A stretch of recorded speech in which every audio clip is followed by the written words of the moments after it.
Okay, I have finished hydrating already. So let's go start this world quest right now. I am so excited. Okay, so we need to to search for the strange object. I believe it would be here. Dig. Found it, found it. Simon wonders what it is. A mysterious jump. This one has a cryo marking on it. Oh. Huh? Oh, come on. This is no treasure. It's just some tattered old drum. You don't know what it could be used for either. Hmm. Let's say we brought this back to the Grand Bazaar. Oh, maybe the people at the theater could make use of this. But wouldn't they already have a lot of these instruments there already? But it's not as if Paimon really knows the difference between drum types or anything. Hold on. There's a note over there at the side. It must just hold some clues. Oh, that's a long, that's a long note right there. Okay, nameless adventurer's notes. This time, I've been commissioned to try to find a local order and obtain information about something known as the sign of Apausha. I must say that the remuneration seems quite outsized when compared with the mission content. I hope I won't get caught up in any trouble. I reached the entrance to the Tamir Mountains with the help of an Eremite mercenary, but he refused to continue onward, saying that this was the border of a war. Must be some sort of desert dweller superstition? Contrary to what I was told, it seems that these Nagarjunites are not very friendly to outsiders. Looks like I'll have to try infiltrating their ranks. I finally managed to make it out. Thankfully, these people are pretty civilized, so I managed to get away with my life. As I thought, these high remuneration commissions always have something fishy going on. Looks like an adventurous work doesn't suit people who just want to earn some quick mora. I'll just leave this drum here. Maybe someone will pick it up. That way, I guess I won't totally disappoint Miss Catherine. Oh well. Okay, I'm gonna try to break this down since it was quite a lot of info. Okay. So the adventurer is investigating the sign of Apausha. I believe that would be the so there's this weird thing in the sky right now, right? In the desert area. There's this huge purple black hole, I'd say, on the sky, and then underneath that is a huge force of dendro energy coming from a tree stump, I think. Yeah. I think it's that one. It was also mentioned in the live stream as far as I know. Okay, let's break this down even more. I reached the entrance to the Tamir Mountains. I'm not quite sure where that is, but maybe I passed by it already. Okay, with the help of an Eremite mercenary, but he refused, saying this was the border of a war. Okay, I really wonder what the Eremite meant by border of a war. I'm guessing maybe it's a war between Eremites, or maybe even a war between the Abyss or something. We'll find out soon. Okay. It seems that these Nagarjunites are not friendly to outsiders. Okay, so going back, the Nagarjunites belong to a they're actually from a hidden darshan from the Sumeru Academia. So we only have I think we have six, right? Six darshans right now. That would be Amorta, Ratawahis, Kashariwar, okay, Harabatat, and Bahumana. Okay, what's the other one? Wait, wait. I think I'm missing something. I'm missing something here. Wait, so I have Spantamad. Yeah. So we have six Darshans right now from the academy, but there's this hidden seventh right now, which are the Nagarjunites. I believe this was also announced during the 3.6 live stream. So I can't wait to find out more about them and what exactly is the field that they are studying. So yes, I finally managed to make it out. Thankfully, these people are pretty civilized, so I managed to get away with my life. Okay. I think that would be all. And for some reason, the adventurer left the cryo jump here. I wonder what we're gonna use it for. Let Paimon see. Huh. It seems to have been left by an adventurer. The sign of a Pausha. Paimon's not super sure what this guy is talking about, But he sure is irresponsible, leaving a commission unfinished just because it's hard. But since that's how things are, let's hand this drum over to Catherine and let her reassign someone to complete whatever commission this was. Okay, talk to Catherine. Oh, I hope these items are permanent or I wish we can keep them forever. Okay, cryo market, lost notes. Oh, we can keep them. Nice. I always love how we have permanent quest items here in our inventory. So that way we can backtrack them anytime.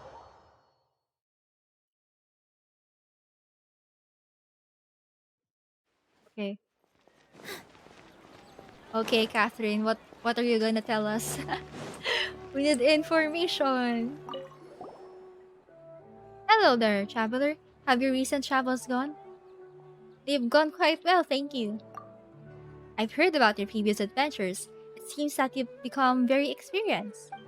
As long as you keep going, I believe that it will only be a matter of time before you become a truly great adventurer. Speaking of adventures, we found this one on one of ours. This was left by some irresponsible adventurer. He thought it'd be bad if the commission he took never got solved, so he brought it back here. Okay, so we're showing the drum to Catherine right now. I see, I see. Okay. Indeed. This item is key to a particular commission. Thank you very much. The commission linked to this drum is a very important one from the academia and is also critical to the expansion of our operations. Unfortunately, though we have previously given this commission to various talented adventurers, they have all invariably failed.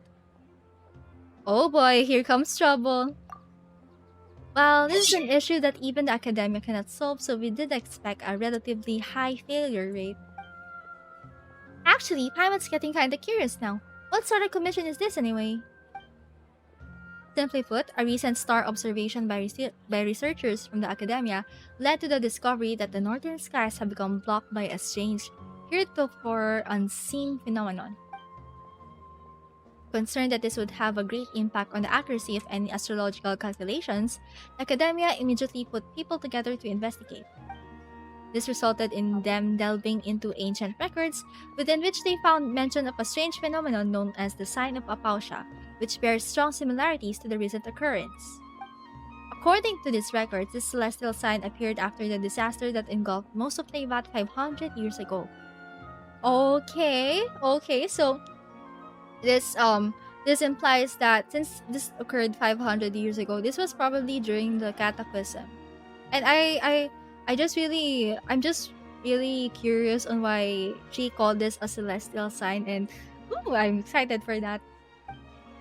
Although the circumstances of its eventual disappearance are unclear, its position has been determined to be near the Temir Mountains, at the northernmost regions of the desert. However, that area has only ever been sparsely populated. Even when the ancient desert realms were at their peak, they did not extend that far. And after the cataclysm 500 years ago, that place was one of the areas worst affected by the encroaching abyss due to it being connected to an ancient underground realm. Oh, okay. Now we're talking. Okay, so that area is one of the worst. It had one of the worst effects by the encroaching abyss. Okay, so confirmed. Whatever is going there, whatever purple energy is spreading in that area, yeah, confirmed. It's the abyss due to it being connected to an ancient underground realm. I wonder if it's referring to Kanria or something else. Since then, it has been declared a restricted zone by the academia. The only people who still live there are a mysterious Darshan, known by the academia as the Nagarjunites. Oh, they live there. Oh, okay. The Nagarjunites? Though they seem like legends to the average person, they were once a Darshan of the academia, albeit one that split off 500 years ago. Okay. Okay, it's interesting how they broke off from the academia 500 years ago. And during the cataclysm, so it's very sus. Then, the researchers who wished to fight the monsters from the abyss banded together and traveled to the depths of the desert. The Nagarjunites are an organization comprised of people who stayed there in the end. Ah. That said, it has been many years since, and they have branched off further and further from the academia. They even seem to have developed their own academic traditions. It seems that they also worship a form of energy known as Khvarena. Okay. This energy communicates with them in the form of spirits. Well, I feel that I'm going off topic now. No, Catherine, continue, please. Continue. Okay. So, Khvarena is in our World Quest title, right? So it seems that the Nagarjunites worship a form of energy known as Khvarena, and this energy communicates with them in the form of spirits. I wonder if the spirits are pertaining to CD-like things, or maybe even or maybe even the creatures that we're gonna meet later. I wonder why. I wonder if that's the case. The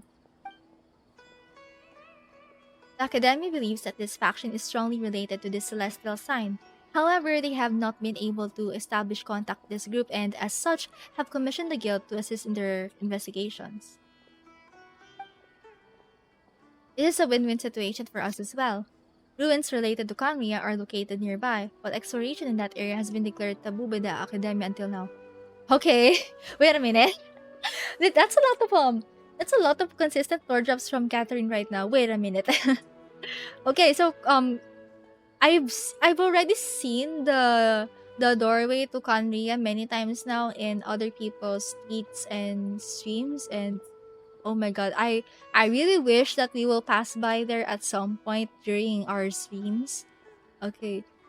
And I you know what? I kind of get goosebumps now whenever I see the picture of the Kanria door in the internet, because wow, we at first, because oh my god, at first we didn't really know where on earth Kanria is located. The most recent information that we got about its location was during the Caribert Archon quest, which which featured Dainsleep and Kaya, albeit shortly. And Kaya said that he thinks that the Conria is located somewhere in Sumeru, something like that. And oh my god, it just blows my mind that it's been confirmed now. So I just really wonder why Conria is located there, because I have a feeling that since um technically Sumeru has a direct relationship with the Irminsul, so I'm wondering if the reason why Kanria is underground in Sumeru is because maybe may what if they're on the other side of the Sumeru tree? I wonder, really wonder if that's the case. If this commission is a success, perhaps you'll be able to participate in future expeditions to those ruins. Since you have heard me say this much, why don't you take this commission on? Yes, of course! Well, since Kanria is involved, so after all that, it sounds like we just need to look for those whateverites, right? Sounds like it'll be pretty easy, and we'll get some more from the academia too. Yes, that gem you picked up was originally given to us by the academia to be used as a token of good faith in our dealings with the Nagarjunites. Just give it to the organization's leader. It stands to reason that they will have some way to solve this problem. I'll be leaving this task in your hands then. I've marked the rough position of the Dimir Mountains for you. At Astra Abyssos, traveler, may you inscribe a new legend in the desert sands. Ooh, it's really exciting. Aha. I really love major world Ad quests. Astra Abyssos. Oh my god. I really love major world quests like this that delve into the world building of certain fussy areas. Oh my god. Alright, let me go read some chats before we proceed. Okay, Michelle says, so Mary Catherine doesn't have a filter yet. Please continue to go off tangent. Yeah. Yeah, I welcome off tangents, Catherine. Don't mind. Please don't hesitate sharing more information. I know you know a lot of things. Don't be afraid to say them. Toaster, beginning of the game. The Hilichurls are so silly and stupid. After learning the lore, we must kill them to end their suffering. Yeah, it got so dark really quick, and now I just can't believe that it turned out this way. Like, I think it was rare to theorize about the Hillishers being Conrians. And then now here we are. It's been confirmed that some of the Hillishers are Conrians all along. Oh my god.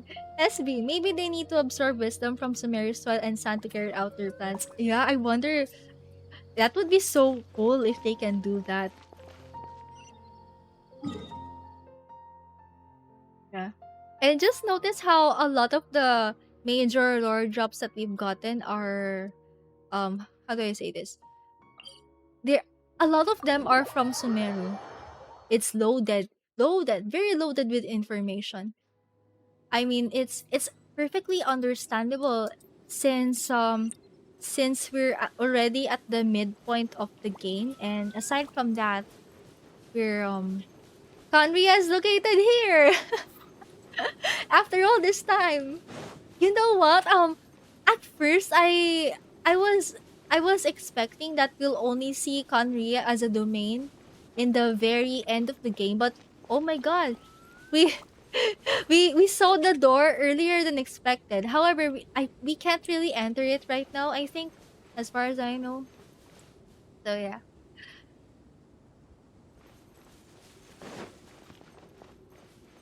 Go near this. That must be the sign of Aplasia, huh? Oh, I forgot to buy some. A huge hole with lots of hard stuff oozing out of it.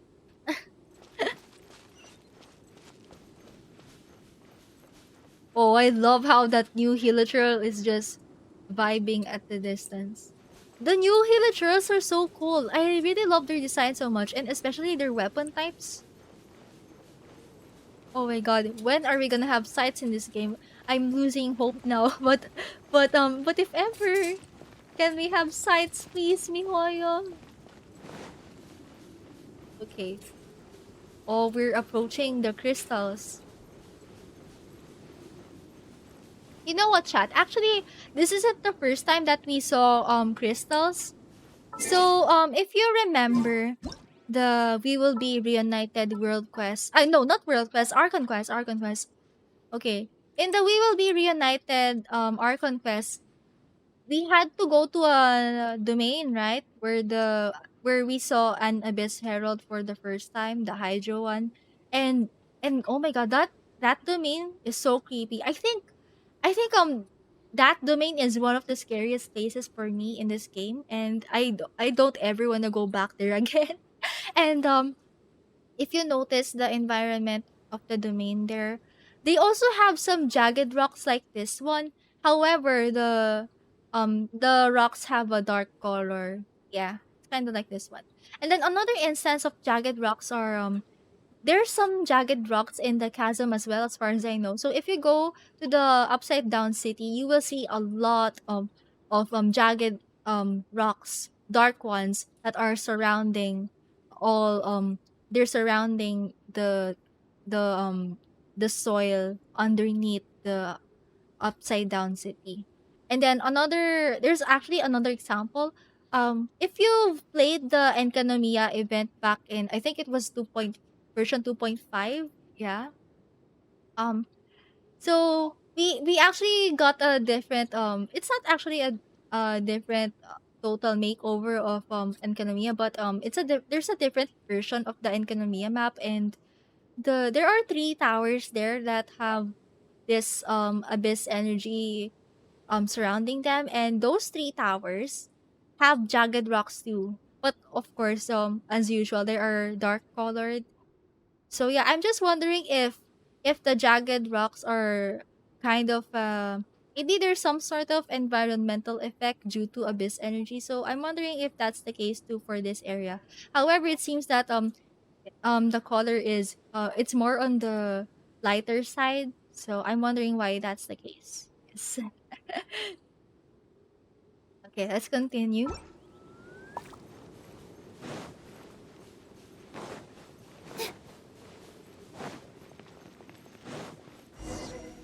Well, we're finally at the place Catherine mentioned. The desert here looks pretty different from what we've seen before. There are strange crystals. Let's see if we can find any campsites nearby.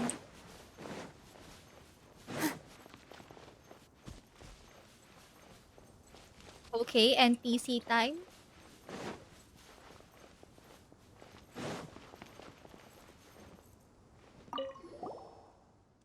Who are you? You guys don't look like tribespeople of the desert, more like adventurers from a faraway land. But no matter who you are, this is how as far as you will get. Please go back. We are here to resolve the issue regarding the sign of Apausha. The sign of Apausha. How did you know of this name? We are adventurers who have an organization at our backs. Catherine of the Adventurers Guild told us, of course. Since you know of the sign of Apausha, you might have heard of us Shamania, right? Okay, so the Shamania are the Order of Skeptics. The desert past this point is a restricted zone in under our guard. As a ranger of the Order of Skeptics, I cannot let you pass, no matter what reason you may have. The Order of Skeptics? Pyro! Is it Pyro or Pyro? I'm just gonna, I'm not really sure what's the pronunciation for this one, so I'm gonna stick with, Pyro for now. My apologies, I forgot to introduce myself. I'm Pyro, a member of the Order of Skeptics in charge of guarding this place. Order of Skeptics? Han remembers that Catherine told us to look for the Nagar Juicites or Paimon, no! Or something. Looks like Peter isn't the one we're looking for. Nagar Junites? Hmm, it's just a derogatory name that those guys in the rainforest have for us. Lord Nagarjuna is a hero who fought against the Dev alongside the Divine Bird's heirs. He gained divine power through the rite of Chinbat and put an end to the calamity. Okay, so there's a lot of themes here. Okay, so first, we have Lord Nagarjuna. Um, maybe, maybe he's the leader of the Nagarjunites, if we're going by the name. So Nagarjuna fought against the Dev, which is a monster. I'm not really familiar with the Dev right now, in terms of Genshin lore, but I'm hoping to find more about that alongside the Divine Bird's heirs. Okay, so we have a Divine Bird here and heirs as well. I wonder if we're gonna meet them. Or maybe they're another name for the for whatever creature type Sorush belongs to. Maybe they're the divine birds. We'll see. He gained divine power through the rite of Chinvat and put an end to the calamity. Okay, so while I was actually exploring the desert area off stream sometime, I think last week, yeah. And I've noticed while I was going through the area with the black hole in it, there are some scattered things around there that implies that there might be a ritual going on there, some kind of rite. So I'm wondering if the rite of Chinbat is gonna involve that black hole. How dare they call such a great hero in our first Vijnanapati by his given name? Wait, why am I telling you outsiders this? Are you two spies from the academia? We're here because we accepted the commission from the academia. Hmm. So the academia folks have been reduced to hiring some no-name adventurers to do their dirty work, eh? Cowards, just as I thought. I thought they might send some mercenaries over at the worst. What an oversight on my part. Um, I didn't expect you to have such a strong opinion about the academia. Of course! Lord Nasoraya has said that we wouldn't have been reduced to this state if it weren't for them. So Lord Nasoraya is the Vijnanapati. I think he mentioned this earlier. Okay, Vijnanapati. Okay. So it seems that we have two figures right now. Wait, so you are here to gather intelligence after all. I've revealed more than I should. Anyways, please leave. If this conversation continues, as unwilling as I might be to do so, I would have to end you. What? You're the one who couldn't resist blabbing. Why are you putting the blame onto us? Also, there's no need to be rash. Oh right, Traveler! Show Piero the token that Catherine gave us. He'll know what's going on once he sees it. Token? This had better not be some trick. Ta-da! Look, told you we weren't lying. Okay, so we showed the drum. What is this shabby jump? You call this a token? Eh? Did Catherine mix things up? You guys don't think you can bribe me with such a small thing, do you? Leave now or things will get nasty. Don't you underestimate us skeptics. Bring it on! Are we seriously gonna fight? This dance is for you. You play. You're up. Hold the line. Okay. Oh! Cease! Cease, I say. Oh! We're beating the Pokemon! Let's go! Oh, so cute! So cute! She reminds me of Endora. Reminds me of Endora so much. I love her. Can't wait to add her to my companions list. Okay. Lady Sorge, why did you? You didn't have to attend to such trivial matters personally, let alone in front of these outsiders. Okay, I wonder what voice I'm gonna give for her. Okay, I'm just gonna do it maybe normally. We parry appear before whoever we wish, and our volition is not for you mere mortals to question. How dare you overstep your bounds? This little thing is about Paimon's size, and the way she talks is kind of funny. Why is Piero calling lady in that reverent tone? Hmm, your sins will be judged, but the time for that has yet to come. The two of you over there as envoys of the Academia, it is only polite to state your names first, no? Yeah, we should have introduced ourselves first, but that high and mighty attitude of yours is... My words and actions are not contrary to the traditions and principles of the party. The same cannot be said for you nameless persons. Hmm, fine. We're not nameless. Paimon is Paimon, and she's Traveler. We're adventurers who came here on a commission. We are here to look for the Order of Skeptics. I need only know your names. Your other trivialities do not concern me. However, as for that gem, that item has a profound connection with us party, and is not something that you mortals should possess. Traveler, I command you to present to it. I command you to present it to me immediately. No way! At least sound nicer about it. But you're asking someone for a favor? Besides, this item is important to our commission. We're to hand it to the leader of this order of yours. If we give it to you and fail to complete the commission because of that, not only might we lose our reward, we might even have to pay more to the Adventurers Guild. That's a huge loss. Reward? Mora, to think that you would risk your lives in a place fraught with peril for such frivolous reasons.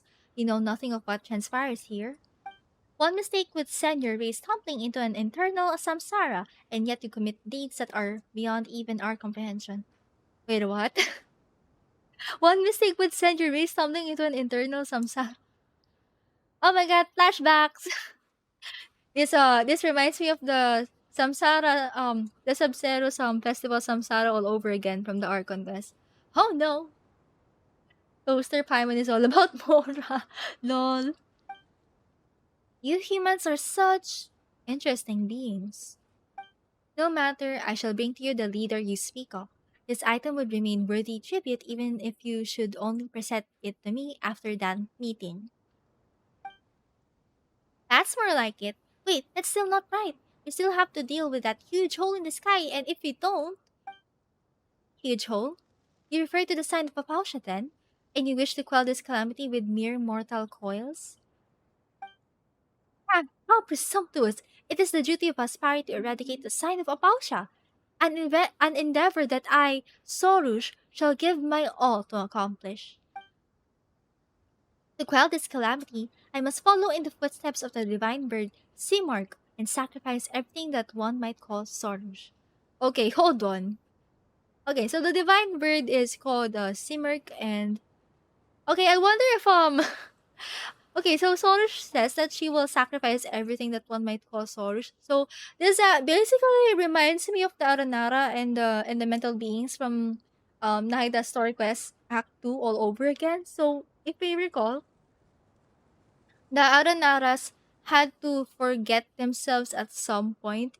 Yeah, they basically it's kind of like some sort of rebirth, but yeah, kind of like that. But I think as far as I remember, they eventually remember their memories, but it's not really 100%, I'd say. Yeah, something like that. I really need to backtrack that another quest because I didn't know that it was gonna be so important. Like, I know it's important, but oh my god, I didn't expect it was gonna be this major. Like, we're still seeing some the same themes from the Aranara World Quest until now. Oh my god. And then aside from that, if you remember the elemental beings of Apep, during the Naida Story Quest Act 2, they also they actually had a void inside of them when some of their knowledge and memories got purged as a result of the forbidden knowledge being taken away. So yeah, it created the void inside of them, and basically all they did was one of the one of the elemental beings basically had to merge all of the memories of the other elemental beings together, so that they will be able to cure a pep in some way, something like that. So I wonder if the pari are also doing the same thing. I wonder if they're also gonna need to forget themselves at some point for the greater good. To stand in my way is not a sin that one such as you may bear. Simurg? Foolish beings, have you not heard of the divine bird Simurg? She is the master of Khvarena who once saved the land from destruction. Legend has it that it was she who split into infinite modes of Khvarena after her sacrifice, thus quelling the catastrophe. Sure, but Paimon doesn't think that we'll need you to sacrifice yourself. In any case, this matter is far beyond our capabilities, and your intervention is futile. All you must do is bear silent witness as I transcend. You shall receive remuneration from this guild of yours so long as the calamity is quelled, will you not? Still, do not forget to extol my virtues and laud my accomplishments. After all, even the greatest heroes shall require mere mortals like you to sing of their deeds. But, Lady Sorush, the Vijnanapati has instructed us to forbid suspicious individuals from interfering before the ritual is completed. I have decided, and as a pari, my word is law. Um, alright, follow me. I shall take you to the leader you spoke of. But gird yourselves all the same. That which lies ahead is not a place that human beings can easily set foot in. I love how she's waving her wings around while she is lecturing us. So cute. If you get lost or end up being eaten by some monster appearing out of nowhere, there shall be nothing I can do for you. Riritak's a big game, huh? She's so annoying. It's not even all that large. Lol. Okay, okay. I think chat I might I'm gonna swap Yao Yao for, oh wait, not Yao Yao. Let's do Nahida instead. Yeah. I've been waiting for you for Yeah, because I kinda ages. wanna use Nahida to snoop on NPCs as Anyone usual. hold hands? Lady Source says so, which means I'm not the one to blame. Though Lady Source speaks for you, I will not be so lenient should you make any suspicious movements. So, about your Vijnanapati, he's a very knowledgeable scholar. He knows more than anyone I've ever met. We skeptics were once a darshan within the academia. Okay, so confirm the skeptics are part of the Nagarjunites? But our traditions of knowledge have been eroded after hundreds of years here in the desert, far from the city. It's all thanks to the Vijnanapati that we are recovering our ancient traditions. With him around, our order shall soon reclaim our lost glory. Keep your question. Look, sounds all reliable. Of course, I am one of the oldest qualified members of our order after all. Oh. I am not quite the equal of our Vijnanapati, but as one of the desert folk who have lived here for generations, the order and I are as one by blood. So, So if you encounter any issues, you can ask, no, wait, no, I won't be answering any of your questions. Okay, if you say so. Okay. Oh, okay, look at this. I want to take a picture of them real quick before we follow Sorush. Like, look at this, chat. I and Dora really reminds me of Sorush right here. I think even okay, they don't have the same wings, but the vibe is there. Look at that, it's so cute. Oh, love this. Uh, you know what? I know that we're only limited to one companion every time we take them out. But I really hope in the future we can have more than one companion following us all the time. Please, I want both of them to follow me. So cute. Okay. I just really can't wait to find out more about them. Okay. Let's continue.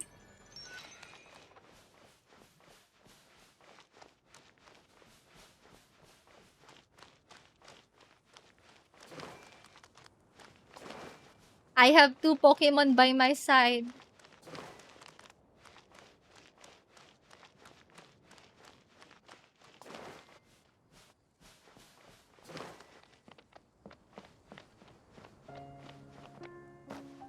Path ahead has been opened. You merely need to follow the floating far leaves down. The fire may be regarded as one being in one. Oh. Oh no, I didn't get to catch the dialogue there. Also, chat. Um, before we follow Solush there, I would like to pause for a while and let's take a look at this. Look at this symbol right here. Let me go into camera mode so it would be easier. Okay. So this symbol right here reminds me a lot of Naida since this heart she also has this heart in her outfit.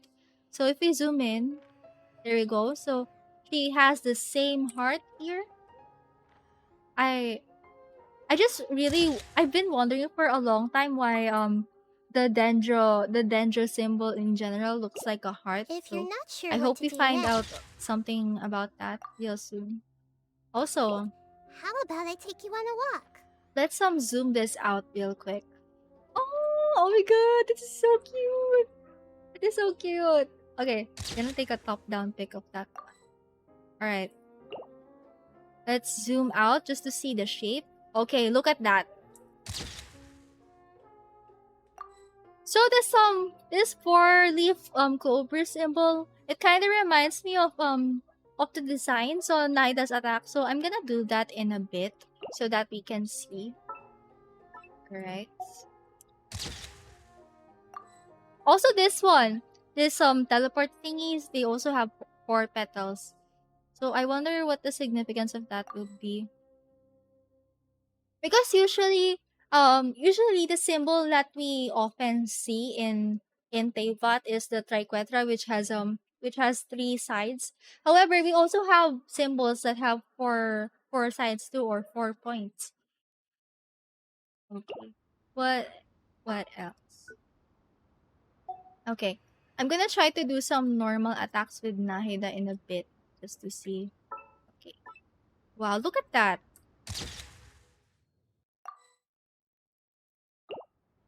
Okay.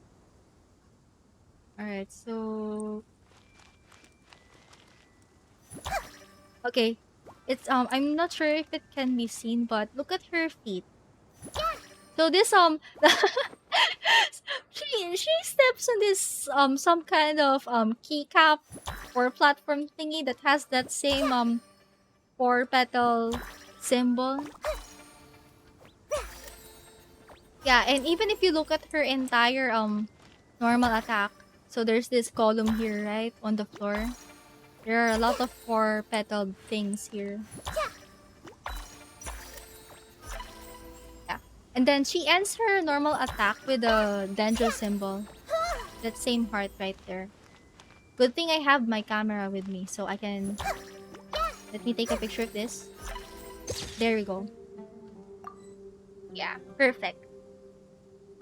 And then, I believe her skill has the 4 petals too. This may hurt a Yeah, little. confirmed. Yeah. There's a lot. Gosh.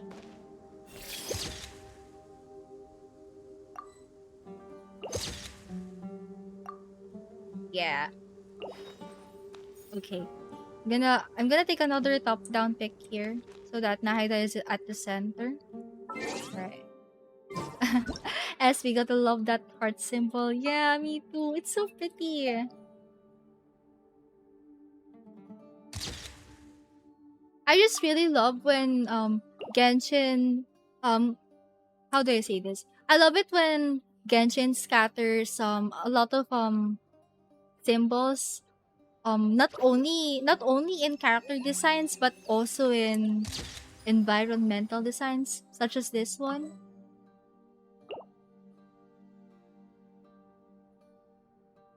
For example, there are actually a lot of spirals now in game. Back then there are only a few spirals in the environment.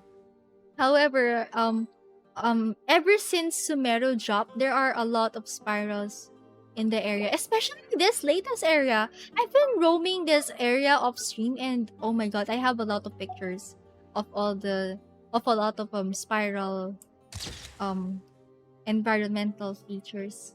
Okay, I think that would be it. Actually, correct me if I'm wrong, but isn't Naida's special dish doesn't it have the same shape as this one? Does it have 4 petals too? I'm not really sure. I haven't really cooked her special dish yet, so I don't really know. But yeah. Also this one, has the same her swing has flowers that have the same shape as this 4 petal thing. Yeah. Love it.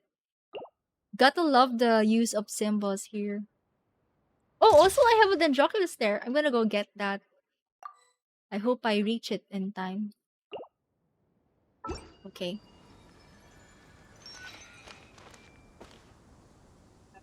Oh yeah. Note to self, there's a Dendroculus there. Hmm. How am I gonna get up there? Maybe I'll just follow Sorush for now, but wait a minute. Okay, maybe I'm just gonna mark it here in the map. Um there is there's a nearby Dendroculus. So I won't forget.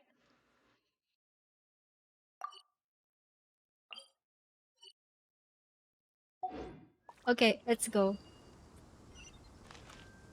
Also, I just remembered that the Dendroculus all of the Oculus symbols in the minimap are symbolized by the Primogem symbol. Yeah, another 4 petal thing, by the way.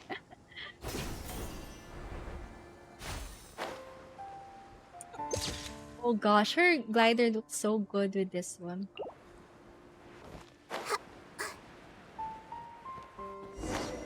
I think that the stage 2 has been occupied by Dev. These monsters move ever often. So late. Positions. Don't be scared. Rest and rebuild.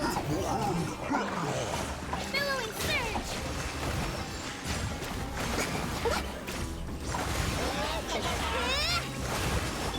Make yourself a home. Grow, grow, grow. I love this theme so much. I love all of the bloom variations that I can make. Stay put.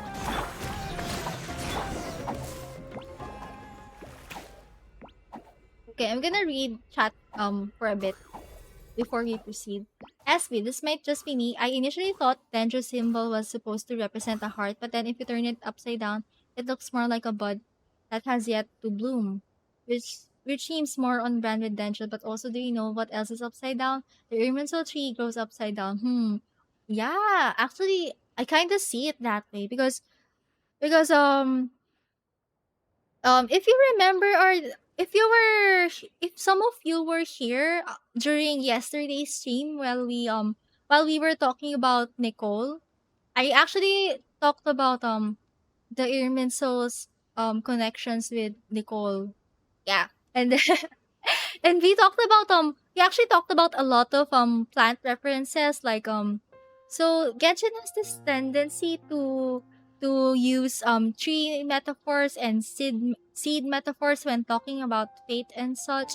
Like for example, seeds that have been planted long ago, a tree that cannot be swayed easily, stuff like that. And I think I actually agree with that statement that yeah, maybe the danger symbol is could also be a bud because there's this prevalent theme of growth and rebirth when it comes to Sumeru and Dendro as a whole. So yeah, that could also be the case. And yeah, of course, upside down things. Irminsul is also upside down. I love that. SB also yes, Naida's special dish has the same four petal flower shape. Ah, I see. Oh my god. I really can't wait to learn more about the significance of that symbol. Okay, let's continue. Paimon. What do you mean, Dev? Are these just abyss mages and hilichurls? To think you would so easily defeat the rampaging Dev. Your strength is most radiant indeed. Consider me impressed. Though there is still quite a gap between you and us, Patty, the sight of you fighting valiantly reminds me of those humans of legend who once fought alongside us. Okay. I have decided then. You shall have the honor of being my Yasnapati. Yasnapati? Paimon doesn't know what that is, but coming from you, it can't be anything good, really. Do you not have such things amongst humans? Satyrs, scribes, and the like? Those who exist to praise the heroes whose stories they exist in? Reminds me of Haitam, by the way. Either of those jobs are what you just described. No matter how great the hero, their great deeds must be recorded and sung by others. If not, the same fate that befell ancient heroes shall befall them also. Okay, alright. That's kinda major. Wait a minute. Okay, let's break this down. So this line right here, no matter how great the hero, their great deeds must be recorded and sung of by others. This kind of reminds me of how Venti he sings ballads quite a lot when he's giving us a hint about what we're about to discover. So yeah, he does that quite a lot in the Mondstadt Archon Quest as well as any Mondstadt related event like the Golden Apple Archipelago. So for instance, in the latest Golden Apple Archipelago event back then, he sang a ballad about the Golden Apple Archipelago Islands. And then when the traveler heard that song, uh, they thought that, wait a minute, isn't Venti talking about the Golden Apple Archipelago? So yeah, Venti does that quite a lot. And I have a feeling that maybe Venti is using songs to preserve history because we know that the any kind of historical record will be greatly changed even if should there be any changes done to the Irminsul. So we saw that during the Scaramouche interlude chapter wherein he tried to erase himself from the Irminsul. However, instead of being erased from Teyvat, he still existed. But it's just that the memories about Scaramouche were altered. Instead of him being behind the whatever events that he participated in, it turns out that due to the Irminsul changes, another person did another person other people committed the atrocities that Scaramouche did, even though it was him all along. So so yeah. We also found out during that interlude chapter that you can actually bypass the elemental changes by hiding a memory inside an allegorical tale. So that was what Nahida did. She created the before the whole elemental shenanigans happened. Nahida created the backup memory of Scaramouche by hiding it inside an allegorical tale. So that allegorical tale was a fairy tale about Scaramouche's entire backstory wherein she symbolized she used a cat to symbolize Scaramouche. Yes, something like that. And then and then I just have a feeling that a lot of the fictional stories in Teyvat are actually back up they're probably back up copies of historical events. Yeah. So that is kind of the reason why a lot of people from the Genshin lore community are speculating that the fictional books that we get in game are actually they actually maybe they hide real historical events that happened in Teyvat. And yeah, I also speaking of songs, if you remember during the Aranara World Quest, we actually had to use a lyre to activate some exploration mechanics. Yeah. So oh my god, so the use of songs are so prevalent. The use of songs and stories are so prevalent not only in Mondstadt but also here in Sumeru, which is very interesting since the more we go through this game, the more we start to realize how similar um Denjo and Animo are when it comes to preserving seeds of stories. Yes. So, okay. Aside from that, let's try to speculate this sentence right here. If not, the same fate that befall ancient heroes shall befall them also. So, I'm actually not sure which ancient heroes Soros is talking about, but although I did get, I actually already know which of I already know a character who has been with the party because I got spoiled on Twitter, but I don't really mind. Yeah, I know a certain someone who has been with the party already. But yeah, I have a feeling that maybe the reason why the party they want to maybe the reason why they want to record historical events through songs is because maybe it's to protect the ancient heroes from erosion so that their deeds will never be forgotten, because as we know erosion is a is a phenomenon that exists in Teyvat. Like um eventually everyone will forget themselves at some point. Yes. The concept of erosion was actually first introduced to us by Zhongli during his um story quest, the act 2 one. Yeah, the second act. Yeah. And ever since then, actually I back then I thought that erosion was only gonna be a phenomenon that's exclusive to Geo or maybe Liyue. However, as the patches went by, we began to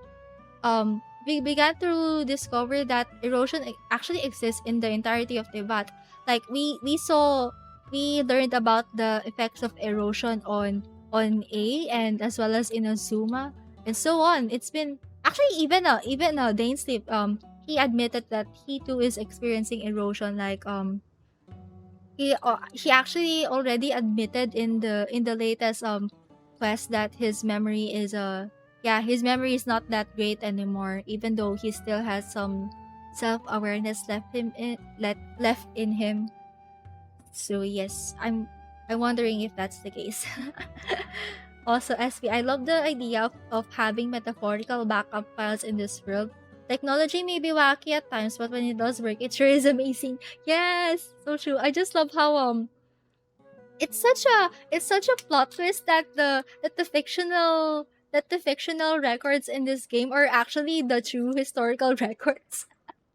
Okay, I'm not saying that the non-fictional historical records in Teyvat are fake, but it's just that maybe the fictional ones have more stability than the non-fictional ones, which is really interesting. Um I haven't really seen a game or a story that utilizes this kind of tactic. Yeah. Okay, let's continue. Though they may have loved violence and conflict, great deeds are still great deeds. And they deserve to be remembered. Ah, alas, those who loved conflict would be consumed by it, and once they had slain each other, they were all lost. And because there were no authors or poets to tell of their deeds, Once all who had lived in such times were gone, their works forgotten to the last, I will not be like them. Okay, so confirmed. They want authors and poets. My great work shall shine so gloriously that the world itself will suffer great loss to not know of it. Thus, I shall now give you permission to record those deeds. Also, in line with this chat, it's a great. I admire. I applaud Sorush for choosing the traveler to be her scribe right now or something, because as we know during the Sumeru Archon quest, we found out that the traveler is since they're not from this world, they're a descender. They they are actually not affected by any change in Irminsul. So yeah, that is actually the reason why they will never forget things like for example Ruka Devata. Even though Ruka Devata requested Nahida to let the entire world forget her, um the traveler still remembers her. And because of that, the traveler has this great burden of not revealing anything about Ruka Devata, even though clearly they want to reveal it to Nahida. Yeah, it's such a. I actually feel so sad for the traveler for carrying such a burden, but it can't be helped. They have to do it. And aside from that, actually, as early as Zhongli's story quest Act 1, Zhongli already called Traveler as a witness. So if we recall during that story quest, Zhongli had to correct certain NPCs regarding the history behind the goddess of salt, which is Habria. So yeah, there were a lot of misconceptions regarding the fate of Habria. So yeah, Zhongli basically had to step in and correct that said history. And then afterwards, he talked to the traveler in private and told them to and requested them if they would like to become a witness to the historical records of Teyvat, because should there come a time that something happens to Teyvat, should there come a time that something happens to Teyvat, at least the traveler will be a backup record of any historical event that Teyvat possesses. So yeah, I can't believe that information was already was already revealed early. But it's not obvious at first since you really have to read between the lines. But yeah, as early as Zhongli's Torkas Akwan, um Zhongli is already requesting the traveler to be a witness to Teyvat's history. And yeah, basically it's now been confirmed that in the Sumeru Archon quest that the traveler can do that because they are not affected by any changes that will happen because of Irminsul. So yeah, love that. Okay, let me go back to voice acting. Rejoice and give thanks, for this is not a grace that you receive from us, Pari. This all sounds very complicated, but basically, you just need someone to tell you how awesome you are, right? Sounds like an alright gig. Hey, what are you talking about? Paimon doesn't consent to this. Well, you're quite right, aren't you? As I would expect of someone I have my eye on. Whatever the case, it has been decided. Fret not. You shall be free to do as you please once I have sacrificed myself to restore the pure skies. Huh? Okay. Okay, so it turns out that maybe the party do the same thing as the Aranaras and the elemental beings of Apep. There's this very prevalent theme of sacrifice in this game, and oh my god, I could go on about that forever. Okay, till then, you shall witness my valiant form. Oh, well, sure, even if Paimon can't see it. Looks pretty cute, but her attitude's just the worst. And the way she goes on about us, me, and such, aren't others like her around. Just thinking about it makes Paimon a little ill. What they say is true. You have to see the world for yourself to So appreciate how yeah, beautiful it I is. I wonder if we're gonna witness a Pokemon evolution for Sorusha. Oh yeah, this reminds me of Tarna's story quest all over again. So you know how the elemental beings in Naida story quest, they basically had to copy the forms of other creatures. So during that quest, they decided to take on the form of fungi. Okay, one of them was a hydrofungus, and that hydrofungus was basically she was in charge of merging all of the other elemental beings' memories together so that they can cure a pep. And then basically, from being a little cute blobby hydrofungus, she evolved into Something another on your mind again? kind of fungus. So let me go get that right here in the let me check the living beings archive. Yeah, she should be somewhere here. So where is it? Where are my lovely fungi? My fungi, my fungi. Okay, okay. They should okay, they're here. They're classified as mystical beast. Okay. So one of the elemental beings disguised herself as this one, as a hydro fungus. But then throughout the game, once she gathered more and more memories from other elemental beings, she turned into this one, I believe. Yeah, grounded hydroshroom. Actually, you know what? I kind of want to read about them. Okay. So this one emergency water source. A spore organism of some intelligence, it possesses extreme adaptability. It is said that it tastes awful. However, such fungi have lots of moisture within them and so can be used as an emergency water source. Okay, so let me read this one. The grounded hydroshroom. Okay, a mimetic life form made out of spores that has extreme adaptability. This creature may look like a bird, but it cannot fly. Due to the influence of hydro energies, it is astoundingly agile compared to others of its kind. Some research has inferred that this creature is in fact an aggregation of countless tiny spores rather than a single entity. Oh, interesting! This creature has a position of command amongst colonies of fungi and exhibits heightened intelligence to match.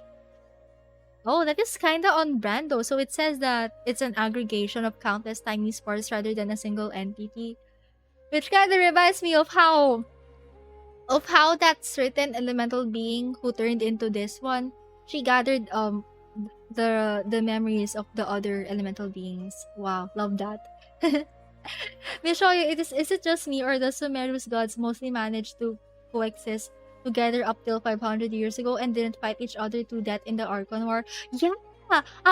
It's interesting how um most of them have I mean all of them, all of the prominent gods in Sumeru have lived harmoniously with each other, and I love that for them, honestly, because it's rare to see different gods from the same area work together harmoniously. Yeah, like, and they have their own areas too. Also, I just love how they actually help each other in times of crisis. So we know that Ruka Debata helped help quell or at least reduce the amount of forbidden knowledge that was spreading in the kingdom of King Deshret, even though King Deshret was handling that area. So yeah, I actually can't wait to learn more about the god trio. Rukadevata, King Deshret, and the Goddess of Flowers. Because honestly, I haven't continued the Dirge of Bilquis World Quest yet. I'm gonna set it aside for now. But yeah, I hope that after I finish the entire Khvarena of Good and Evil World Quest, I'm hoping that I will get back to the Dirge of Bilquis so that we can learn more about King Deshret and the Goddess of Flowers and Rukadevata. I hope. And yeah, like honestly, yeah, I think it's the first time we've seen gods work together harmoniously. Yeah, I feel like. Oh wait. Actually, I don't think it's the first time because wait, it isn't the first time because in Liyue, Zhongli actually has a he and he and Guizhong, who is um goddess the god of dust. Yeah, they actually handled the Gili Plains. Um, there's it's one of the areas in Liyue, by the way. They actually handled the Gili Plains together for quite some time. So yeah, that's another harmonious relationship between gods. Yes, and I'm not too sure about the Mondstadt situation though, because we know that before Venti became an Archon, the Caribbean was ruling the area of Mondstadt, and um but yeah, basically when he got overthrown due to the rebellion, it was that point wherein Venti started to become an Archon and took on the form of his bard friend who passed away during the rebellion. Yeah, so I am so interested in learning more about the different dynamics between gods in these games, because it's so fun to learn Two heads are better than not one. only about the archons themselves but also the other gods that build the area. So we're gonna follow Sorush again. Oh, there's an abyssal rock. Oh my god, the turtle! Oh, turtle! Okay, I'm gonna collect the morning flowers Hey, for now because I need them. Ah, wait, no, I'm not gonna attack it! Oh, it hides! It hides under its shell! This is the first time that I've encountered this turtle in the area. Oh, I see everything. okay, good thing the turtle didn't get attacked. Because I didn't want to hurt it. Look at them! Look at them!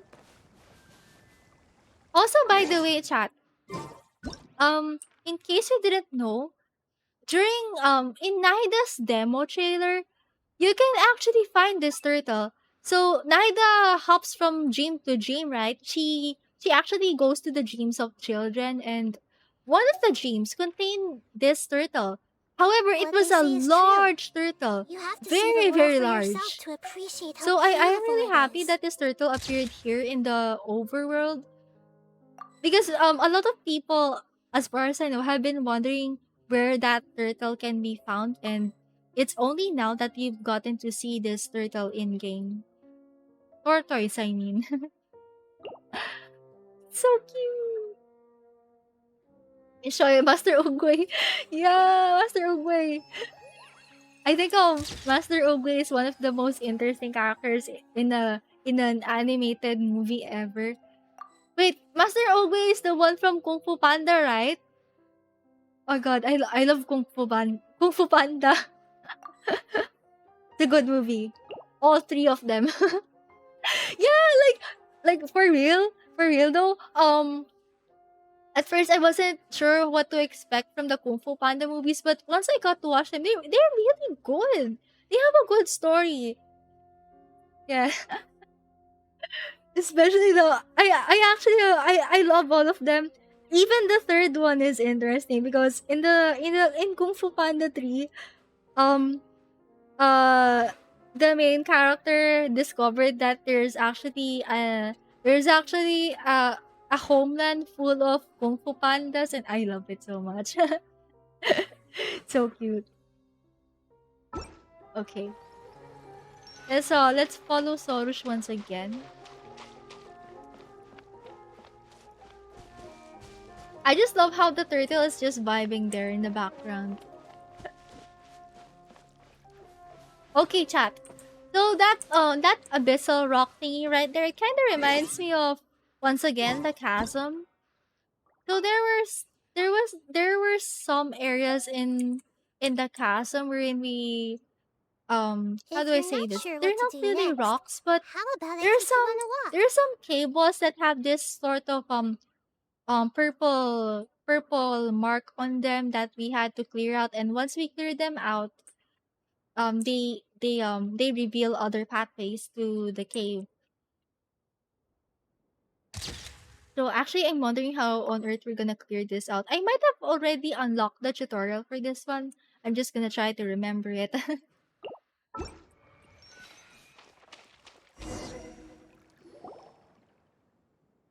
The path here is now dotted with great crystals. When I last left it, it was not yet so. Great crystals? You mean the crystals we're seeing everywhere? Taiwan's had her eye on them for a while now. What are they?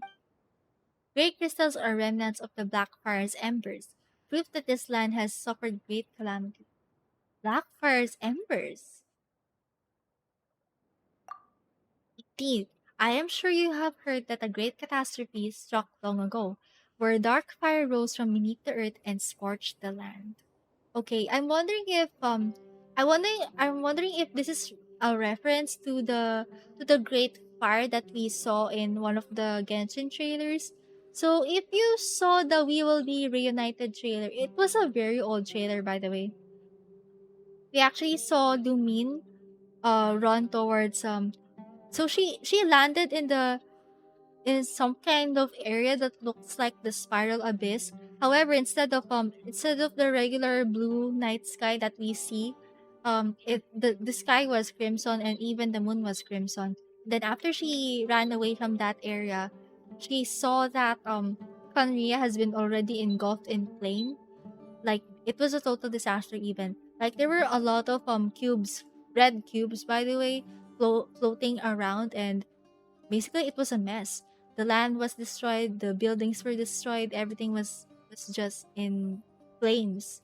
So I'm wondering if the dark fire that Soros is talking about here is that same fire in the trailer?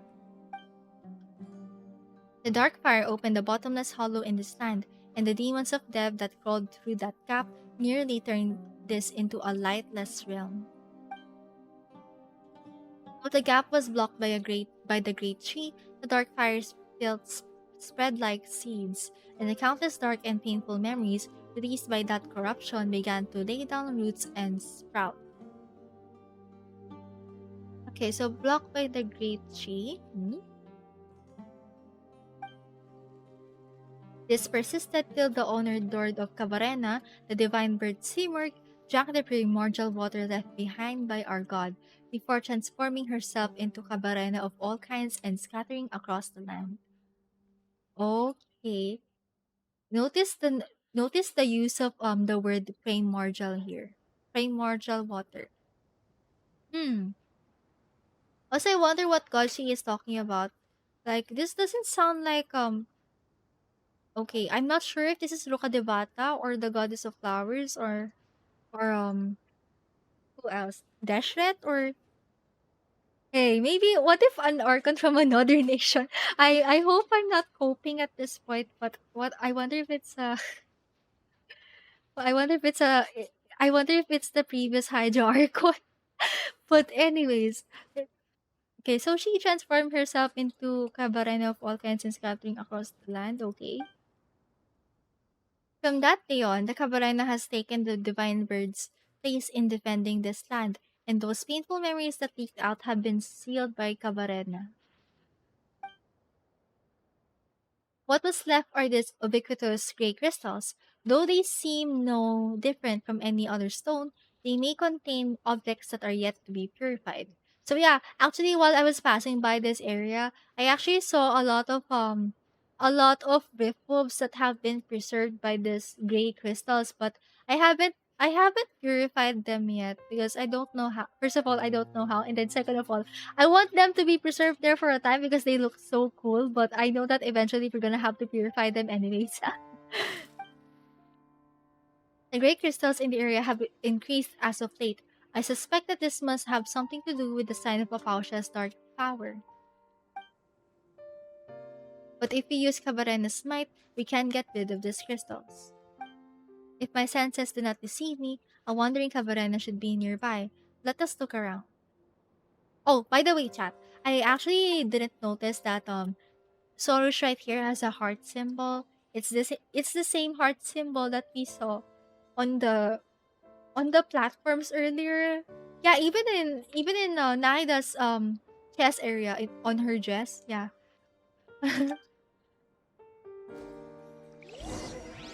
Okay, use the power of Khvarena to destroy the Grey Crystals.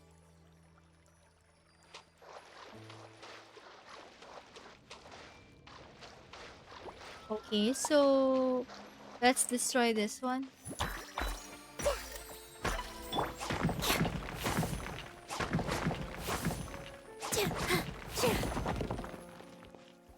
Ah, okay. So the Khvarena or this silly looking thingies. Crystal melted. Well then, I did not misspeak, did I? This Khvarena wards the Great Earth. The cultivation grounds of the Order of Skeptics lies just up ahead. Esapati, come with me. Okay, by the way, chat, I think, during the Nida story quest, so we got some, so the elemental being that turned into a hydrofungus, so basically she said something about her origins. Yeah, basically the origins of the elemental beings that resided inside the Apep. We actually saw a 2D illustration of the elemental beings and they look like this one. So I'm wondering if this is their true form. Yeah, maybe this is their true form. Okay.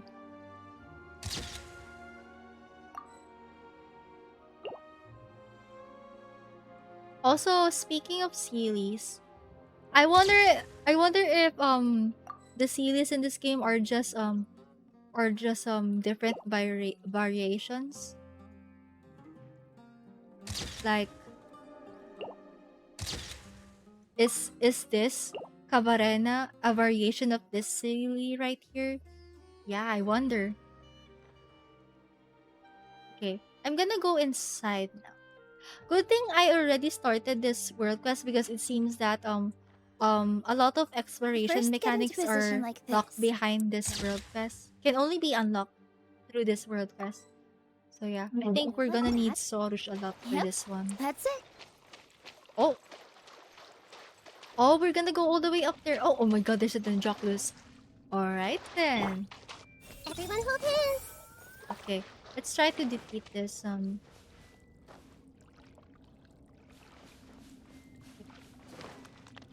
I see everything. Here. Look at that bloom damage. Covenants of the deep. Becomes Divisions are the right. hunted. At first, I wasn't really too hyped about the bloom reaction because it takes so long for the Dendrochores to explode. However, ever since I got Nilo, I came to love the bloom reaction even more. Maybe it's because I use Nilo. But yeah. Because usually it's a lot more Everyone hold convenient hands. to use the bloom reaction if you're using a fridge team. So a fridge team is basically a team wherein you use a Dendro character, a Hydro character, and a Cryo character all in the same team.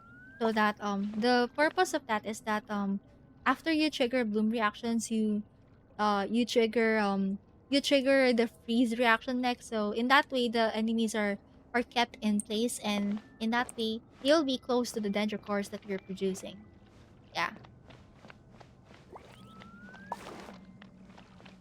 Let's follow this CD right here. And anyways, where's the dendroculus? I'll find it. I think I'll need to climb up there. Alright.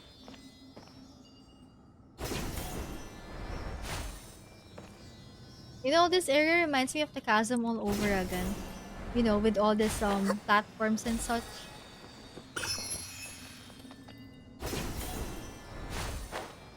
But gosh, I'm so glad that Sumero implemented this teleportation thingies. That way it will be easier.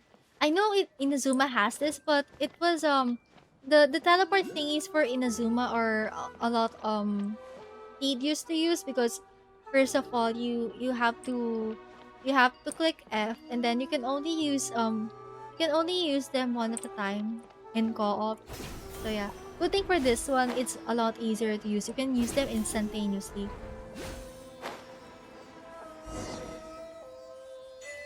Oh, June guide.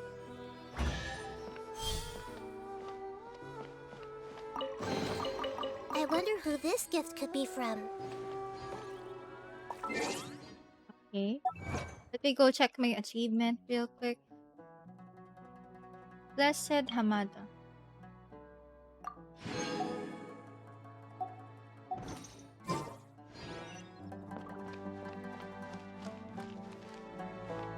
Okay, talk to the leader of the skeptics. I see everything. One difficult situation after the next. Lady Sorush, Khvarena's envoy, you have returned.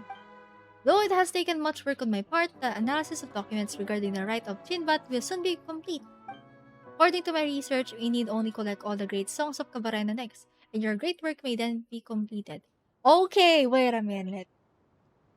The more we go through this quest, the more the more I start to realize that the Pari and the Aranara are alike in so many ways.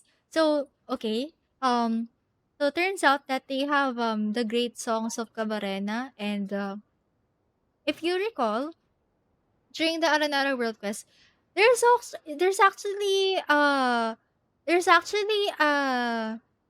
was one point wherein we also had to collect songs for the Aranaras, because actually the Aranaras have this so-called were they called song keepers? It was something like that. Yeah, basically there were some Aranaras who are in charge of collecting songs from all over, and a lot of their songs are actually variations of the source song, which is kind of like the main song, the major song, something like that. And we actually use the Sumero lyre to play the songs of the Aranara whenever we interact with some exploration mechanics in the rainforest area. So it's really interesting to see that even the Pari are also they also collect great songs too. Wait a moment, you two are. Do not fret. They are Traveler and Paimon, my newly chosen Yasnapati and her companion. They are here to witness my great work. Hey now, Paimon hasn't agreed to that yet. And a Yasnapati, you say? Though I will not question your most astute judgment, I fear that allowing ignorant outsiders into this land before the rite of Chinbat is complete may have untoward effects. Know that the people of the Academia surely do not desire the rite's completion. Speak no further, I have my reasons for doing this. Well then, take that jump from before out, Traveler and Paimon. We bring the jump out as agreed. A Corybantes. Okay, so that turns out that the Corybantes is the name of the cryo jump earlier. A Corybantes, you say? Yes, this is an important catalyst for the ritual needed to forge a connection between ourselves and the Pari. Okay, so they call the connection the Laupa. I have searched for many years for this, and to think it now comes to me. Ah, this is indeed a good omen for my future plans. If it would be good if the fates will also be with me when I lead the order of skeptics to throw down the academia and burn their house of Taina, or whatever they call it, to the ground. No! Okay, this reminds me of the burning of the Alexandria library all over again, by the way. Oh, what a way to casually paint yourself as the villain, huh? Villain? Huh, the academia are the true villains here, have no doubt of that. Okay, so his name is Nasejuna. Ah, I forgot my introductions. I am Nasejuna, the Vijnanapati of the Order of Skeptics, we who cultivate ourselves here. If you would use the terminology of the academia, I would be the equivalent of a sage. Ah, okay. So the Vijnanapati is a sage. But I doubt those pampered folk would care much for what we at the margins call ourselves. You do not look like you do not look much like those the academia might send. We did take a commission from them, sure. And so you are one of them after all, but it matters not. Even if the entire core of 30 were to be sent here, my plans would not be halted. Well, whatever your plans are, we didn't come here to stop them, that's for sure. Ha! So they would all say, those treacherous louts from the academia, and when my guard is down, you would stab me in the back. Just like those people in funny masks who would try to skulk about and steal our academic domes. Okay, funny mask you say. Interesting, interesting. Okay, I think it's a dead giveaway that those are the Fatui. Oh my god, what is that? Sorry. Sorry. Sorry, I think a bug landed on my arm. Anyways, okay, so turns out that some of the Patui are stealing the academic domes of the Nagarjunites. Oh my god. They even dared to attack our honored envoy of Khvarena, Lady Sorush. And they met defeat at my hands, each one of them. I'm guessing those were the Fatui? The Fatui? I know not of what you speak, but they were city folk, so I doubt the academy would be far behind in the shadows. Hmm.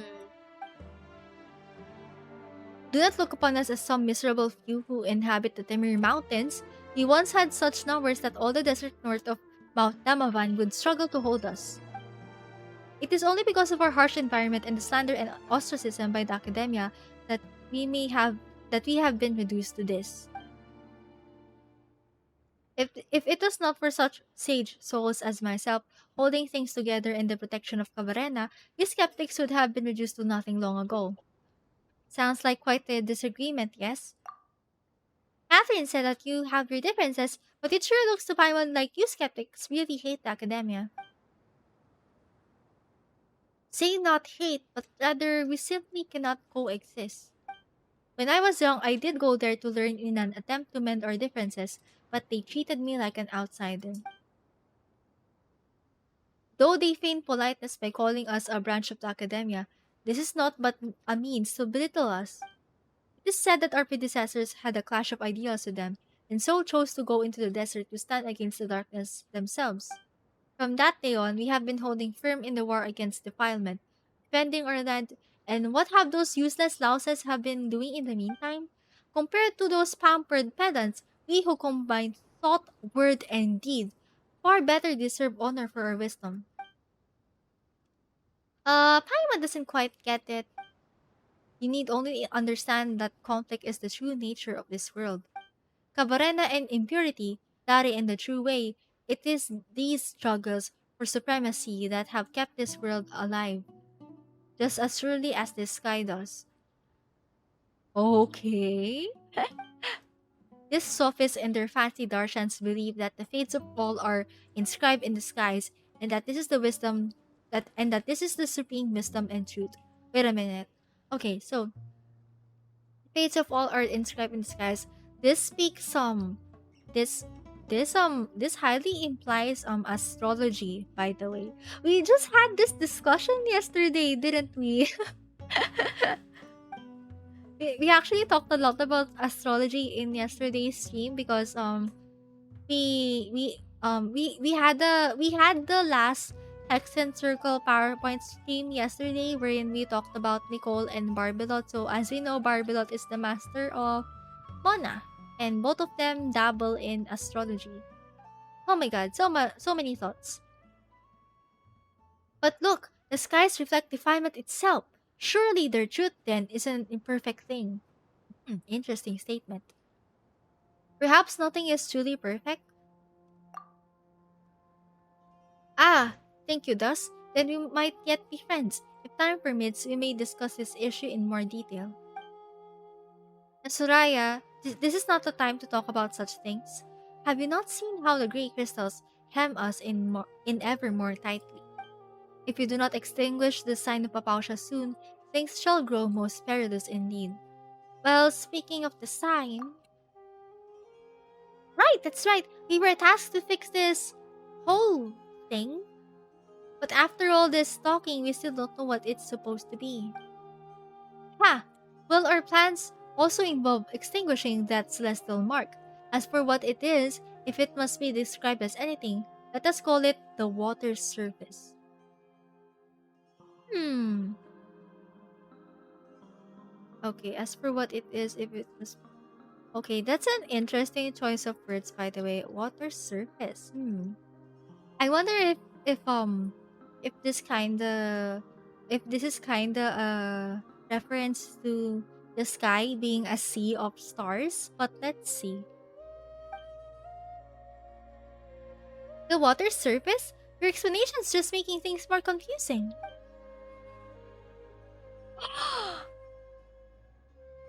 Oh my god, wait! The water's reflection, while an illusion, nonetheless hides the truth within itself.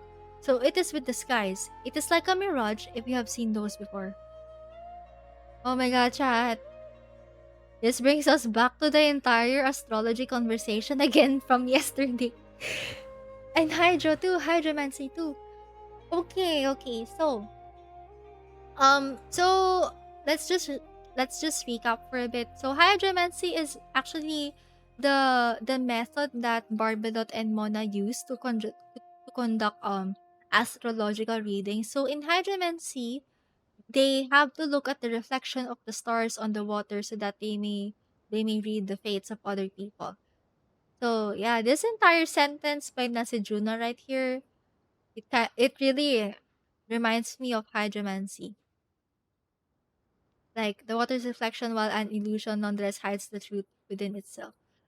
So also, I actually speculated yesterday too that maybe the reason why Barbelot had to develop hydromancy further is because maybe she's looking for a more accurate way to to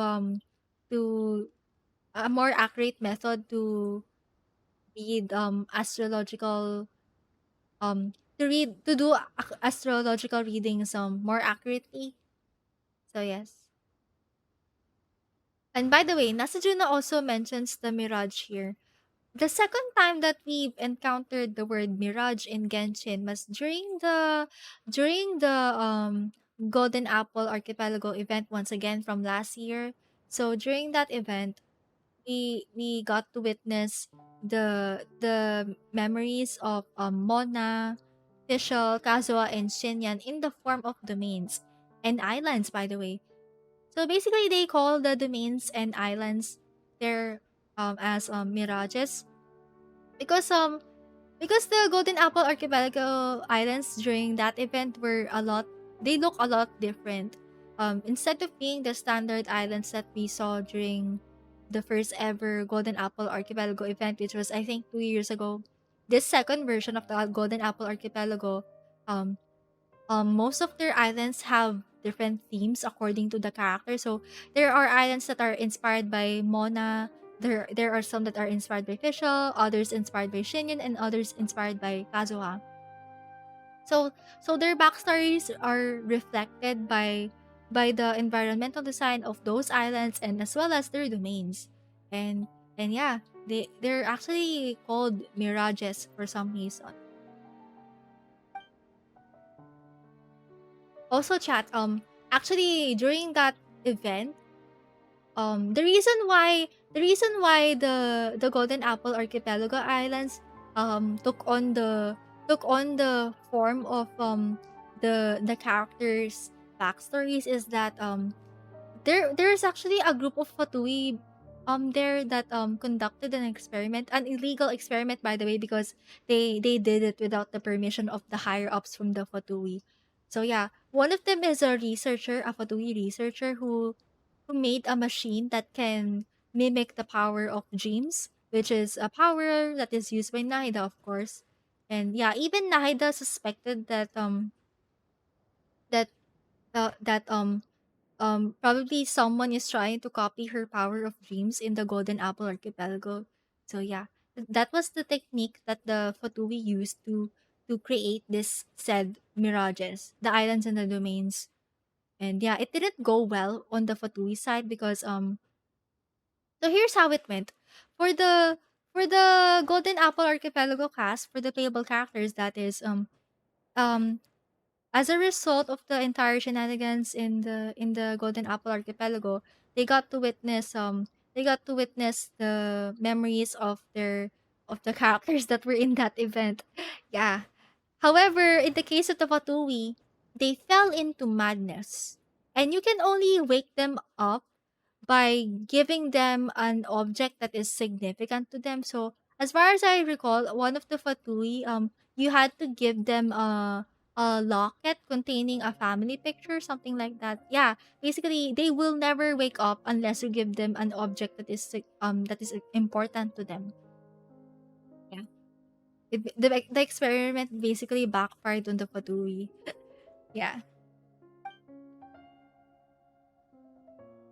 Okay, Nasa Junior says, well, it should be, for that celestial sign reflects an otherworldly hellscape. Long, long ago. Oh my god. Okay. Long, long ago, Dari once built a facility here that connected them to realms beyond.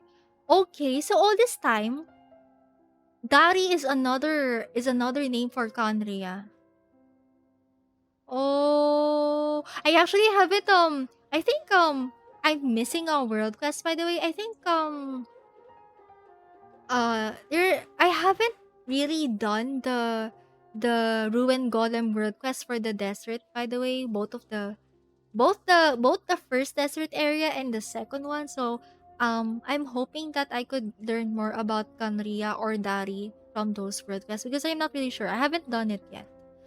Okay, so Kanria once built a facility here that connected them to realms beyond. Interesting. During the Great Disaster, which they say the Dari started, monsters swarmed from that very facility into the nations of the world. Why is it that we keep getting information from this quest? I love it so much. Okay. So we know that the cataclysm 500 years ago started in Canria, right? Okay. I've always been wondering how on earth did the monsters such as the rift wolves. I kept wondering for the longest time now on why exactly they appeared out of thin air. But now I think we got our answer. So the facility that Kanria built in Sumeru, um it basically that facility helped them connect to other realms, um and due to that, um during the cataclysm the monsters swarmed from that facility and invaded Tevat. This is so scary. Oh, the monster store opened a great rift that came to be called the Tunigi Hollow, and though they were sealed away with the new vein of the ancient tree, this mysterious sign appeared along with that. I wonder if that's the reason why the black hole and the green energy look that way. Because if we recall, the purple black hole that we see, which is the sign of Papausha, there's abyss and a lot of abyss energy pouring down from it, and then it's being blocked by this surge of dendro energy from this very old tree stump that I don't know much about yet. So I'm wondering if that's why it looks the way it is. Okay. So the more so we also recall that the rift wolves they actually have the ability to use their claws to rip apart space so that they can create rips in which they will pass by from their location and then into the and then transport into Teyvat basically. Okay, so they have this they tore open a great rift called the Tuniki Hollow. I'm gonna remember that. Yes. What the sign reflects is that which lies beyond the dark rift, and though the monsters cannot enter Teyvat through that illusion, it nonetheless radiates corrupt energies. Ah, okay. What the sign of a pouch reflects is that which lies beyond the dark rift, and though the monsters cannot enter Teyvat, that illusion. Okay, so regardless of them being blocked, the corrupt energies are still coming in, I think. They say that our very first Vijnanapati extinguished that strange sign together with the Pari, but as the power of impurity has strengthened over time, this ancient symbol has appeared once more. Ah! And should we leave it be? Who knows? That hollow may truly re-emerge one day, and that ancient war will be reenacted. In truth, it might be interesting to live in such exciting times. Okay, hold on there. Um, okay. I would like to bring up something here. So he says that that hollow may truly re-emerge one day in that ancient war will be reenacted. Okay, chat. So in case let's recall something for a bit about the chasm. So in the chasm, we actually had a world quest there that involves Fatui Electro Mage, the Chechen Mage. I think her name was it Katarina, something like that. So that Electro Chechen Mage, she actually said something about the cataclysm. Like she talked about how the Fatui as a whole they are preparing for a great war that's gonna happen in the future. I think I forgot what term she used, but I think she called it it was either winter something or darkness something like that. Yeah. Um so I have a feeling that the that whatever the Fatui are doing right now, I think it's in preparation for their maybe they're gonna go against Celestia, and yeah, maybe I have a feeling that it's gonna lead to a lot of consequences, because we know that going against Celestia will lead to a lot of ruin. Even going to the even fighting the abyss will lead to drastic consequences. And oh my god. Oh, okay, so fighting the abyss alone and versus fighting Celestia alone, that's already respectively, that's already there's already a lot of risk placed in there. Imagine going against them both at the same time. That would be so drastic. I've actually I think one of the reasons why I think one of the lore Genshin lore topics that interested me the most was the forces of Celestia and the Abyss. That's kind of the reason why the my username is like this. So my username is Celestia Abyss, right, across all social media platforms, because I combined Celestia plus the Abyss in my username.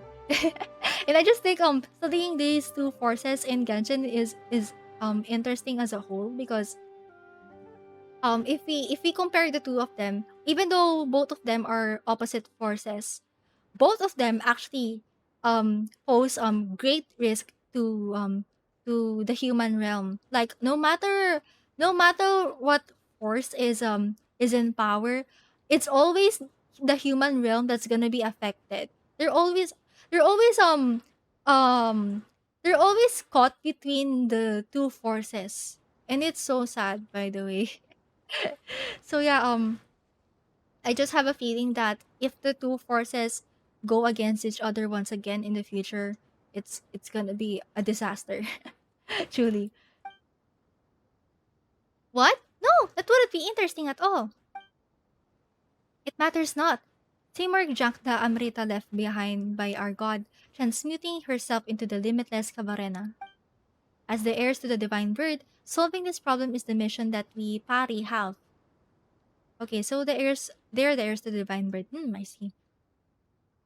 I, Sorush, will surely leave behind a work great enough to be her equal.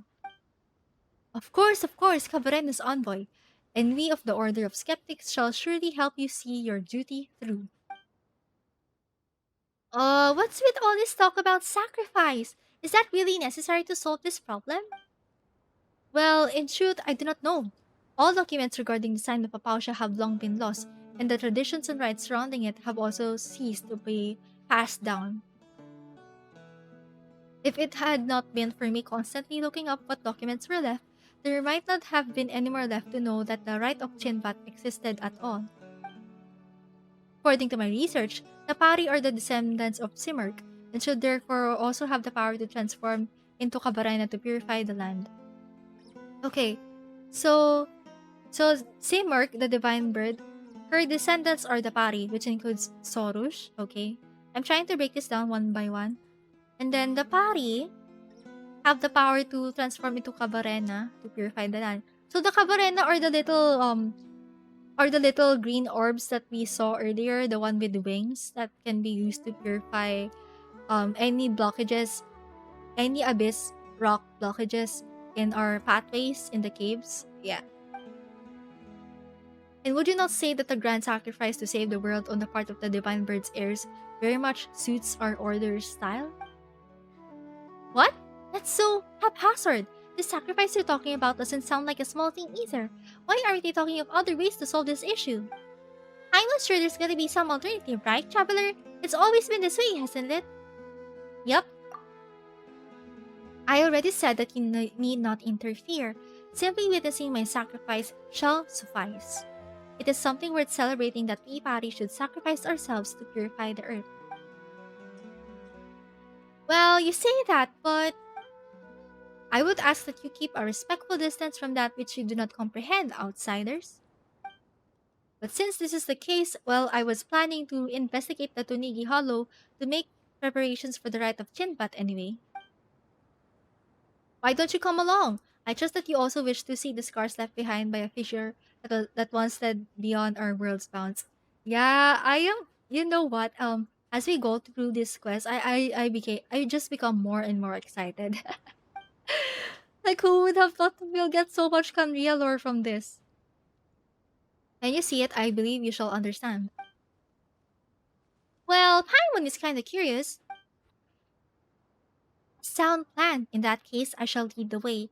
After all, you would find it impossible to freely traverse this land where Khvarena battles against impurity. My Yasnapati, follow me to the end. Watch me complete my mission. Oh yay! We have unlocked Sorush, Bloomguard of the Pari. Pari are very mysterious creatures, and as the Bloomguard of her race, Sorush can replace your characters to fly and move. When Sorush is in flight, your character will stay in place to await her return. Ah, okay. So we can't really transport ourselves to high places. Okay. It's just Sorush doing the work. While in flight, Sorush can ascend or descend and can use the accelerate skill to increase her flight speed. This sounds a lot like Scaramouche, by the way. Sorush cannot be too far from your character though. A Bloomguard should never abandon others after all. Okay. Sorush can call upon the special energies within items around which mysterious mayflies dance. Press Sorush interact skill to allow her to use her power to guide the might of Khvarena. Hold her interact skill to cause her to stop and continuously channel Khvarena's might. During this time, you can control your character freely. Ah. Okay, so actually saw a lot of these orb thingies while I was exploring the area, and I've been wondering how to interact with them for such a long time now. And okay, looks like we have to use Sorush for this. Oh, as a parry, Sorush can also perceive some things beyond normal human sight. Oh yeah, I actually saw a lot of these ring thingies too around the area. Oh my god, I am so glad that we'll be able to unlock a lot of the exploration mechanics now. This is so good. Okay.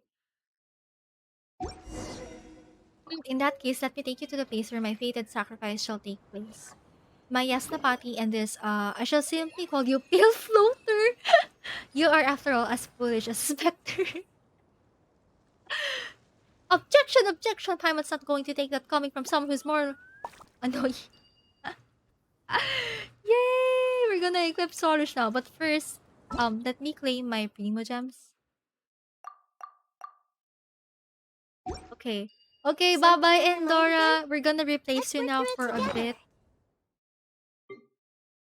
Here we go, Sorush! As one of the Pali, the defenders of the land, Sorush aspires to become a Bloomguard who shall quell calamity.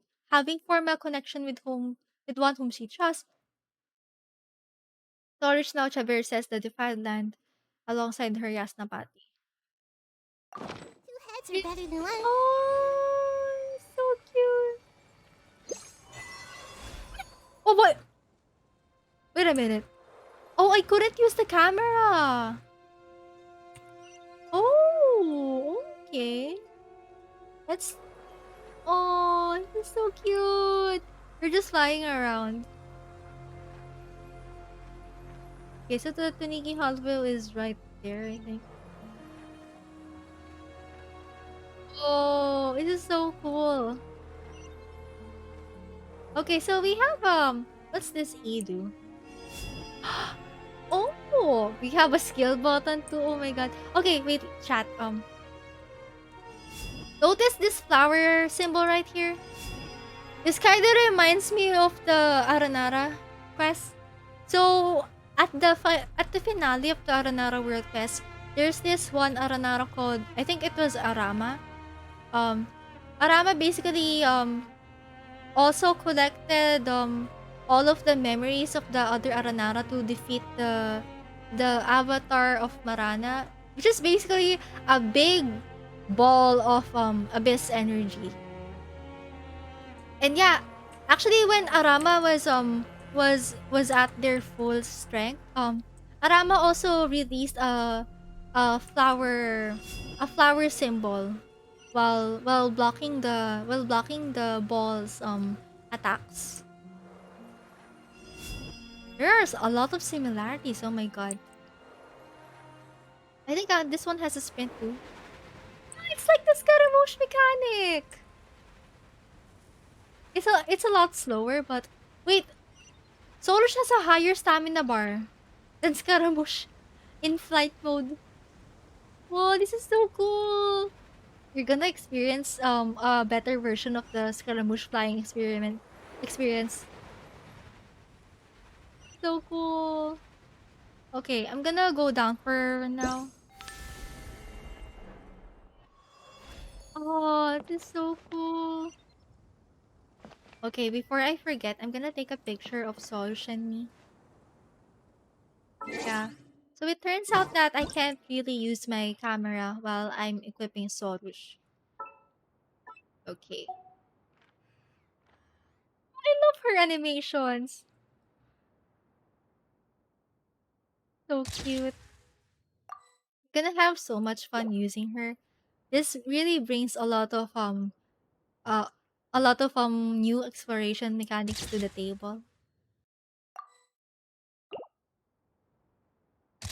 Oh, look at her. She's so happy.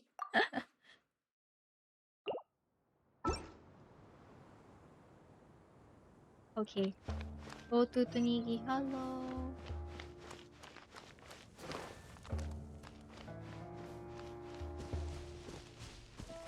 And she's just twirling around.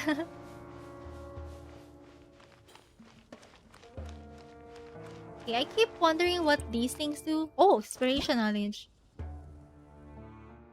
Plumes of purifying light are the fragments left behind by the entities of Khvarena who have used up all their strength.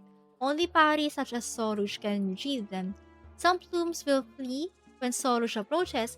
She must successfully give chase to retrieve such plumes. Some other plumes will split into many leaves when Sorush draws close. Collect all of these leaves to retrieve the complete plume.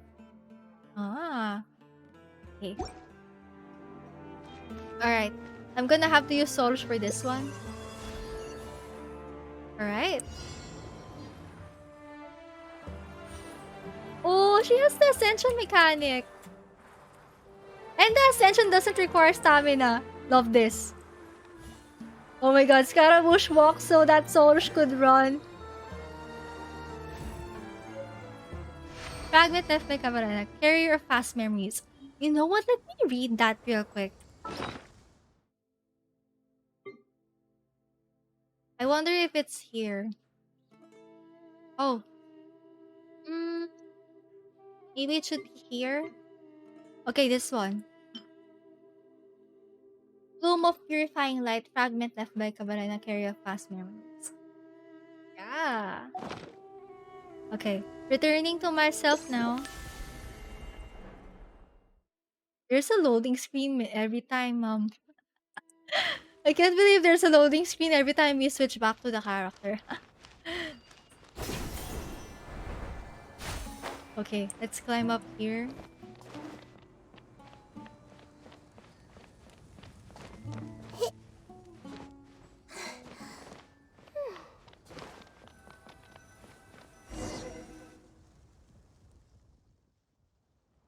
Oh, is that Deep Pit the Tunigi Hollow you were talking about earlier? That's a super huge. There's super huge crystals all over the place, even bigger than the ones we saw before. They look scarier too. These were once huge trees. These were once huge trees used to seal and subdue the creatures of the dark depths. The power of defilement has corrupted them, warping them into such forms as you see now. Since the monsters since the monsters have been sealed, it sure doesn't look like anyone needs to sacrifice themselves again. That is why we must use the power of Khvarena to reopen the way. Hey, wouldn't that just release the monsters again? It took so much effort to seal too. No, I mean that we must open the path to the sign of Papausha. The way to the rift in the earth was sealed long ago. It can never lead to the true darkness again. Ah. But that is exactly why that sealed rift does indeed connect to the illusion of the abyss. We need only use the great songs of Cavarena to stabilize the seal before initiating the rite of Chinpa to pass through the darkness and reach the sign. Hmm. I wanna ask about the rite of Chinpat for now. This is a ritual performed by the Pari that will allow us to open the path through the darkness. It is said that the first Vijnanapati, Nagarjuna, and the Pari did just that. Ah. But we must first obtain the great songs and gather the power of Kabarena in order to initiate the rite. That's all well and good, but what will we do once we reach the site that the sign is on? I do not know what happens after that. I have encountered legends that our first Vijnanapati Nagarjuna was lifted up to the heavens, where he used divine power to extinguish the sign. But that, I feel, is mere myth. I believe that Cabarena's envoys will have some way. Since they can purify the defiling impurities, they must also have some way to extinguish the sign. Ha! Did Sorush not also say that she wishes to imitate the sacrifice of Simurgh? The world is built upon conflict and sacrifice after all. Oh wait a minute. We had this discussion before. Wait a minute. The world is built upon conflict and sacrifice after all. So in case you weren't here in my Hexen Circle stream about Anders' daughter and Ivanovna, we talked about how there's a prevailing theme of sacrifice in this game, especially when it comes to cryo. But yeah, I'm glad some NPC has said it now. Also, we got a cryo jump earlier, by the way. Well, that's what Source says. Sure, but that's way too irresponsible of you. Oh, don't fret. Before the necessity of any sacrifice can be ascertained, we must still bring the great songs of Cabarena together. At the moment, we have yet to take even the first step forward. Uh-huh, says the guy who's just been talking this whole time. Well, basically, only the party who has been chosen as a Bloomguard can touch the great songs. But our current envoy, Lady Sorush, has yet to obtain that right. Oh, she looks sad here. Is that so? For all that bluster, you really aren't all that, huh, Sorush? You dare to speak to me like that, pale floater? Well, Paimon isn't a pale floater. Only by obtaining the twin horn chaplet may she become the Bloomguard, a being able to gather the power of Cabarena. As such, she must first be acknowledged by Lady Zurban, the first pari. Ah, love that. Okay, I hope that we'll meet Lady Zurban along the quest line. She is a mighty pari who once fought alongside her ancestors. It is even said that she was the very pari who fought alongside the ancient heroes to subdue the embers of the abyss. But that elder of ours is utterly unreasonable. She refuses to acknowledge my dearest desire. I'm afraid there's nothing I can do about that. Still, even without the twin horde chaplet, my sacrifice will suffice to accomplish this deed. Of course, I do not intend to doubt your desire to sacrifice yourself this way, but if you are unable to perform the rite and pass through the Dark Hollow, your wish will not be fulfilled nonetheless. However, I do have a suggestion. Lady Sorush calls her Yasnapati, did she not? Why don't you go with her to the Borokasha Oasis? That is where Lady Zurban may be found. Perhaps Lady Zurban may yet change her mind should she see that we humans view Lady Sorush as the predestined envoy. Well, I am her Yasnapati after all. You're enjoying this, aren't you? Of course I am. This is the only method we have at present to change our current situation. So please, do go with Lady Sorush to the sacred place protected by the Khvarena. I think I as far as I know, I passed by the oasis already, and oh my god, it is so pretty there. Aren't you a sneaky one?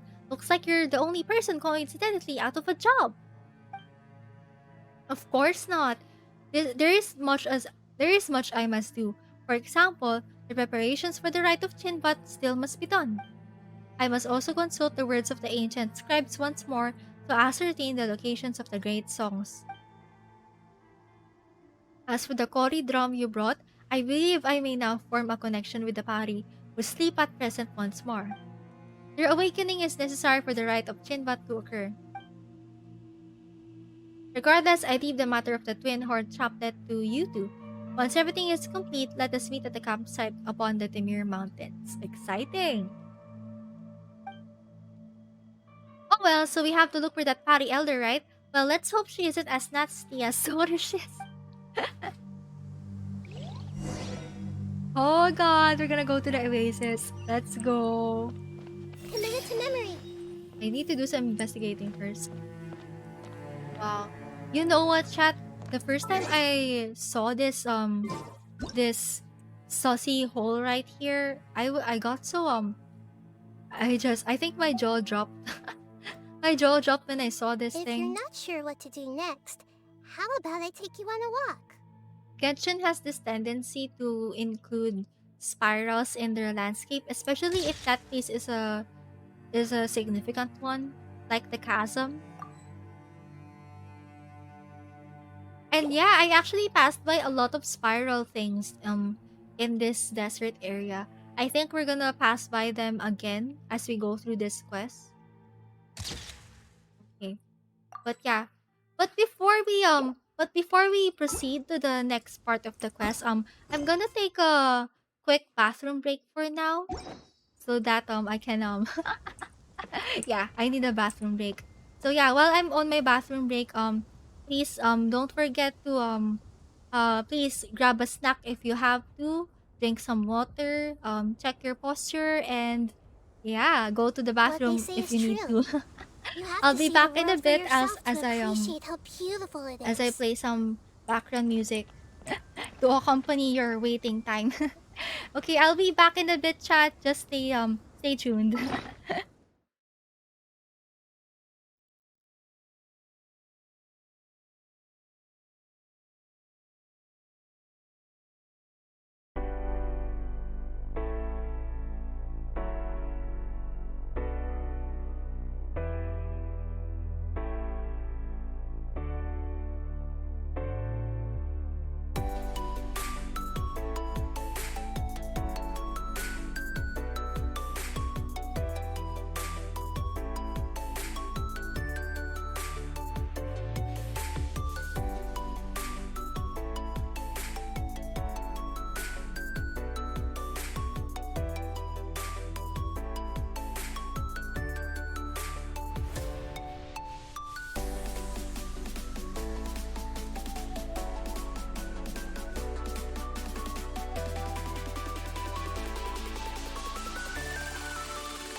Hello, chat.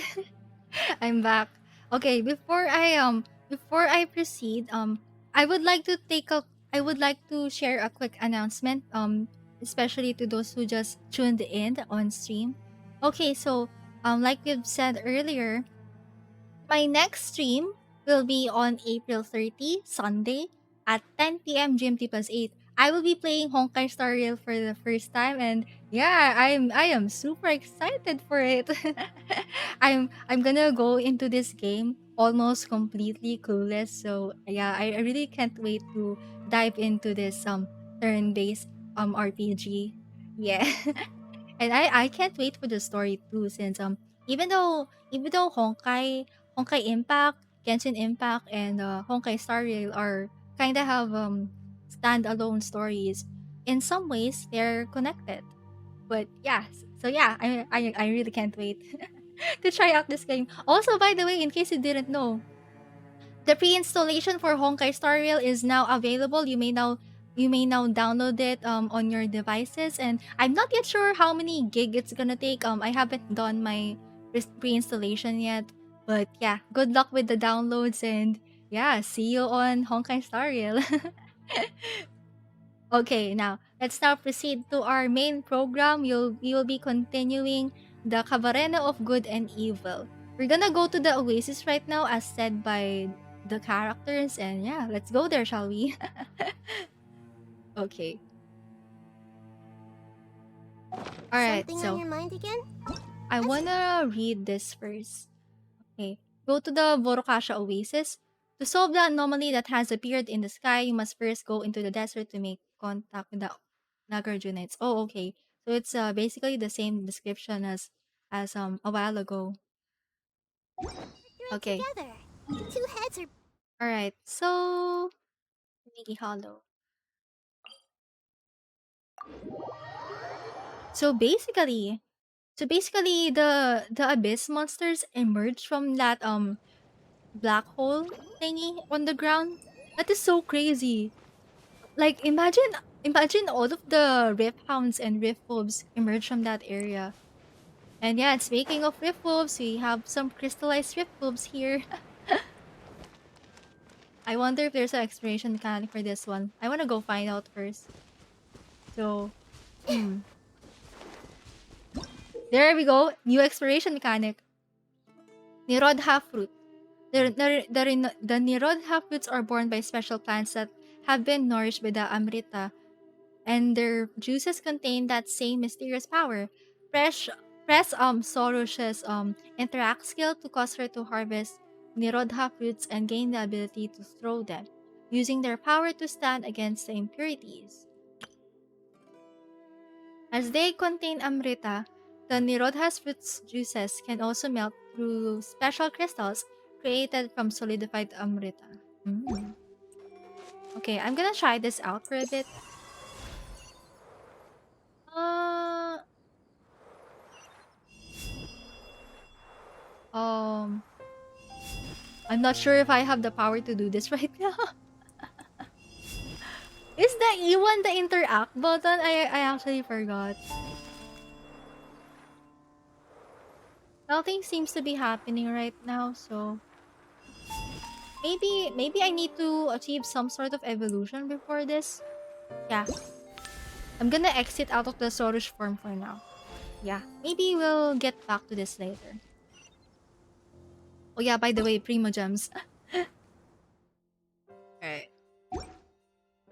Oh wait, I need to speed through the whole instruction. Okay.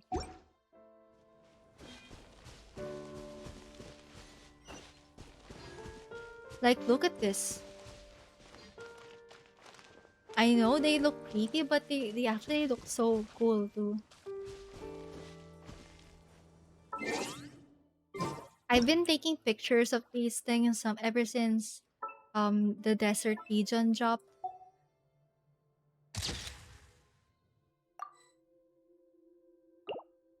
I love how Solus is just vibing in the background.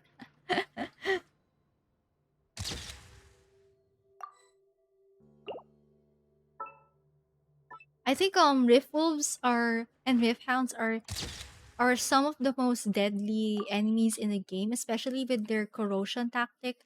Like I know I love using a lot of healers in this game, but sometimes the rift wolves still scare me, especially the golden wolf lord. I hate the golden wolf lord. I think those who have been in my streams for quite some time now, they already know how much I hate that enemy, especially in the spiral abyss. So yeah. Okay.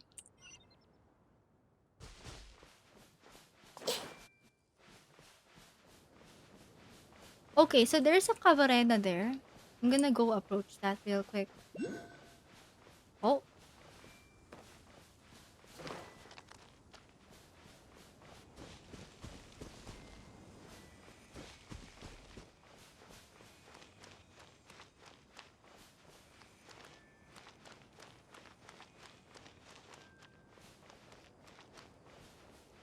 good thing it's also heading in this direction. Continue onward. Ishoyo, Yunjin for the win against the Wolf Lord. Yeah! Oh my god, thank you for suggesting to me back Curiosity then that deserves a reward. thank you for thank you for giving me the Yunjin tip, by the way. It was so helpful. We managed to defeat the Golden Wolf Lord.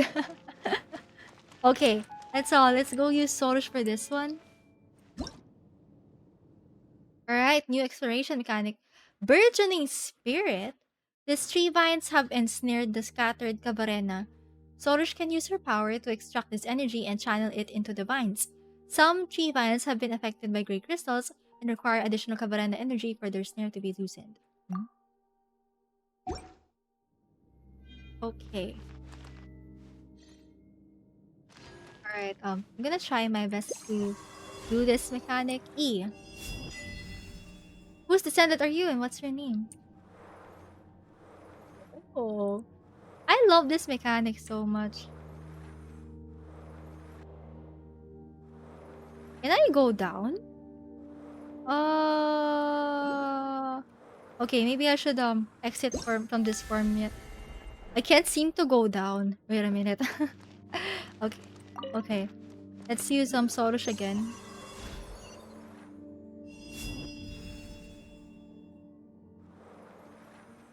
Alright. I think my only complaint here would be there's always a loading screen every time we switch back to our character, but I guess that's okay. I'll get used to it maybe.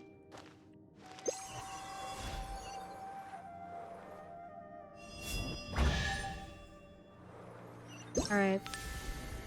So we have a chest here. I wonder who this gift could be from. Oh, it's the crystallized sweet nut. I remember when I first went to this area, I just got so scared from it because wait a minute, what on earth is that? Yeah, even from a distance, it looks so ominous to me. And then when I climbed the top of this, so actually there's a Dendroculus up there at first. So yeah, I forced myself to climb up that crystallized venut just to get the Dendroculus, even though this venut is creeping me out. God, I don't ever wanna look at this ever again. Okay, let me take a picture of this one.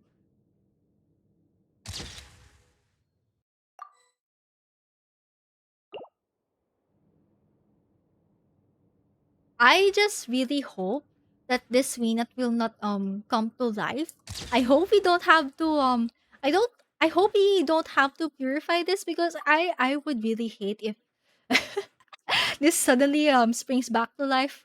All of a sudden it would be so oh my god. You know what Venus really love to do a lot of jump scares, especially in the quicksand. Oh god, I really hate I really hate any kind of sandworm enemy in a regardless of the game. I hate sandworms. Ugh, they creep me out. I show you when 3.6 first dropped, I was on call with my friends, and when I ran, uh, when I ran around unlocking waypoints, I saw this and shouted, "Why is there a giant skeleton in here?" It scared the shit out of my friends. Yeah, it's so scary.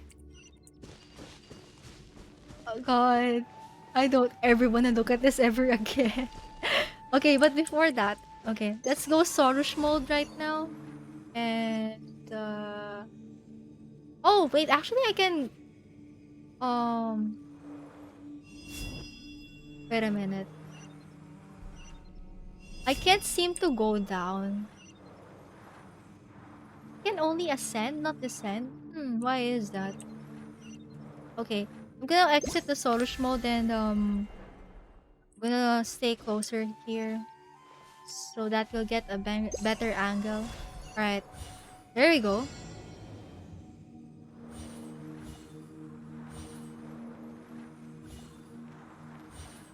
Okay. I am so glad there isn't a stamina bar for flying. Okay. Returning to our spot back there. Alright. Is there anything I need to do here? Looks like we don't have anything to do here. So, we're gonna go to that area at the bottom. Gosh, look at how large this V-Nut is. Oh no, don't tell me we're gonna do something here. Oh no. Oh no. I do not have an animo character in this team right now. Whoa, the crystal here looks like... Could this be one of those Venat that we've seen before? How did it get trapped here? Hmm? So you call these children of an ancient dragon the Venat? Still, it does not have a sinful form. Perhaps it was merely unlucky to have been caught in the crossfire and sealed here. Well, maybe it's a good thing it's been sealed here. If not, it might just pop out of the ground and swallow us all in one go. I'll protect you, Paimon. Paimon knows that. You two certainly look like you get on well. Of course, we're the best of buddies. But is it not also said that even constant companions would fail to notice if the other was spirited away by a sprite? These stories are quite common too, yes? What are you talking about? Traveler would never do that. Ha, I merely jest. If you're bosom buddies, surely some idle jokes will not move you. Hehe, we shall soon reach the Borokasha Oasis. Come on, let us hurry. Okay, it's been I just really wonder why we've already gotten a lot of instances wherein Paimon panics whenever she thinks that the traveler might abandon her one day. Like she wants to be on the traveler's side forever. She just wants to be a companion. Yeah, but yeah, it's been happening quite a lot recently. Even during the Sumeru Archon quest. So there was one time wherein during the Sub-Zero's Samsara, the traveler had to step outside the Sumeru city for a bit just to see what is going on outside, and then on the other hand, Paimon stayed behind in the city, and Paimon If you're was not sure what to actually do next, panicking. how about I take you on a walk? She was so worried about the traveler during that time. So I am just really wondering if this is all setting us up for the future. Like could it be possible that the traveler will indeed abandon Paimon at some point, but it's too early to tell as of now. Mishoyu, it's fun to use Soros as a game mechanic, but it's also fun to solve the puzzles with just wonder. Yeah. I just oh my god. I think Wanderer is just he I think he has one of the most interesting play styles ever. Like, oh my god, he adds on a lot to the exploration experience in this game, and I am so glad that Soros right here has a similar mechanic to him. But I think it's kind of like an improved version of Scaramouche's flying skill, since Soros has a higher stamina bar, and at the same time There's no stamina bar for flying. Like, you are free to fly as you please. Wow. Okay, I'm gonna use Sorush for this one. Hmm. Is this how they look like now? How pathetic. Sorush, what are you talking about? Never mind, I just happened to witness the undignified states of my kind. No matter, we shall keep going. You see, that makes Paimon even more curious. Let Paimon have a look. Oh wow, that really is one strange tree. The way it's shaped like a circle looks almost like a door, right? Yeah, it does look like a door to me. I wonder if a portal is gonna emerge there. Okay. If we walk through it, it might lead somewhere. Hehe, Paimon would definitely like to go first. The Fravashi trees are no doors. You'll disturb the residual party residing within if you simply barge through them. So that's called a Fravashi tree, huh? But where are the residual party? Paimon can't see them at all. Of course, Pale Floater can't see them. They are still trapped by obsessions of the past after all. It may not be what they wished for, but looking at the sight of them clinging desperately to this world, how absurd and pathetic. They may look a little strange, but calling them pathetic is just mean. And looking at you being surrounded by so many plants, Paimon actually thought you'd feel at home. I only feel at home when I'm on the battlefield. Only the battle lasting until the end of time can be perceived as true eternity. Oh my god! That is a bold statement. Only the battle lasting until the end of time can be perceived as true eternity. I wonder what A has to say about that.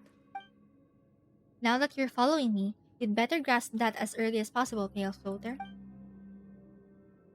These Pravashi trees are party that fought till the end against the defilement that had been corrupting the land. Using the last remnants of their power, they transformed into the state that you see now. Okay, chat, this actually reminds me of something. So, once again, going back to the Aranara World Quest, actually, there is one, there are actually some Aranaras that had to turn themselves into trees at one point, and we actually got to witness one of the Aranaras turn themselves into a tree. That tree actually exists in the overworld now, so yeah, if you've done the quest already, you'll know what I'm talking about. So interesting that this kind of phenomenon also exists with the party.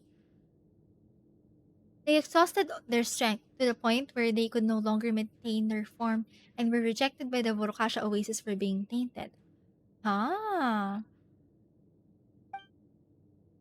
Legend has it that in ancient times, the Order of Skeptics would hold a ritual of purification for them so as to bring them all back to the Vorokasha Oasis. But nowadays, there remains no one in the Order of Skeptics who is able to perform such a ritual. The best they can do is but to keep these Pravashi trees alive. But this only prolongs their suffering. Judging by their current appearance, they seem to have nothing left but the bitter memories they have to endure alone. In a way, they have also fulfilled their mission, but it was all a meaningless act compared to a true sacrifice. So there is a way to save them. Oh, Paimon can't just leave them here to suffer and endure alone like this. You can't? That makes you weak, Pale Floater. Being compassionate is indeed one of the great Simmerg's many noble qualities, but one cannot survive here with merely a kind heart. Besides, for us Pai, to exhaust our strength in the final stand against evil is already the best ending one can dream of. I see no necessity to change anything. Well, that makes you think. That's what you think. Maybe, they have different ideas, you know? If Paimon was trapped here, Paimon would definitely want to go back home and be with everyone else. We Pari share no such weaknesses. Hmm, fine, since even my Yasnapati fancies so, I shall wake her up with my power and let you listen to her dimming voice. Alright, exploration knowledge. I love that I really love exploration mechanics that have stories tied to them, such as this one. It helps me appreciate the area more. Okay, Fravashi tree, a mysterious plant created by a pari who has used the last of their strength. A lingering pari with memories of ancient days is contained within. Sorosh can use her power to awaken the residual pari inside the Fravashi trees. If the languishing obsessions of these spirits are extinguished, perhaps this pari, thus scattered abroad, may yet meet again in the sea of flowers. Offer the plumes of purifying light you obtained from Pravasi trees to the Amrita pool and return all the memories of Khvarena back to the flowery sea. Okay, okay, okay. I remembered something once again. So, sea of flowers, flowery sea. This this highly reminds me of the sea of flowers at the end, which is which is featured in the Tevat chapter trailer. So it is actually one of the oldest trailers for Genshin. It actually features a sneak peek about all of the Archon quests that we're gonna get all the way um from Mondstadt all the way to Canria. So so for the Canria chapter preview, um we actually um we actually saw that the traveler is standing on a sea of flowers.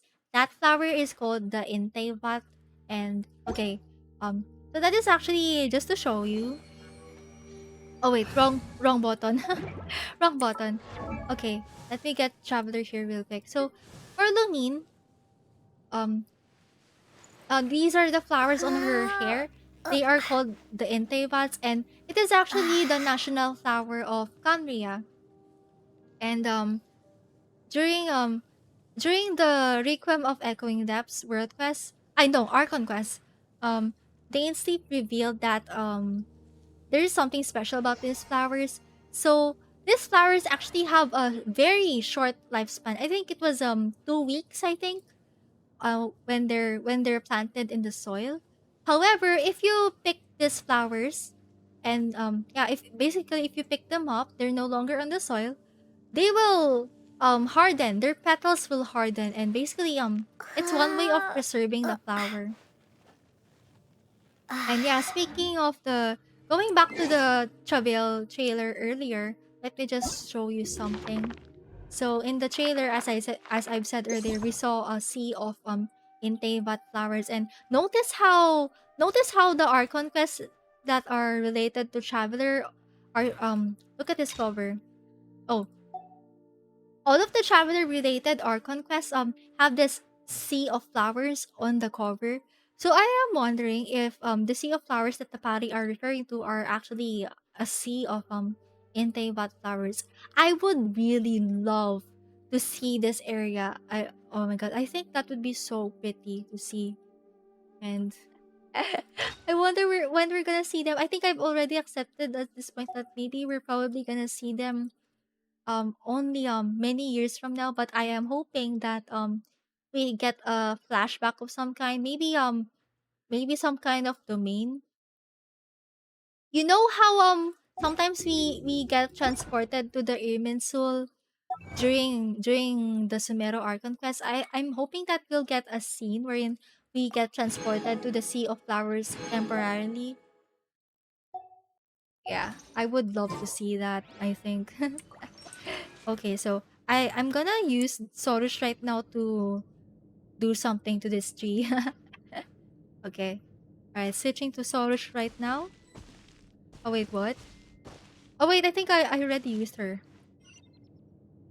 Oh wait, no, I think there's nothing I can do about this right now since Sorush wants to ignore it. Oh wait, actually I can. Look at that! It's so cute! It looks like Celebi. Celebi from Pokemon. Yeah. Oh god. Okay, I wanna talk to the residual party of the forest real quick. Wait a minute, actually, let me first take a picture of her. The Pokemonification of Genshin Impact, so true. Okay.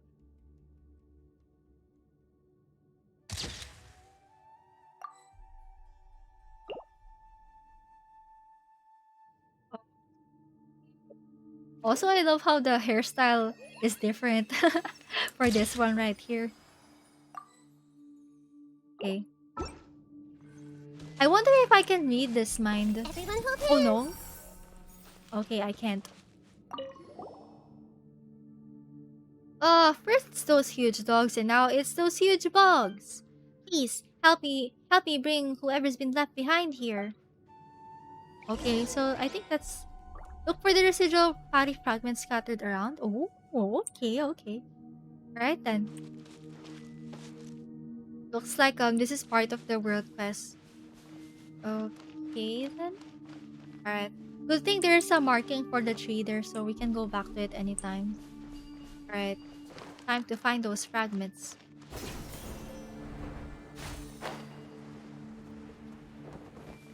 Oh, there we go.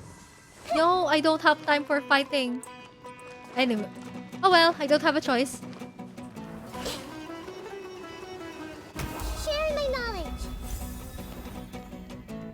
Hey! Dance with the waves! Positions. Don't be scared. Hold the line.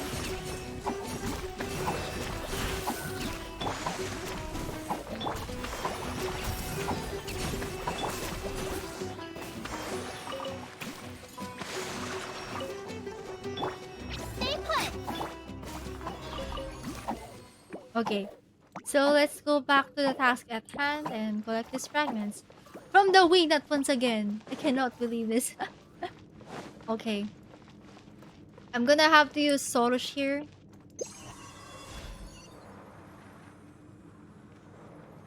Oh, Sorosh is so convenient to use. Oh no, I can't descend. Oh wait, left control? Wait a minute. That's kinda hard to press. Wait a minute. Um. So I can use the left control button to go down. But that's kinda hard though. Let me out. Let me pick this up. Oh, maybe I should interact with it. Okay. Okay, so that's how you do it. Okay.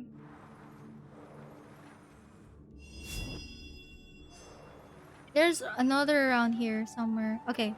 At the bottom. Oh my god, the left control button is so hard to press. It's all the way at the end of my keyboard.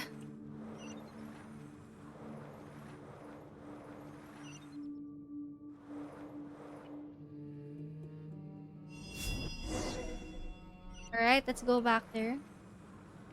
Actually, where did I transport myself to?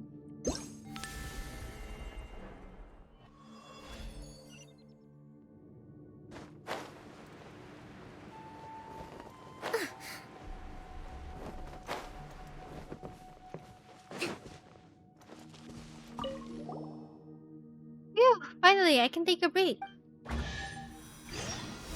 Something sparkly just floated out from the tree. Is it some... Oh, Primus, it's a purifying light. How did the residual power in the tree turn into one of those? It seems that the obsession contained within has been cleared away, though I'm not sure how that happened. Let's take it for now anyway. It might be of use to us later. Yeah, it's interesting how it's been Provisions are consistent vital. in a lot of quests that the traveler has the power to purify. Okay. Hmm. I wonder what the next part of the quest is. Okay, continue onward.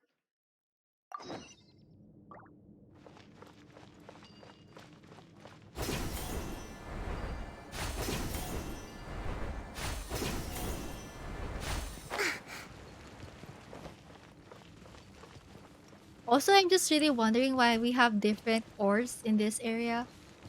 I have a feeling that it's unique to this area alone.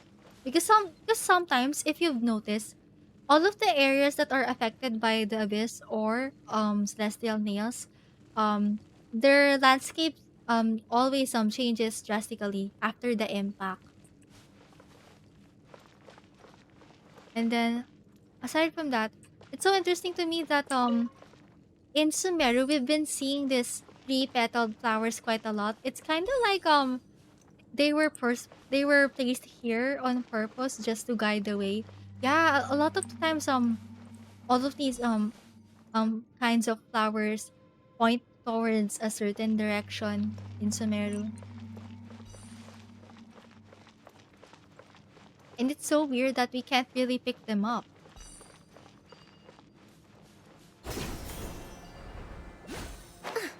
Look at them, they're having a meeting right here. I think I passed by this group of hilichurls some time ago and look at them. They're just having a meeting. we have You're probably wondering why I have gathered you all here today. I think this isn't the first time that we've seen a hilichurl group like this. Respect must be Okay, given so to the these will two of seem every to be creature. sleeping. Each fish in the ocean We're gonna ignore them for now. I want them to swims vibe in its in own peace. direction. Okay, let's continue. Okay, looks like we need to go outside the Let's move cave. out.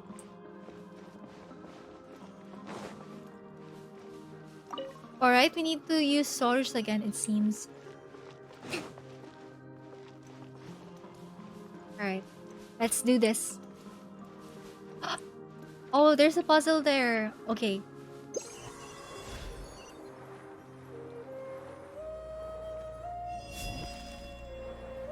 Ah, okay. I think I need this thing here before anything else. I wonder if Sorush can trigger this. Oh, it can't. I think I need to switch back to my character.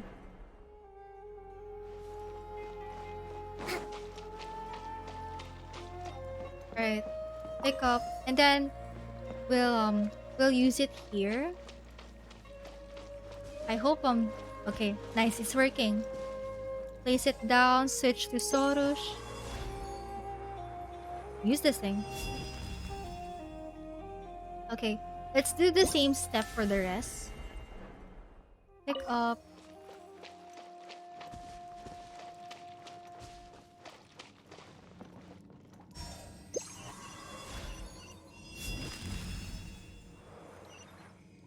Okay. Switch again. And then I'll use it for the third one. Since it's all the way up there, I wonder, maybe I should use it Let's here. move out.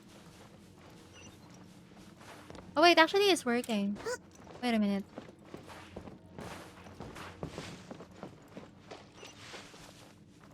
Oh yeah, it's not blocked by a crystal regardless.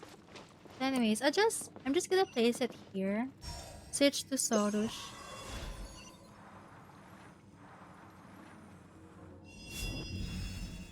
Right.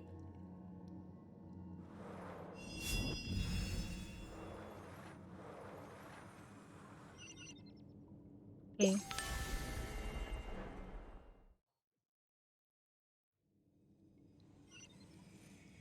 I'm not really sure what to do here because supposed to be in these kinds of puzzles, there's supposed to be a drum here, but we don't have a drum at the moment. Okay, I'm just gonna continue onward for Let's move out. this. Okay, looks like we're outside now. It's just like Nasajuna said, the devout energy is oozing out of that huge gap. Looks like there's a large tree stump down there too. The energy coming from it seems to be opposing. Paimon doesn't know who or what that is, but let's go over and take a look. Okay.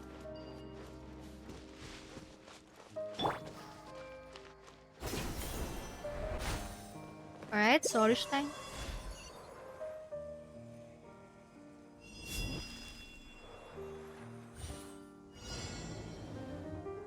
Alright. He... I really love the Sorush mechanic so much.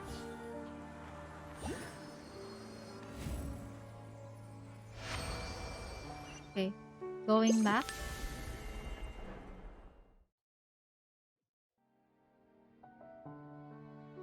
By the way, chat, for those of you who already started this world quest, without spoiling anything, how did you feel about this world quest? Was it fun for you?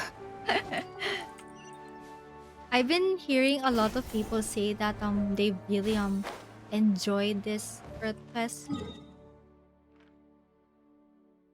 Actually, I can just teleport straight here.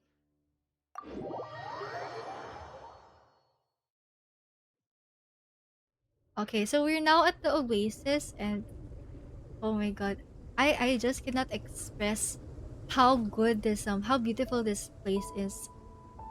I just love how it's designed. Like even the blue flowers there have some sort of swirling pattern to them.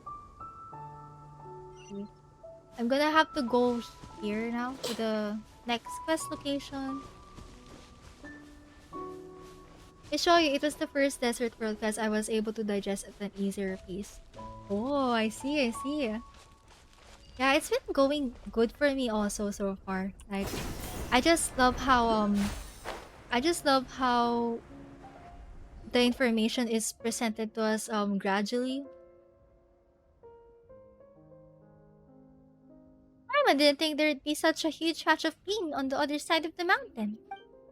We were just in the desert too. How strange. Impressive, is it not? It is our homeland after all. The homeland of the party? Sure, there'll be lots of other people like you here, right? You know what? Paimon's not all that keen on going.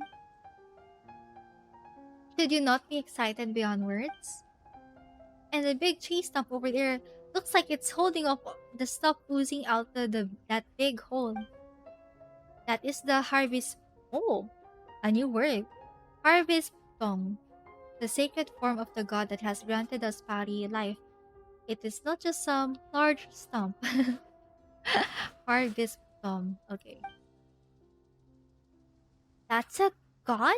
Well, we've seen other gods, but this is the first time we've seen one looking like that. That is because our god, Harvest Harvest Tom, cannot be considered alive. 500 years ago, our great god gave all to quell the power of the disaster afflicting this place. And she was stained with corruption and could not be reborn in a pure plane. Thus, her divine consciousness continues to wander the mortal one. Okay, this kind of reminded me of Ruka Devata. So basically, when Ruka Devata tried to eliminate the forbidden knowledge pollution in King Dashret's kingdom, in the process, although she was successful, she also got stained by the corruption to the point that that corruption lasted until the present. I'm wondering if Sorush is referring to a different god here this time. Our great God left us with the sanctified Amrita, and the Lord of Verdure caused the harvest storm to grow from that, and thus anchoring our God to this realm. The Vorokasha oasis has been nourished by the Amrita, and even the Khvarena that defends this earth gains its unending power by the grace of the Amrita. But this god of yours doesn't look too well. She's been trying to hold out against the stuff coming out of that hole this entire time. Her power maintains the seal over the dark hollow. I fear that the emergence of this sign is due to the attraction of that evil power. If it were not for the presence of the harvest storm, the defilement surging forth from that hollow would have infected the entire world. But it is also due to performing this duty that the tree has deteriorated so much. Yeah, I feel bad for the tree though. Like it's been holding off the abyssal energy for this long already. I do not believe that I could ever bear to be reduced to such a state. That is why I must leave a legacy of heroism behind for all to remember before it does happen.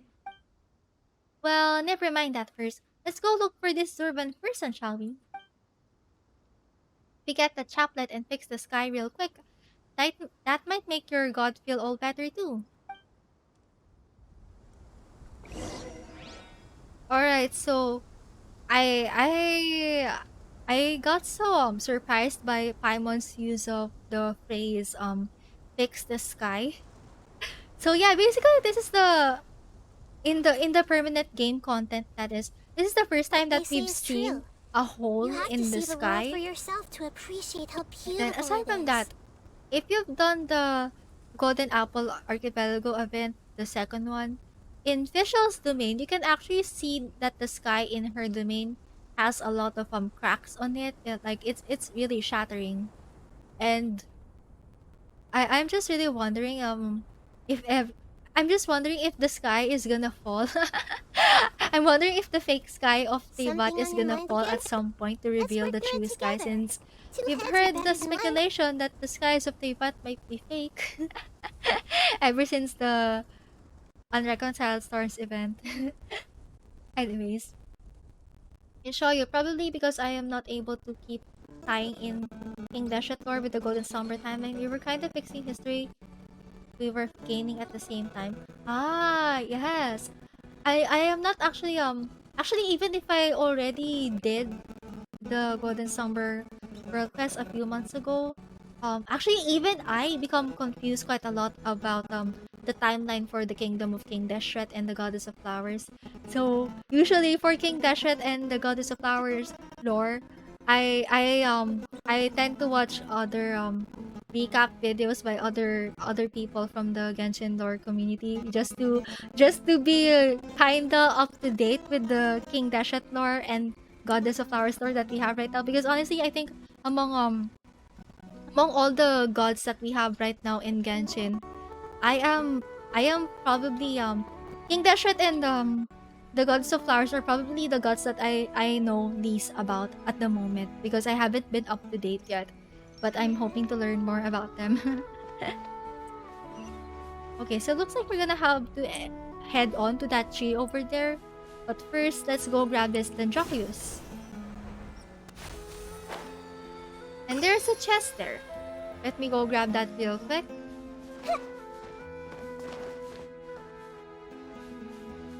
I see everything. Here. Alright. Don't be scared.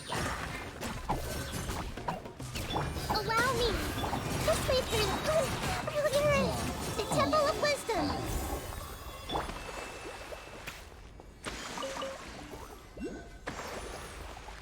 Alright, I think we have another source thing here. So let me go grab that real quick.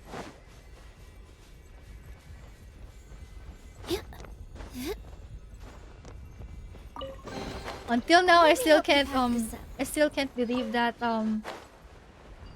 Nahida's burst is so huge.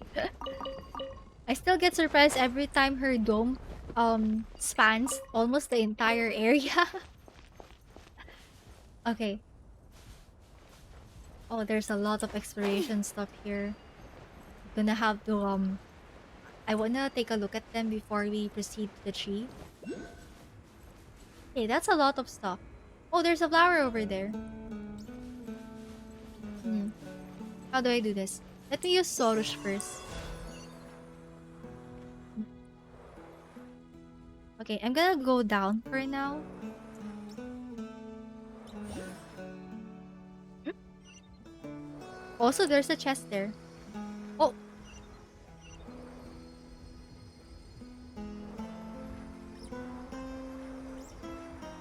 oh, okay then. Why is this? What are you doing? Ah, okay, I collected the plume. I know there's a chest there, but I don't wanna go there just yet. Also, how do I even get up here using my character? Anyways, let's head down for now and oh, oops, wrong button. Oh well, no worries. I'll just switch to Solus again.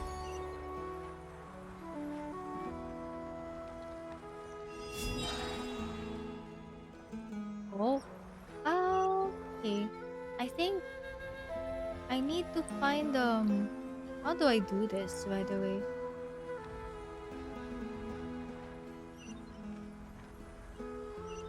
But there are a lot of chests here that I couldn't reach at the moment because I'm using Sorush.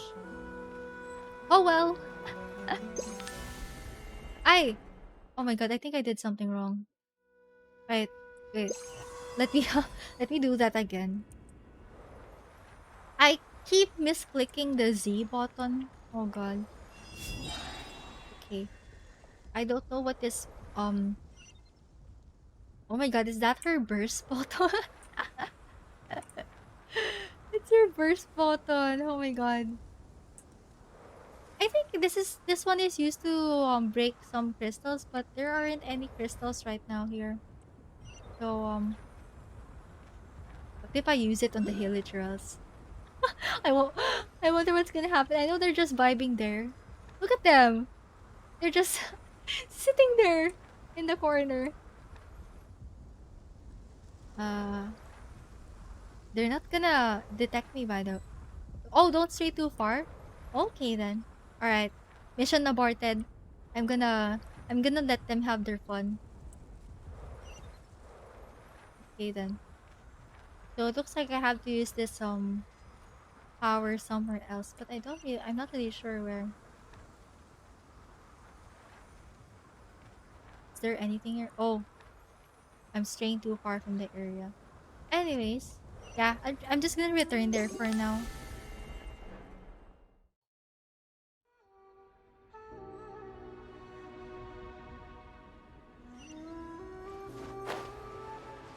I should have a chest here somewhere. Oh right, this one.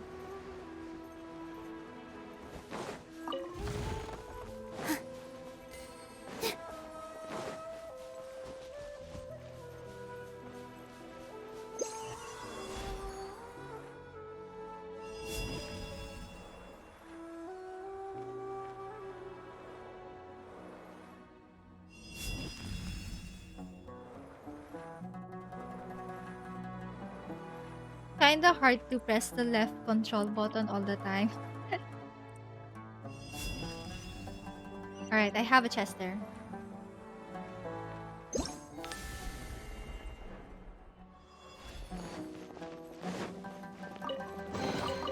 Wow, what a lovely surprise.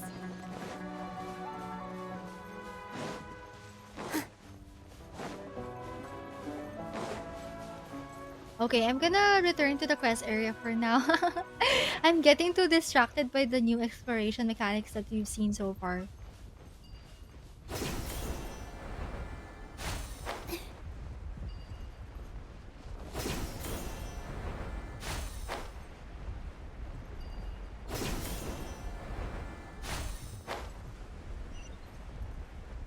I think it's probably just me, but Sunny days are so warm and I cozy. I actually felt so Ah, relaxed while I was they exploring make this me area. sleepy. It's kind of like the same relaxed feeling that I felt when I was exploring the Sumeru rainforest area.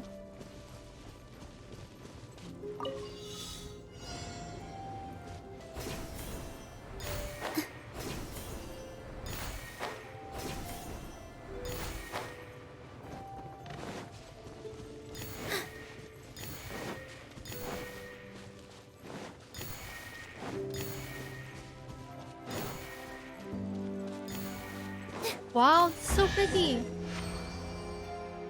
We'll be able to see the elder once we get out of here. You aren't getting nervous, are you, Soryush? Wow, what a lovely Oswald, surprise. do not second guess me previously, Male Floater. I think this is the first time that I've been to this area. Whoa, it's so pretty. Look at this. Wow, I need a... This deserves a picture. Wait a minute. Yeah. Oh. Oh, I haven't seen this puzzle in a long time. Hello there. Okay. We have Nilo dancing here. I really love taking pictures of Nilo. He has an elegant way of dancing.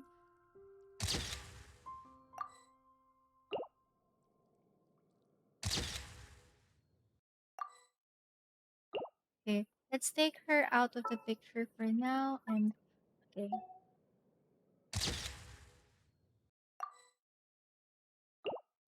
I can't really wait to see more of the underground areas for this tree. Okay. Let's take a picture of the other side.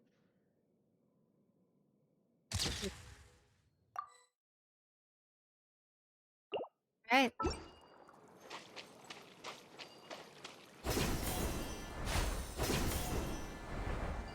I hope there's a teleport waypoint here. Oh yeah, I have. Oh, I've been here already. But it's just that I haven't been to that area. The one we just passed by earlier. Wait a minute. Huh? Did huh? Did it just disappear? Disappear? I could have sworn that green area was just under here somewhere. No wonder I didn't see that green area while when I first went here. Oh, strange.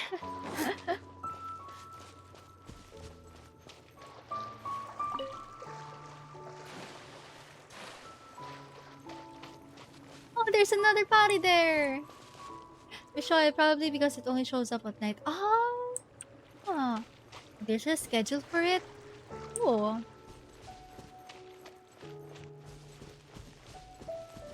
it's a party here. Hello. So cute.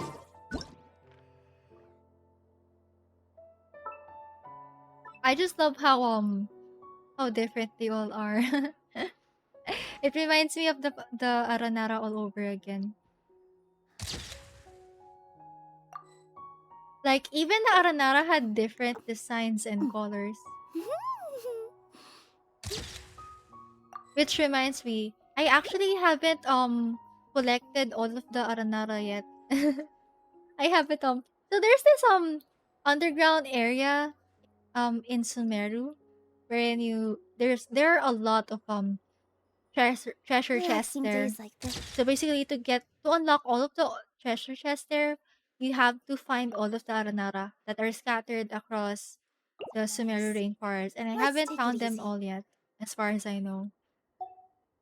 I still have some chests to open. Yeah. I have a feeling that it's gonna take me quite a long time to clear out all of the exploration in Sumeru, especially since all of since the rainforest area and and all of the three desert regions that we have right now, they have a lot of stuff, a lot of secret stuff, underground stuff Take that a deep I breath, as really if you're need about to to take a blow look up a at. huge balloon. Exhale all your sleepiness into it, and then poof! It's now flying away. It seems that we can't really talk to this one right now, so actually, wait, I haven't taken a solo picture of this yet, so let's do that. I am flooding my gallery with party pictures. Oh yeah. By the way, chat, just a quick little trivia for you. Actually, pari, we have a pari word in Filipino. So in Filipino, pari means priest. Yeah.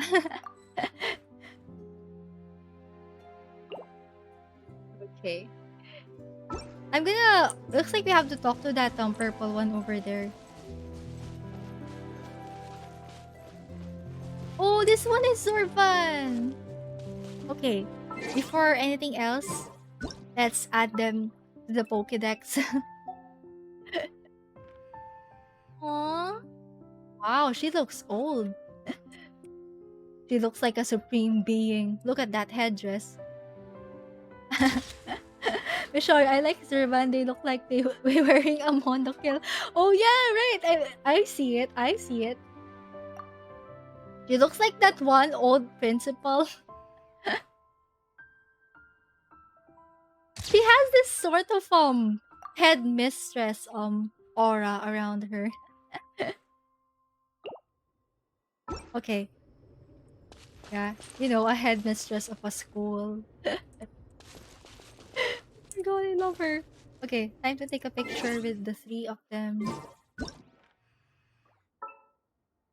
Look at how large Zurban is compared to Sorush. SB, she's sure old and we love that for her. Yeah.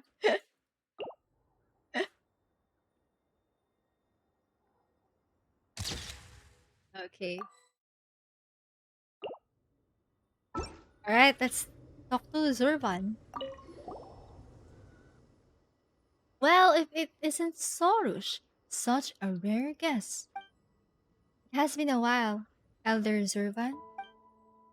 Elder, well, if you call me that, then you should follow party norms and cease consorting with those humans whose hearts are heavy with their ulterior motives.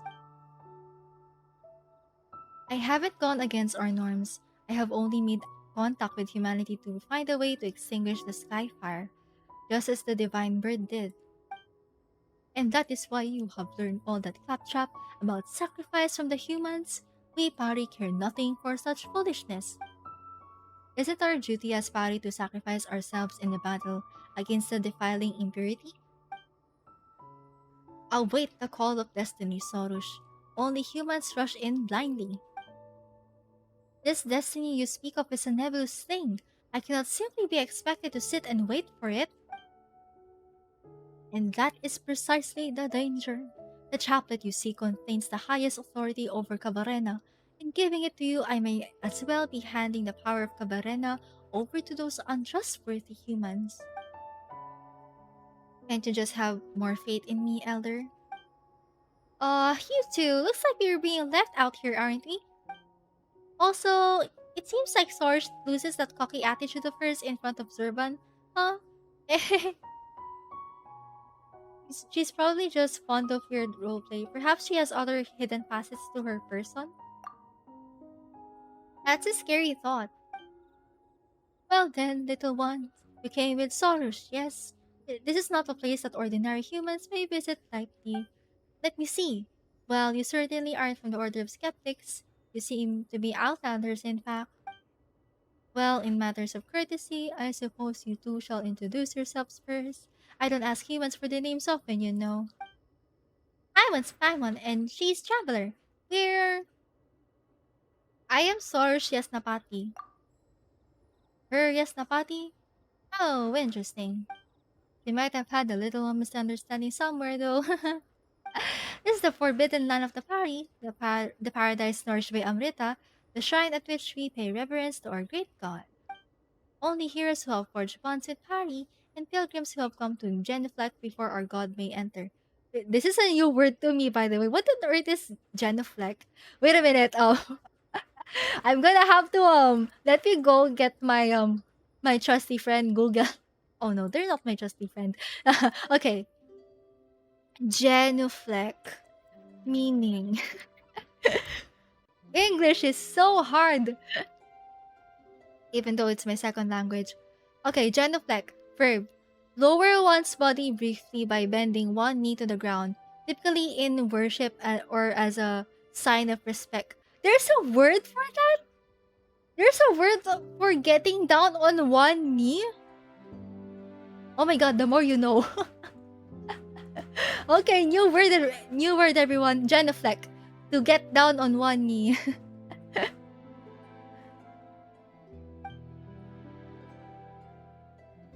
I shall take it that you are Sorosha's companions then. Hehe, it has been several hundred years since humans last visited our Sea of Flowers. That said, aren't there a ton of skeptics living outside in the desert? Don't they know how to enter this place? Ha! I should not permit such discourteous folk to enter our hidden realm. In the past, we Pari did indeed fight alongside their ancestors. We even lived here together. But many years have passed and folly has grown strong amongst them. Even the traditional rites have become utterly forgotten. None living amongst them now can forge a laupa with a pari. They should have been the ones to conduct the rite of absor for the tree that suppresses the dark hollow, thus cleansing it of the filth that sustained it. Yes, the deterioration of the tree cannot be avoided, but if they had not neglected the rite and caused the seal to weaken, this terrifying sign would never have reappeared so soon. Oh, okay. Okay, so the deterioration of the tree is normal. However, the the people neglected the right, and that in turn caused the seal to weaken. Oh my god. But human tradition is unreliable in this fashion. Compared to them, you outlanders, black slates as you are, certainly seem more dependable. I'm not sure if you're actually praising us or not, but we're here to. I would guess that you are here about this sign in the sky. I doubt that anyone would notice our little nook if not for this great crisis. Well, we were commissioned to deal with this large hole, yeah? Oh my, so it is as I guessed. It seems that even after so long, this short lived race is as short sighted as ever. Still, if it were not that way, would you even need us, Patty, to act on your behalf? Looks like Faria just pretty nasty as a whole. Regardless, since human heroes have again graced our secret garden, it seems the gears of destiny have begun to turn once more. And you seem to be an interesting human being too. Ah, that takes me back. Once upon a time, I too traveled alongside humans, as curious as you to quell a calamity. Perhaps you really might equal their great deeds. Well then, it's decided. I shall give you a chance. The two of you certainly seem more trustworthy than those blind and foolish skeptics. Elder, shouldn't you put your trust in me instead? Well, as for that, you do know where Rashnu and me here are, right? Go bring them here. They should still be enjoying their beauty sleep right now. This will serve as proof of your trustworthiness, and I will be able to give the chocolate to you. Oh, Paimon knows. So this is the kind of seal that everyone needs to get together to break, and then we can get the chaplet, right? Ah, such impoverished imagination. The chaplet can be given to you at any time, but to solve the issue of the sign of Apausha, we will need their strength. Sorosharo will not be able to open the path through the dark hollow, not even with the chaplet. This perhaps is another example of the rule of three. Okay. I am surprised that the rule of three has been brought up here once again. So um the first time that we encountered this phrase was during the Surumi World Class, which has Ru in it. So basically, in the Surumi Island of Inazuma City, it was basically there was a ley line phenomenon there, wherein the Surumi Island has forever been trapped in a fog, eternal fog, and they basically relive the same disaster over and over and over. So basically, the fog and the fog appeared because the thunderbird got angry at the people there because they sacrificed a child named Ru, because all this time these people had the misconception that the only way to solve everything was to sacrifice Ru. However, Ru was actually a good friend of the Thunderbird. All the Thunderbird wanted was to hear Ru sing, because Ru does that all the time.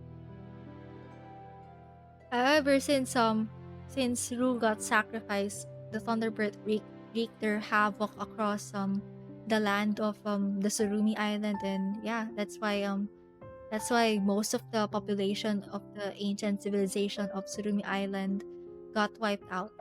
Yeah. And basically, Ru was the one who brought up the rule of three to us back then. Basically, he says that he said something along the lines of, maybe if you do something three times, a good fortune will happen, something like that. Paimon doesn't really know what you're saying, but as long as we can get the chaplet, it's fine. Indeed, Traveler Paimon, do help Sorish out, alright? I don't need help. You're not very honest, Sorish, but since your elder said so, guess you've just gotta listen to us. Where the light touches. Rashnu and me here. Okay. Go to the hills of Parsong. Last time we convened here was many years ago now. I know not if they're still as they were before. Oh, I think we unlocked a lot of Okay, so we have two parts right now. Oh, okay. Looks like we have different quests for both Mihir and Rashnu, who are the two other party that we're gonna meet right now. All right. I still have some time left, so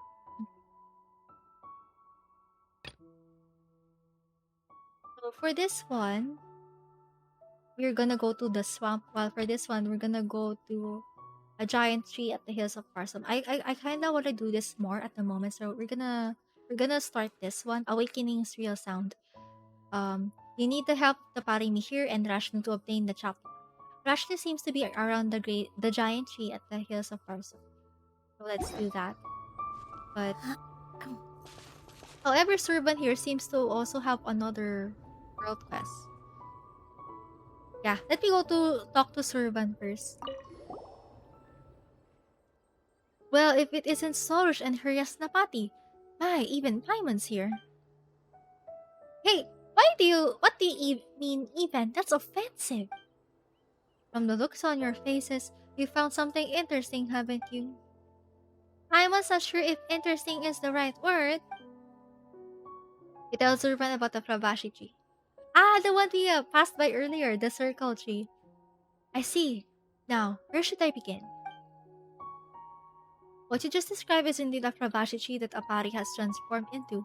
But as for what resides within such trees, I believe it more accurate to call them fragmented memories than residual pari. Oh, we have another case of fragmented memories once again. It is quite akin, in fact, to that plume of purifying light you obtained, which contains memories that cannot return to the earth. Cannot return to the earth. That sounds familiar. Oh, Hyman remembers that Iha we received in the forest. It was created from Aranara memories, wasn't it?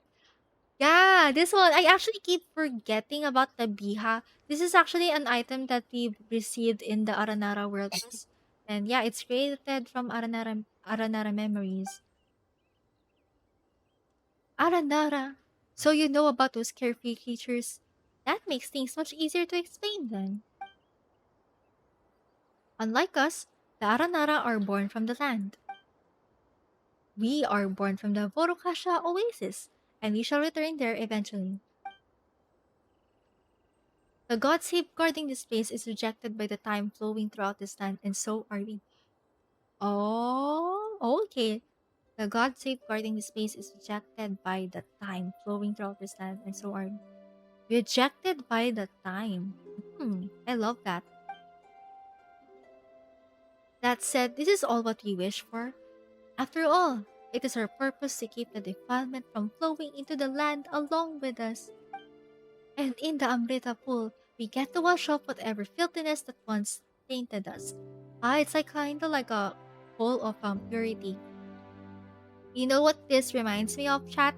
So there's this in the upside down city, in the deeper levels of the chasm, there's this upside down city, yeah. And that city actually has a pool of water. That pool of water is also upside down too for some reason. It's defying gravity at this point. But yeah, that pool contains some water that has a it kind of has a cleansing effect to them. So basically, whenever the conveyance that got turned into hilichurls approach that pool, or at least the surrounding area, they suddenly feel calmer. It's kind of like the effects or the pain of the curse placed upon them gets reduced for a time. And actually, even Dane's sleep, as we know, Dane's sleep has a different curse based upon him. There's a different curse for the pure-blooded Conrians, by the way. So basically, instead of being turned into hilichurls, the pure-blooded Conrians they basically I'm not s- I basically they're not really immortal, but they kinda are immortal. Basically, they are cursed to live a long life. Oh, I wait. Actually, Actually, wait, they have a curse of immortality. My bad, my bad. Yeah. They have a curse of immortality placed upon them, and even though they're quote unquote immortal, um they are still subject to erosion. They are still subject to things such as memory loss, stuff like that. And but yeah, when Dainsleep approached that pool, he noticed that the pain of the curse is subsiding temporarily whenever he approaches that pool. So I wonder if if the water from that pool is the same, has the same source as this Amrita. Yeah. Jaco, immortal but not invulnerable. Good words, good words. Also, Jaco, nice to see you here once again. We're in the middle of the Pali World Quest series. By offering that plume of purifying light to the Amrita pool, you will enable the Pari to return to the Vorokasha oasis once again. Hehe, that means we did a good deed this time, right? You grow ever so haughty, pale floater, as if this were not all thanks to my great power. Oh wait, it's Sorush talking. I should have used a different voice. Well, you're pretty amazing too, Sorush. That's more like it. Though I need no compliments from you so long as my Yasnapati is present. Speaking of Yasnapati, now that you've more or less accepted this title, that indeed makes you the perfect candidate for the ritual. In ancient times, the human warriors who walked with Pari would hold a ritual of purification for the Pari scattered in the desert, so as to bring them back to the Vorokasha oasis. And those who have established a special bond with the Pari have been addressed as Yasnapati ever since. Huh? That's entirely different from what Sorush told us. Is that so? Well, she was bound to get something right by luck eventually. As for you, Yasnapati, you now shoulder the responsibility to help the party that have yet to return. So it's kind of like we're helping them return to their homeland. If you encounter other Fravashi trees, please bring the plumes of purifying light they have formed back to the Vorokasha oasis. Don't worry, we'd help them even if you didn't ask. Okay. So looks like this is a sort of work quest that we can accomplish over time. So yeah. We're gonna set this aside for now, and um I think oh wait, it's not actually it isn't included here, huh? Weird. Oh wait, I think it's this one. It's under the pale fire. Ah, okay. It's not under the Khvarena of good and evil. I see, I see. So we can set the pale fire forecast for now in favor of this awakening real sound from the Khvarena world quest. Okay. Let's continue searching for Rashnu, shall we? Okay. They should be here.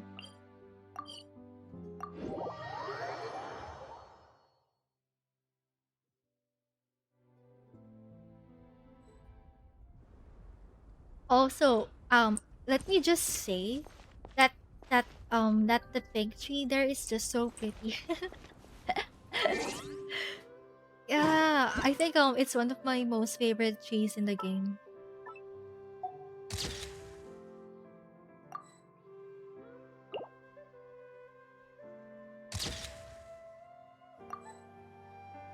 Okay.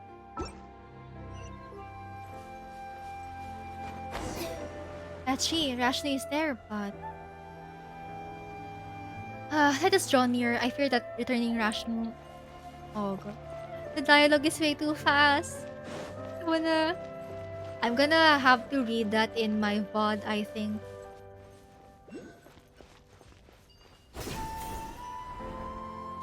Wait a minute. The researcher is there again? I'm wondering if this is the one that we met earlier.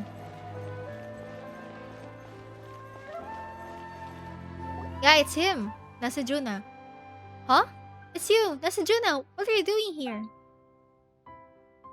Honored envoy of Cabrena and you two. Arya's Napati and her companion, I suppose. Just call us Traveler and Paimon. So I have been given such permission, then allow me to call you by those names. Do you two remember what I mentioned earlier about how we skeptics have always been searching for the Cory drums? It was about them being important items for some ritual or something, yeah? Well, while I can see that the proper terms were not remembered, that is the essence of the matter, yes? The two of you have been acknowledged by Khvarena's envoy, and yet you know little of our glorious history. I fear that you may be led astray by heresies and heterodoxies from the forest. Allow me then to explain the true history of Barsom and the Corydrums. Story time, is it? Joy! This is no idle yarn to be told after tea. It is a tale of our meeting with the Pari, the science of the divine bird, and the long years of war we have endured here in this land terra. Paimon would prefer idle yarns in that case. Long ago, our predecessors worked to quell the disaster that occurred in this land and formed a profound friendship with the Pari. Barsom's familiar had a preference for music, so we crafted body drums for her. During the ceremony where our bonds with the Pari were made official, 5 drums had to be gathered and played according to scores. Though the Kori drums are long lost, the drum scores have withstood the corrosion of the sandstorms. As you can see, they have been almost perfectly preserved. Words shall nary describe the magnificence of that occasion. When the core drums sounded, all things reverberated in unison. It felt as if their sound could freely traverse space and time. Ooh. Those who witnessed it were all shaken to the core. Even the elements themselves were stirred. Sounds like a very lively time. Ah, it's a shame that we skeptics failed to pass on our legacy, resulting in the loss of all the Kori drums. And however loudly we cried out, Barsom's familiar would never again utter a word in response. Barsom's familiar? Is this the Rashnu Solush mentioned before? Is that who you're talking about? But why wouldn't she respond to the Order of Skeptics call? The Pari and the Order of Skeptics both value tradition and ceremony, so there is routine to our actions. They talk about tradition, but then they lost their drums. This is hardly a peaceful land. That such things would happen is little surprise. Okay, seems like getting Rashni back to the Borokasha Oasis with us wouldn't be easy. That is so. We will need to collect all the Kori drums and play them according to the score. Thankfully, I have never once given up searching for the lost drums. I have been gathering the relevant clues even before your arrival. As one might have expected of you, Lord Nasuraya. There's no need to flatter me. After all, if Arideva had not... My apologies. I refer to an elder amongst the Order of Skeptics who left for Sumeru City to work on his light novels. The dratted things. This heavy responsibility would not have fallen to me otherwise. Oh my god. Uh, I love that for him. imagine imagine leaving your order to become a light novel writer. Oh, that is so cool. I love that for him. Good for him. Good for him. He became a light novelist? He rambled on and on about how warring against the Yai publishing house editor and opponent's ingenious invocation TCG should still be considered war. But if you ask me, he's just turning into a ridiculous old jeter.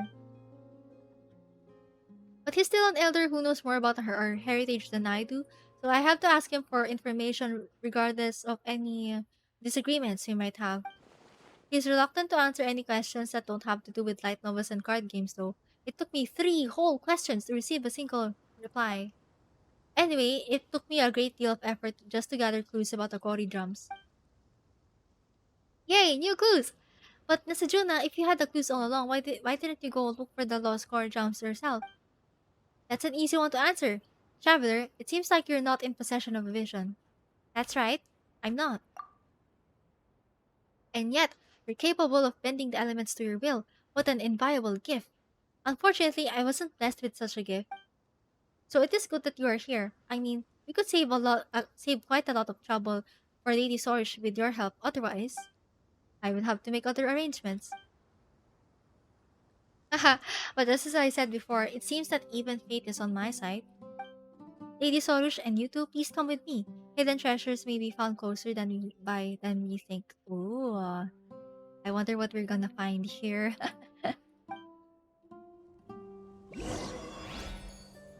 Go to the location as Juna mentioned.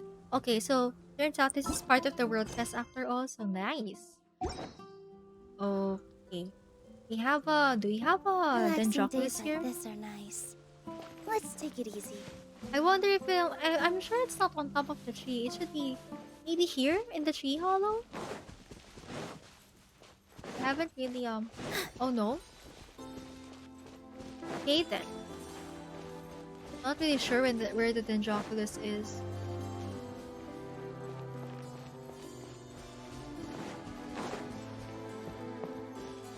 Yeah, I think maybe I'll find it along the way or something. But yeah,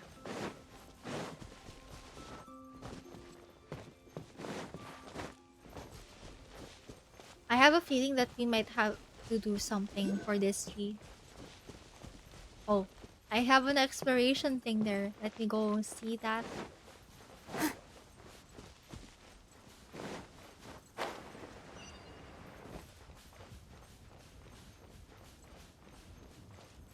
Alright. Let's go Sorush mode.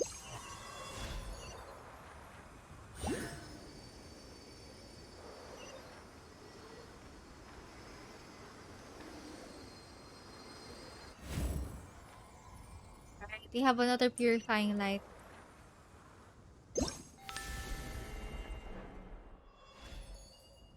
Oh, we have another world quest down there. Yeah, gonna ignore that for now. Oh wait, wait, what? That's strange. There's no path here at all. Seems like you're not all that good a guide, Nasajuna. There are signs of rockfall. You're observant indeed, honored envoy. I am inclined to think that monster activity caused the rocks to collapse and thus block this. Well, let us call it a path. But you may leave this to me, everyone. This problem only requires a little spark to solve. Ah, yes. For safety concerns, please stand back a bit. Asajuna cleans the stone crevice before putting a small package inside. He fills the gap back up, retreats to a safe distance, and lights the fuse. The large rock blocking the way splinters into smaller pieces, and when the dust finally clears, a gray gate appears in its wake. Well, that's it for those stones blocking the way. Wait, why there's still a gate in the way? There's always another gate to go through, huh? We used to be able to pass through. As for breaking the seal on this gray gate, we will need your help, you two. Well, guess that falls to us, huh? Alright. Oh! I need. No! Pip House! Not again. All eyes on me. Positions. We have to be careful for this one since we have a bloom team and at the same time we have corrosion. You're up. Torrent, bring refuge.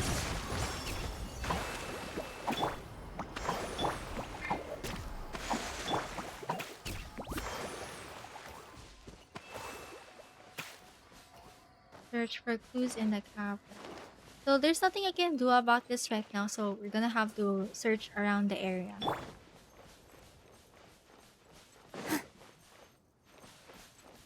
I wonder if there's another way there. Oh wait! This one! Alright, time to follow this thing. Oh, it's leading us somewhere else? Oh wait, no.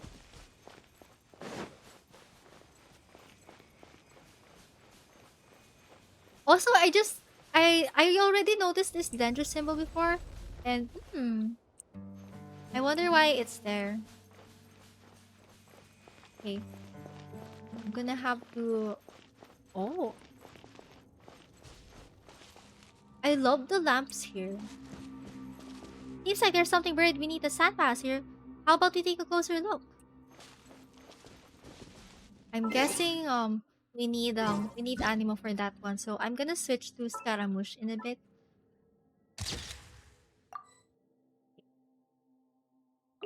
Alright.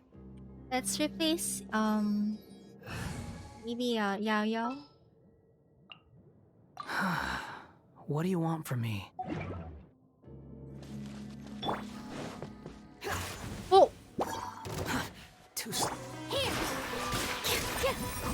There are some symbols here. Commit it to memory. Squall and fury upon the gale. Bow your head. We have another. Everyone hold hands. Make yourselves at home. With all my strength. Allow me.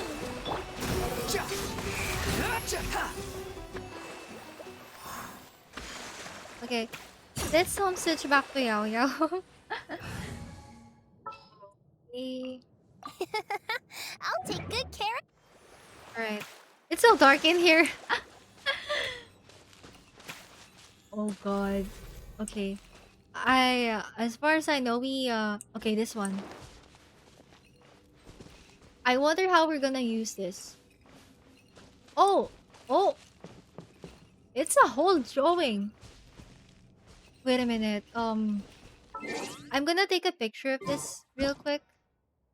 Okay. I think, the 7 elements are here. I'm not sure if all 7 are here because the other ones are covered, but there's a tree drawing right here, and then there's a hydro symbol, a pyro symbol, dendro symbol, a cryo one right here. Um, I think the other ones are covered for some reason. Yeah. I'm wondering if this drawing pertains to the Irminsul tree and how the elements flow. Because as we know, the ley lines, which are kind of like the roots of the Irminsul tree, there are actually memories and elements flowing through the ley lines. I wonder who made this drawing.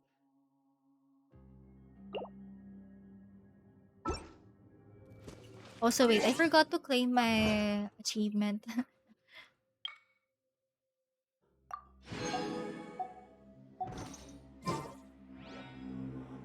Also, I wonder if the Forokasha Oasis is kind of like the equivalent of the what is it called again? Yeah. I wonder if it's an equivalent of the Vanarana realm of the Aranara. So basically, the Vanarana is kind of like a realm where the Aranara reside at the moment.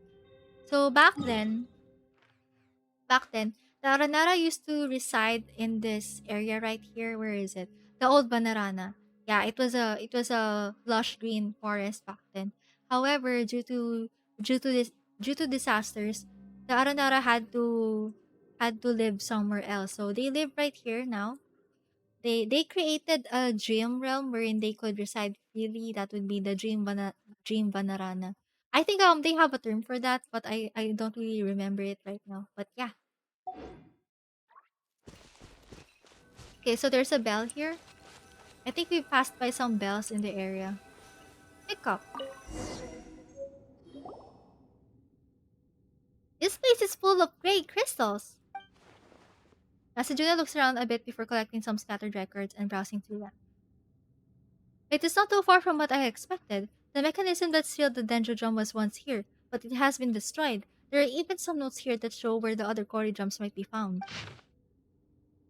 So maybe the different elemental symbols that we saw on the cave drawing earlier, maybe they pertain to the drums. Because as you recall earlier, we found the cryo drum. Okay, so let's go read these notes left by someone. After scouring the land for days, I have finally found the Corybantes. Alas, I lack the strength to retrieve them. As such, I will record their locations here. There is no detailed information on the key contents of the ritual. I have drawn the following inferences from a comprehensive review of the current body of research. Firstly, the element of the Corybantes matches the element recorded on the jump score. This is obvious and requires only a rudimentary understanding. Animal and geojumps do not exist. Really? The reason for this merits further investigation. Secondly, the meaning behind the notation. Notation may be divided into three categories: empty, half full, full. The hypothesis is that the musical notes refer to three types of rhythms, namely pause, light, and heavy. Thirdly, the order of reading. Unable to be determined, if a lost quarry jump is found, one can try to read it in the usual order, which is from left to right and top to bottom. Okay, so I actually encountered the drum mechanic already, and mind you, it was quite hard to figure it out at first.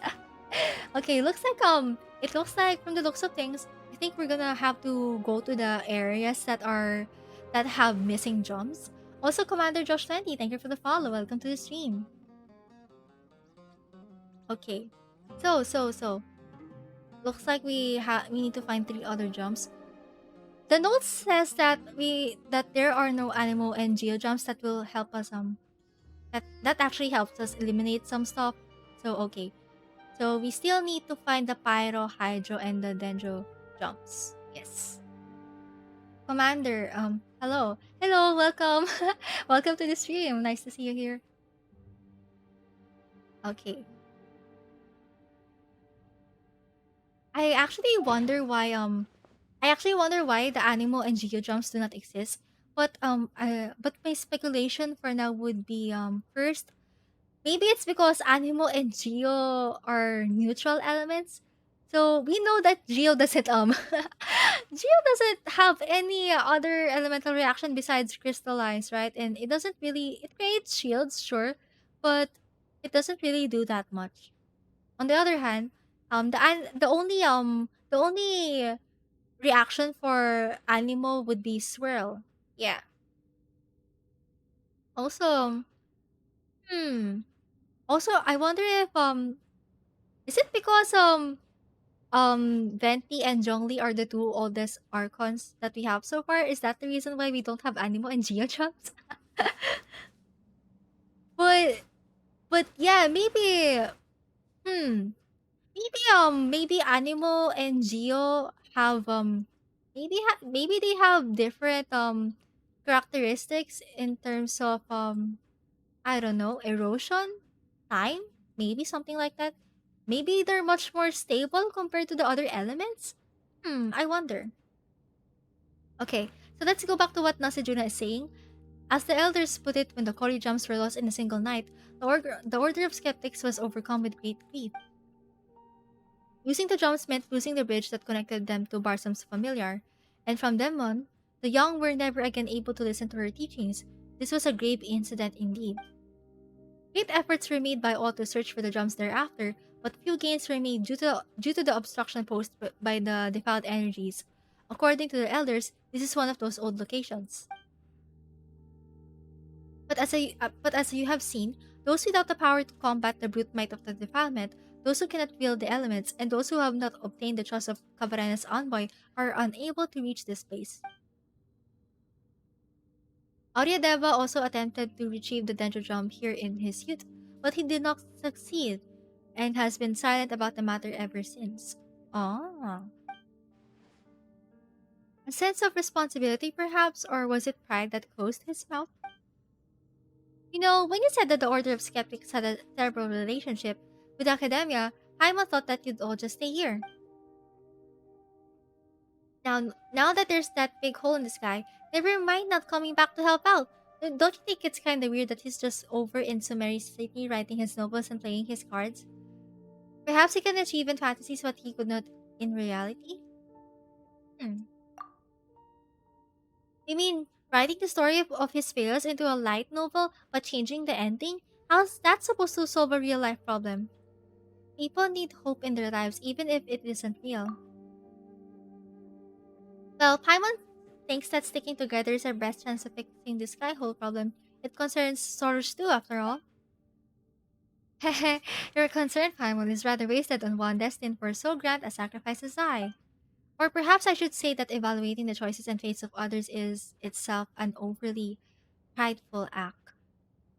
Oh, wait, I'm gonna go back to this in a bit, but okay, let me read chat first. Commander Josh, I mean your theory plausible since Geo or Earth, Animo or Wind does not change much, so erosion might affect them slower compared to other elements. Yeah. That you make a good point actually. Yeah, actually so Zhongli is the oldest Archon, right? Ar He's the oldest Archon, right? So I actually actually even though he's the oldest Archon, he's still subject to erosion, but it's so fascinating to me that he was able to stand the test of time for so long. And on the other hand, Venti, I think so Venti has this tendency to tell history through the use of stories and songs. I have a feeling that it's his way of protecting and preserving history. So in a way, whatever happens to the world, whatever changes are gonna happen to the Irminsul tree that will in turn affect the history of this world and how they are remembered. I have a feeling that fiction or tales is or songs is his way of protecting said history. Yeah, it's a good point. Okay, so let's go back to what Source said. Or perhaps I should say that evaluating the choices and fates of others is in itself an overly prideful act. So okay, just to we actually brought this up in yesterday's stream. So in yesterday's stream, we talked about uh Nicole and Barbelot. So Barbelot is Mona's master, and actually, yesterday we actually rewatched the Golden Apple Archipelago domain of Mona. So during that domain, um, Mona's previous self would basically share her thoughts about astrology as a whole, including the teachings of her master. So Mona shared that back then, there was a point in time wherein she got too arrogant. Like she thought that she already knew all of the fates in the world. However, as a result of that, the stars began to banish her to the point that she couldn't see the stars at all for a time being. And so, Barbelot, her master, actually, I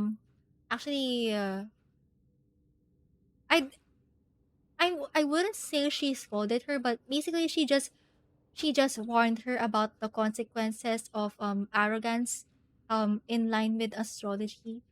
So yeah. But from then on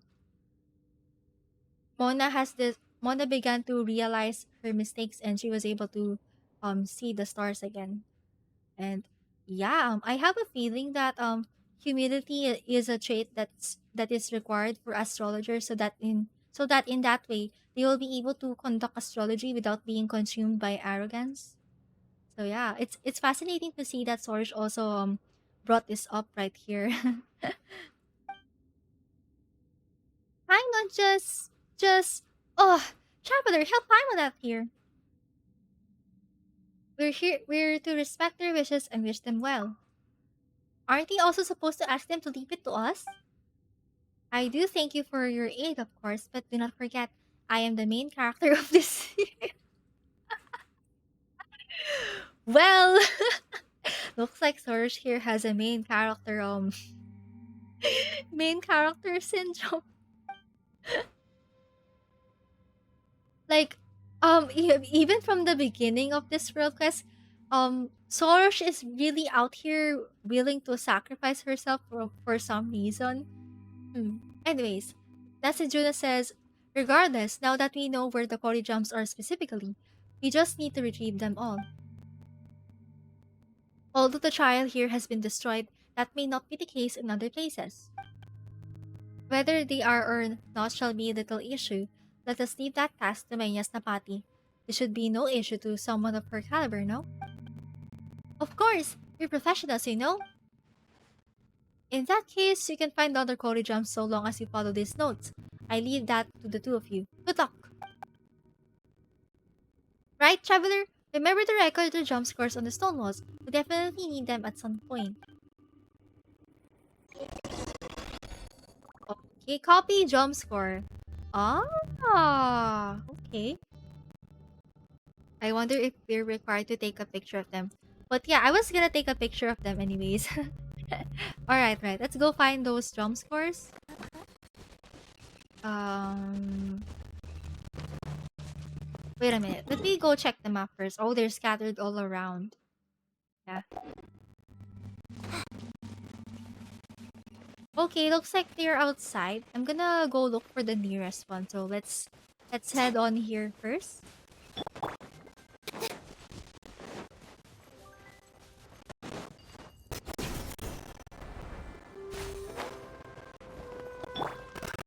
Another test subject. Dance with the waves! Oh, it's this one. It's this one. Okay. The first one, that was easy. 5 minutes memorized. Okay, I think let me go check my inventory real quick. I hope I hope there's a picture of the score there. Okay. Alright, this one. Except by someone. Oh wait, this one too. Koribante score Rupa. And then the Dendro drum. Hmm. Commander Josh. Man, I wrong long shiz again. I wrote long shiz again. Oh, that's okay. That's okay. I actually don't mind long chats because they're actually quite fun to read, especially when we're speculating about lore. Because actually, chat, I actually encourage you to share your own thoughts about whatever theory or thoughts you have about the lore. I encourage that here because I think it's really fun to just hear about other players' perspectives regarding Genshin's story and world building as a whole. So yeah, keep doing that. Keep doing that. They're fun to read. There's actually been a lot of instances wherein whenever we're talking about a lore topic, there's been a lot of instances wherein chat would usually chime in and yeah, whenever I find something interesting from chat, I actually try my best to include it to whatever we're talking about. Yes. Okay, so anyway, Josh says since Zhongli is 5,000 plus old, but he never changed. He never had an heir for the Geo Archon, so that fits the theory then. But for also fits Venti since he never changed his motto, just be free like the wind, but got something wrong. Venti is not the second oldest, it's A since A is the same age as her sister Makoto since they're twin gods, so A would be 3,000 while Venti would only be 2,600 plus. Oh, okay. So actually, when it comes to archons that are younger than Zhongli, I'm actually not sure about their ages. Well, except for Naida, that is because we know that Naida is 500 plus years old. So yeah, because Venti he became an archon sometime during the time when the Caribbean who is the previous god of Mondstadt who is also a dictator by the way. But during after the Caribbean's downfall, that was the point wherein Venti became an archon as far as I know. I'm gonna double check that. And meanwhile, for A, since actually A and Makoto won the Archon War together. Until now, I'm actually still curious to see how they how they won their spot in the Archon War because as far as we know, A is actually the one who's more proficient in battle because Makoto doesn't know how to do battle at all. So that's why when Makoto was still alive, Makoto would do the ruling side of the Inazuma. Yeah, she would be the ruler of Inazuma while on the other hand, A is the one who's in charge of fighting battles and such. So yeah, actually I'm not really sure if A and Makoto are older than Venti because I keep forgetting the timeline for I keep forgetting when the when the rebellion against the Caribbean happened. So I'm gonna have to look into that. Yeah. Commander Josh, that's why Makoto died because she can't fight alone unlike A. Yeah. If we recall, it was actually revealed that so basically Makoto didn't tell A that she was going to go to Conria. So yeah, while A was busy fighting during the cataclysm and protecting Inazuma, um Makoto went in secret to Kanria because the gods were called upon there for some reason. And yeah, Makoto was one of them. However, Makoto didn't survive long during the cataclysm due to her lack of fighting capability. And it was actually so sad because by the time A found out what was going on, she already arrived to Kanria by the time Makoto was in her last breaths. So yeah, it was so sad. And yeah, okay. Mishoyo, if I remember correctly, A mentioned that they fought side by side during the Archon War, but when choosing between who got the Gnosis and the right to rule Inazuma, A felt Makoto was more suited as a ruler, so she sacrificed herself so Makoto could ascend. Later, Makoto used some power to revive A as her Kagamusha. Oh, I think was it in this? I think I read that also in I think we got a book about A and Makoto, but I'm not really sure. I think it was only one volume, by the way. I think it would be where is it?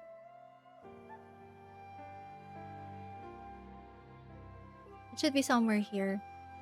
Uh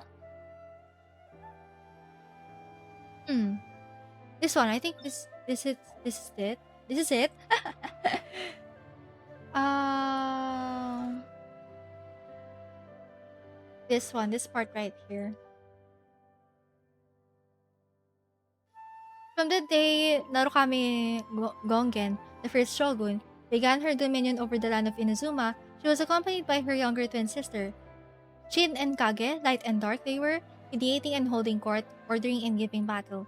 The younger of the two was named A. Ah, okay. And if her name were to be written plainly, it would likely be the word for shadow, which she was in relation to the first shogun, to whom she would become the successor. As most know, only the seven emerged from from the rack and ruin of the war that rolled across the mortal world like a crimson storm. Though the Shadow Shogun was divinely skilled in martial arts and unsurpassed with the blade, she believed herself little more than a warrior with little understanding of mortal hearts. Oh yeah, it's confirmed! Thus she chose to give up her bodily form, helping her sister to ascend to the heavenly citadel and obtain dominion over Inazuma. Shortly after, the Jew shogun, Makoto, set up her shogunate and began to rule over the land. Remembering their bond, she recalled A's divine will and reforged her body, thus returning her sister to her side once more as her Kagemusha.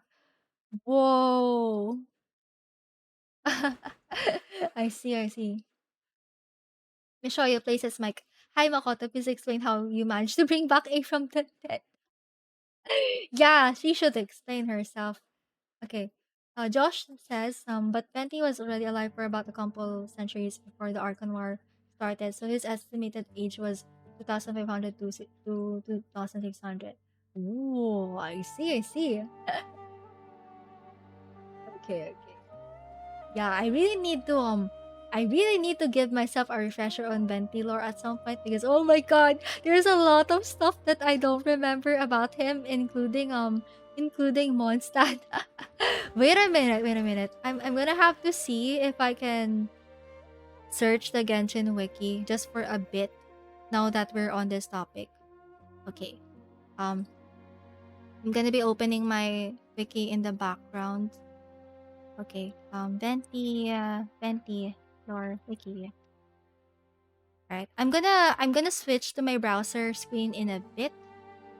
That will be okay.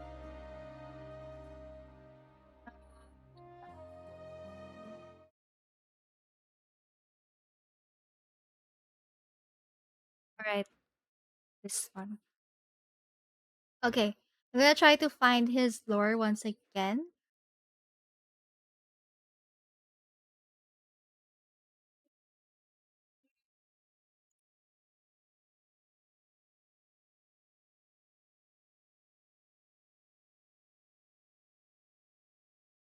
Okay, this one. I think this should be in character story 4. The elemental being Venti obtained a feather of an eagle for the lad living in that storm-shrouded city who had never seen a bird in his life.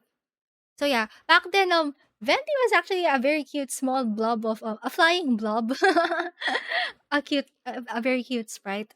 Yeah, that was the form he took before he took on the form that he has now. Then war broke out in Mondstadt in the name of freedom. With the feather tucked away in his breast pocket, Venti watched the fall of the eccentric ruler amid the rack and ruin of revolt together with his friend. The ruler had believed that he had given his subjects a city free from the bitter cold, and to the end, he believed that they had loved him as he loved them. Yet, despite the victory, Venti was never able to give that feather to the lad, for that lad had fallen in the battle for the sake of song, sky, and birds, and for the people who, like him, had dwelled within the storm wall. With the crumbling of an ancient seat of divinity, a new god was born. There we go. Animo Archon Barbatos felt flowing at his fingertips. His first use of this power was to reconstitute himself in the likeness of that young lad. So that was actually the bard that we saw in the cutscene of in one of the cutscenes from the Venti story quest. For only if he were human shape could he play the lyre that the lad so loved. Aww. Plucking at strings, he scattered the ice and snow and split the mountains with the divine wind.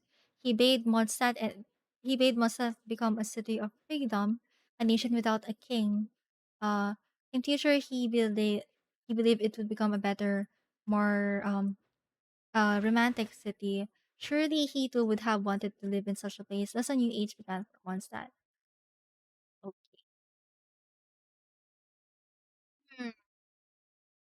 Okay, so all right, okay. Turns out all right, it's confirmed. Wow, I really wish that I had Venti in my in my in my character roster because I don't have him sadly. But yeah, okay. I actually it has already been a long time since I searched for Venti lore, so okay. Okay, now I know. Around 2600 years ago, the Archon War had yet to end and the world had yet to fall under the dominion of the Seven. In those days, the city called Mondstadt was surrounded on all sides by chaos impenetrable even to the birds of the air. The winds ceaseless howling ground the soil and the rock of that city into smooth flowing dust. The Lord of Wind who lived in his high tower was the Arabian god of storms. He squinted from on high at his subjects, who bowed before him in the unceasing wind and believing them submissive thought this good. In those days, Benting was but a single thread of the thousand winds that poured through the northern lands. He who would in latter days be known as Barbatos was but a tiny elemental spirit, without a shred of divine dignity, a breeze that brought subtle changes for the better, or tiny seeds of hope. In Mondstadt of old, Venti met a young boy. This lad knew how to play the lyre and longed to write the greatest poem of all. I do so wish to see the birds in flight. So said the boy who had never seen the blue sky, eagles, or the green grass, his voice almost utterly drowned by the wind. Fen, will you not come along? I see, I see. Okay, Josh, in 5 minutes got to go. It's almost 4 a.m. Oh, okay, okay. Have a good rest, Josh. Thank you for stopping by. Imagine not having Betty. Yeah, I know. Like, I hope in the future I'll get him. He's the only Archon that I don't have right now. In terms of all the playable Archons that we have so far. Yeah, I want to get him soon. Also, Josh says that oh, Venti was my first 5 star. I got him at the very first banner. Oh wow, that's so lucky of you. Also, you've been playing for a long time already. I see, I see. I I actually also started playing ever since version 1, yeah. However, I didn't know how the banner system worked back then, so that's why I only started pulling during the first Klee banner. Sag, and although Venti had two reruns I think at this point, I wasn't able to get him because most of the time his reruns I had to skip them because they usually drop whenever yeah, the Venti reruns usually come by right before the banners I need more. So I am so sad. I don't want to skip him, but I have to. So yeah. Draco, imagine not having Kazuo. I couldn't be me. I swear he's not gonna escape me this time. I see, I see. Oh gosh. I hope you get Kazuha really soon. Yeah, actually, I remember the days where when I didn't have Kazuha back then. It wasn't really hard for me, but at the same time it was so sad that I didn't have him because I had to skip him back then for Ayaka. But yeah, I pulled for him when his rerun came. And I am so glad I was able to get him. And actually chat just to I actually love sharing this trivia quite a lot, but I didn't expect that I was gonna get C0, C1, C2, C3, and C4 for Kazuha in the same rerun. Yeah, I didn't expect it at all. Like, I actually made the video compilation for my Kazuha post back then, so you may actually type exclamation point C4 Kazuha if you wanna watch my Kazuha pulling video. This was a very old video, by the way. The legendary back-to-back 50-50 C0 to C4 Kazuha post. Yeah, yeah. And I didn't spend money in the C4 Kazuha, by the way. It just so happens that I was able to stock up a lot of wishes back then for Kazuha. Oh my god. It was still I think this is still the luckiest pull I've ever gotten. Josh, skipped his release banner for Ayaka since I played Ayaka in beta before the game's release. Oh, interesting. You have a beta player. Then for the first rerun, one skip for Yoimiya. I see, I see. Yeah, like legit. I've actually been waiting for Ayaka for so long too because ever since I saw the A CBT1 blade beta embraces vids its back duty, then, as a I jeweler just got cherishes so their interested with gems. her playstyle and yeah, I wait. I think she's one of the characters that I waited for the most, and it was so hard to wait for her. Like I kept debating myself on whether or not I should pull pull for other characters, or should I just stick with saving with saving my premium gems for her until her banner releases. But yeah, in the end, I got her. I got her in her first banner. It was so fun. Draco, his first run, Deluxe scared me. The second, I didn't expect it, and Venti ended my primo funds. But now, ooh, now. A Gosh, I only blade got embraces Sito its Ayaka duty, though. as a Oh, I jeweler see. You've cherishes been their collecting gems. constellations. I'm still C0 right now because I'm already fine with C0 at the moment. However, I also agree that C2 is really cool because it has a basically in Ayaka's burst, for those who don't know, Ayaka actually summons two additional um crossflakes whenever she casts her burst. Yeah. Josh, first banner got 2 in 1 tenfold. Whoa, that is so lucky. You have been blessed by the gacha by the gacha gods. Okay, I'm gonna continue finding the other jump scores. Oh yeah, actually I forgot to check my jump score in the inventory. Okay, good thing there's a picture here. Should be able to follow it. Alright, so the nearest one is this one. I'm gonna go head in that direction. Josh, then the 3.5 got another. Oh, I see. Oh yeah, she had a rerun recently. Okay, I show you. Ayaka was my first limited 5-star Kara. Oh wow, I see, I see. Okay, so this one's the Hydro tree. Wow. Okay, I think okay, even the element is included here. All right. I don't have to take a picture of the trees anymore since we already have pictures in our inventory.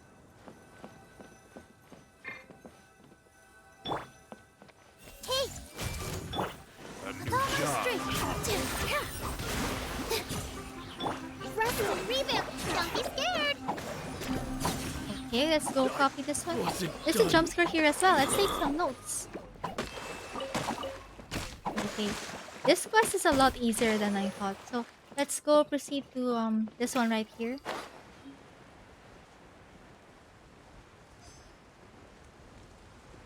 Josh, by the way, Celeste, do you do character reviews? Oh, actually, I don't do character reviews. Um, yeah, I don't do it. But sometimes, there were instances where I did it, but yeah, it was a spontaneous moment though. But yeah, in general, I don't really do character reviews because I'm not really an expert on the meta. I do follow the guides made by other players from the Genshin YouTube channels. But yeah, other than that, I'm not really an expert. Although even though I follow basic meta. Yeah. Josh, since AR60, huh? Yeah, I am AR60. I've been playing ever since the first patch. Yeah. Okay, let me go. Here's an electro tree. It should be the third one, right? Only two more left to go. Okay. There's another one close by.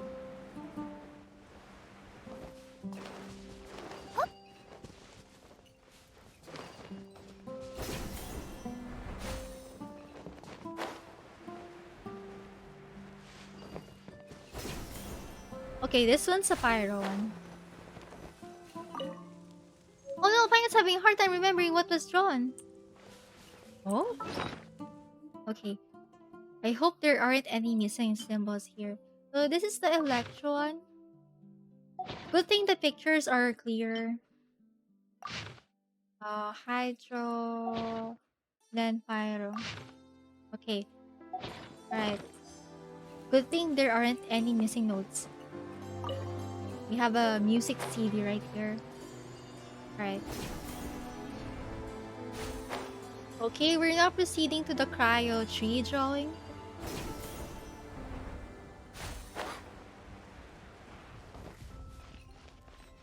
I kinda don't wanna bother the villagers. I really hope they don't. Oh my god. Kinda lag there I for a see bit. everything. Sharing my knowledge. Here. This dance is for you. Okay. You have a chest right here and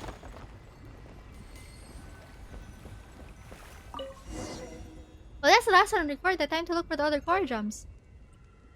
Oh, look for other. There are others? Okay, then. So we're gonna proceed to. Wait, what is this? Ah, they're scattered all across the desert. I see. Okay, let's go do this. Um, Teleport here. Okay, right away. All right, we still have some time.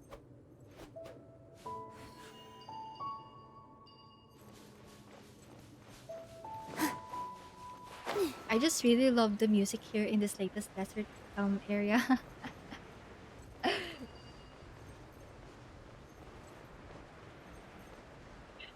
Josh, you have a pretty gaudy ayaka. Yeah.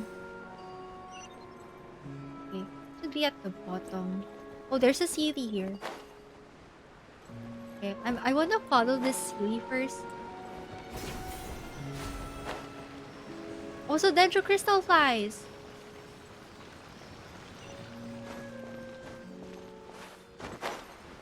Oh, I can't get them. Um, I hope they don't disappear. There we go.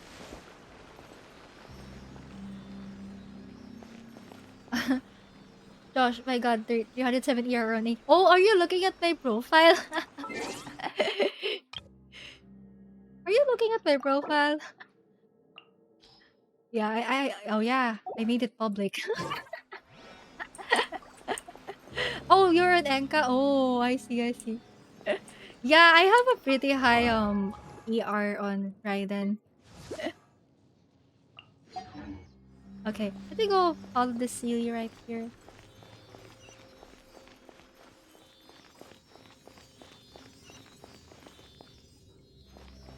What on earth is this?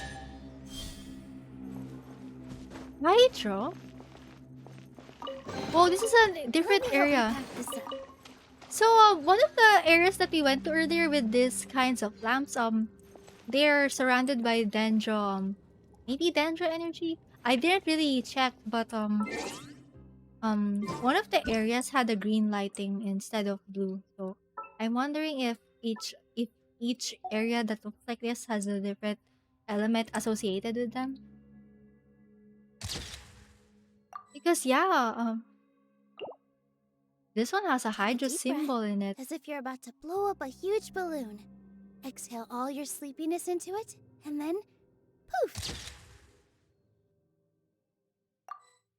Josh, I have her weapon, but I only got 280 TR. Oh, I see. I actually can't remember what why It's now my flying away. Raiden's era is so high. Wait, let me check for a bit. I have the catch, and then how are her artifacts? ER, yeah. Do I have a lot of ER rolls? Oh yeah, I do actually. ER, yeah.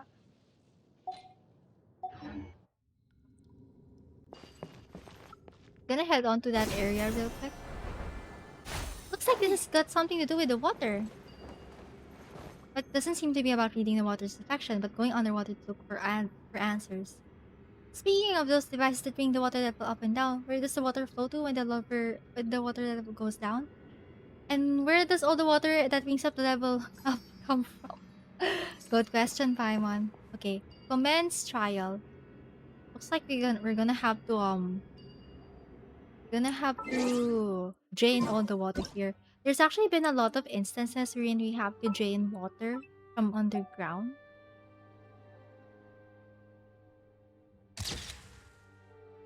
Josh, you have some really high EROs. Yeah, I got lucky on that one. Okay, got to go. It's 3 minutes till 4 a.m. Okay, First, get into have a position good like rest. this. Thank you for Then move stopping like by. that. Yep, that's it.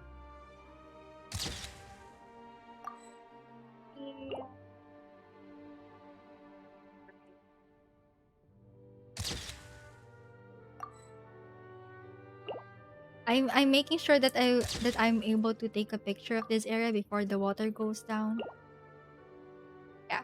And I'm so glad I brought out Milu here. You know, because she's a hydro character and it seems that this area is swelling with hydro energy. Okay. I hope you'll be able to oh, how do I what? I hope you'll be able to at least collect the rest of the drums. No! You oh, okay, I'm gonna have to repeat that one. Alright. Let's go back here.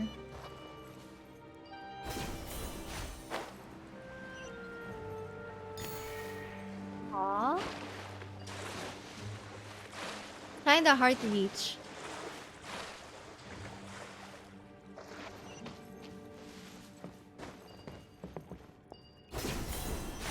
How on earth am I gonna reach that?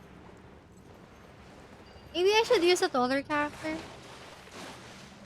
Okay, maybe I'm gonna put I'll hide them here real quick.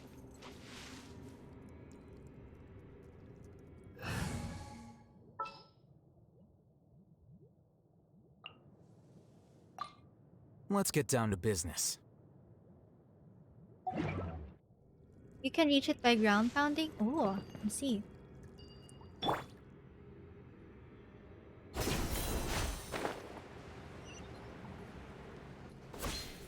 Oops, I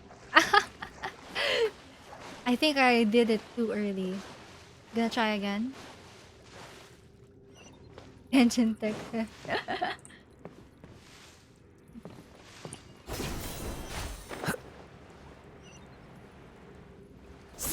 There we go.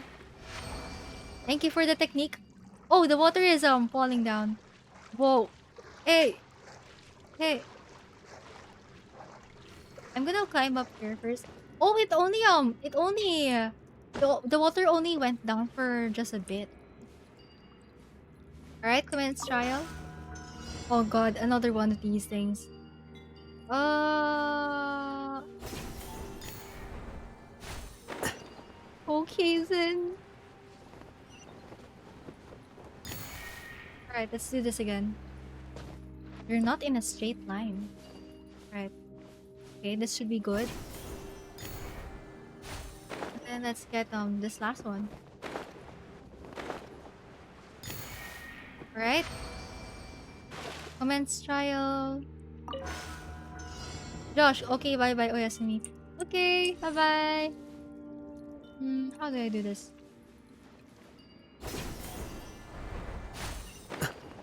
Okay. I'm gonna start here and then oh I hope I will reach it in time. Uh I still have another one left there. No! Okay. We have oh wait, actually I can just item this, right? There we go.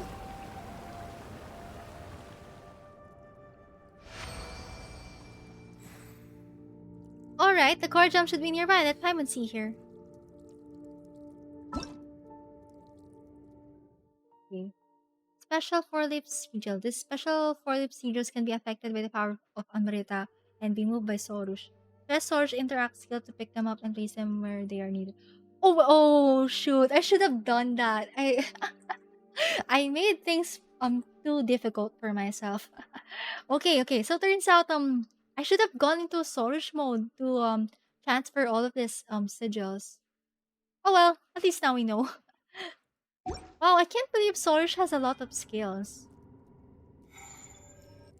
Also, before we move on to that spot over there, I would like to take a quick look at this one. So, I've actually passed by this kind of spiral in while I was exploring the area, and I just so this is actually this is one of the spirals that I saw in the desert. I have this feeling like maybe maybe the reason why a lot of saucy places have this have a spiral to them in some shape of or form. Maybe the reason why is because it's leading to the unknown. Usually things that are mysterious or things that are leading to the unknown or me or basically even the things that are affected by either the abyss, mostly it's the abyss. There are spiral manifestations on them. So this is one of them. Gosh, I think I have a feeling like every time I see a spiral in the overworld, my eyes just go hmm. Yeah. And also take a look at these symbols right here. They're kind of looks like the triquetra symbols that we keep seeing all around Teyvat, and yeah, I wonder why that's the case. Okay. I'm gonna head on to the next area. Okay.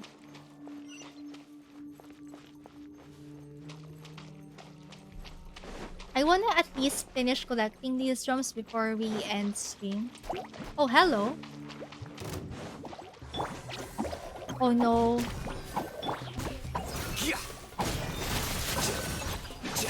I can only use Dendro here. Okay, good thing it's still effective. Okay, so there's a jump here. Ah, it's a much clearer picture. Pick up the quarry jump. We got the hydro jump. Nice. Okay, so we saw this kind of drawing earlier, but a lot of the elements are covered. So let's take a picture of this one since this one has a clearer picture. Okay, let me see. Alright, so there's the tree, and then we have pyro, hydro, dendro, electro, and cryo. I wonder if the order of the elements here are just random or if they were placed here in a certain way. Wait a minute. Um. Okay. Okay. I I think they kinda match the loading screen. However, there's a bit of a difference. So we know that for the loading screen of Genshin, the following elements are placed in this order: Pyro, Hydro, Animo, Electro, Dendro, Cryo, Geo. We don't have Animo or Geo here, so yeah, we'll cross them out. And um Pyro, Hydro, Animo. Okay, supposed to be the Electro and Dendro spots should be reversed because it should be Pyro, Hydro, Animo, Electro, Dendro, Cryo. Yeah. It should have been Electro first instead of Dendro, but yeah. But maybe the placement is just random. Maybe. Also, I am wondering why there are some four pointed stars here in this drawing, even though they're not an element unless okay, I'm gonna save another one of these. Alright, let's go look for the two other jumps. Okay, so they're in a different area. This one is the hydro cave, it seems like. Okay, let's proceed to this one over here.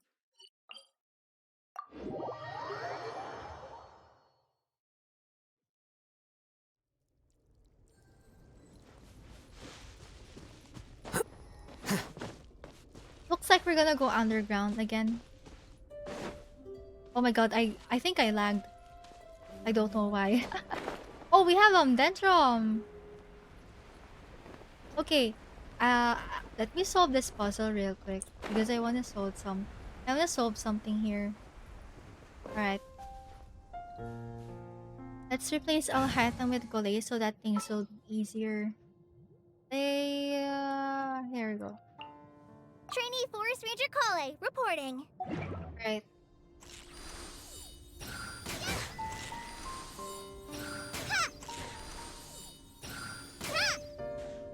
Alright, it looks like we have to use Zorush for this. Okay, so let me switch to Zorush and I think I should go up there.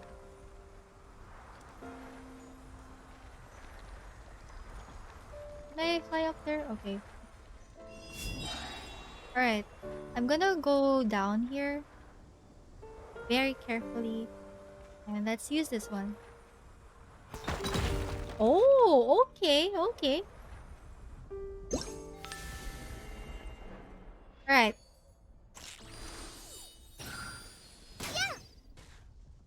I don't know if it's just me, but the exploration mechanics in this area, in this certain desert area, is a lot easier compared to the other desert areas.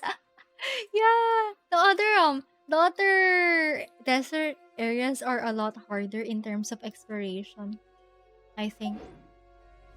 Yeah, like I couldn't even absorb the instructions for the exploration It's mechanics important to there. replenish your supplies often when you're out in the wild. Okay, switching back to Alhaitham just in case. How long will this require exactly? How long will this require exactly? Oh well, Alhaitham. Okay. Alright, let's proceed to okay, not in that direction. I'm looking for the other one.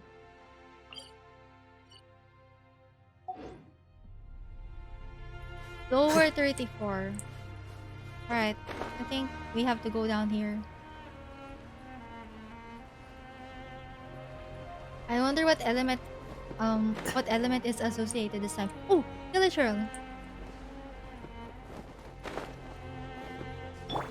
Yeah. Stay put. Hold the line. Defract! Right? Okay. No Don't space let left. any of it roll away Oh now. well. Here we go again with the no artifact space. So in line with that, I'm gonna I'm gonna go level up an artifact. I've been doing that a while ago. Where's the uh This one's crit rate too, so I'm gonna try to level this up.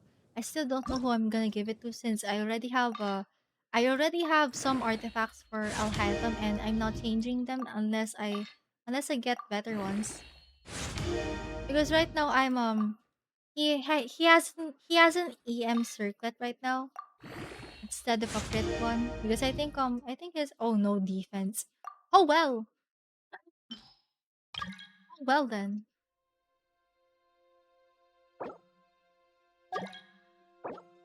But yeah.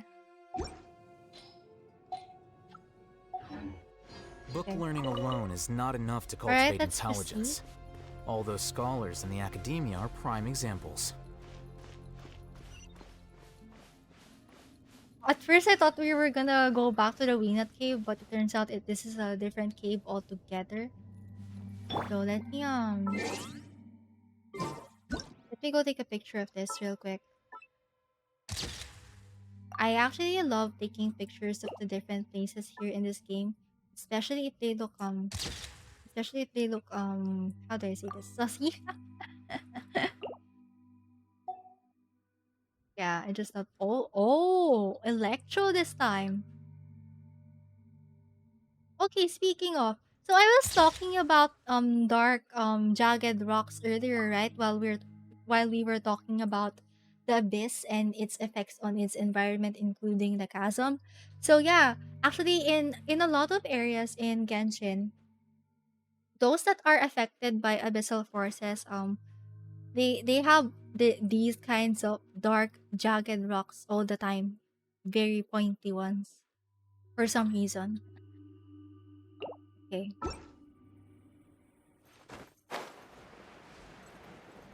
I hope I don't get zapped by lightning here. I had too many of those instances in Inazuma. Oh, there's a storm here? Oh no! Do you grow afraid of Hail Soldier? Haven, but do not fret with my shield to protect you. Simple thunder. Oh. Hey, Pam is not afraid. So Soros is also a shielder. What can't she do? She's an all-in-one character, it seems. Oh! Uh... Dance with the waves! Don't be scared! Rest and rebuild! Here you are.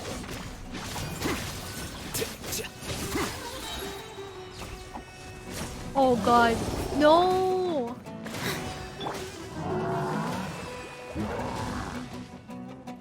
Oh god. You play! I need my healing. Hold the line! Receive the heightened buffs. Positions! Come here! Process of elimination.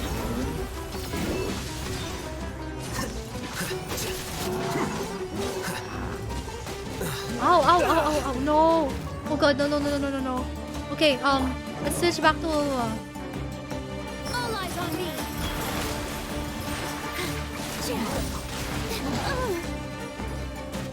Don't be scared!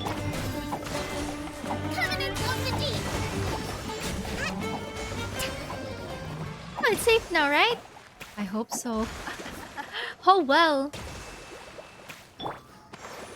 God. Michelle, Soros giving me PTSD to Arama quest. Yeah, like, oh my god. Actually, let me use this burst Go just to away! speed up things. I want to heal Alhaitham. Wow, Alhaitham got healed back so fast. Can't believe this. Yeah, I have a feeling. I really hope that Soros doesn't need to sacrifice herself this time because we had a lot of that already. But it's inevitable though. She's kind of ready to accept it anyways. Okay, so we're gonna get the electro drum. All right, time to look for the last drum, I believe. Oh, it's near the what do you call this? The Baptist. I believe there's a cave here because I went there last time. I already saw the Baptist in one of our streams. Okay.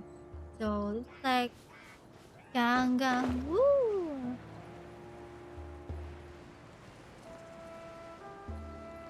Okay, I think I should go further down here. Also, I have a mechanic here. Oh, wait. Let me go do some exploration stuff first. Alright, Solar's time. I'm kind of curious to see what's gonna happen if I explode the rift bulbs there. So, Solar's time.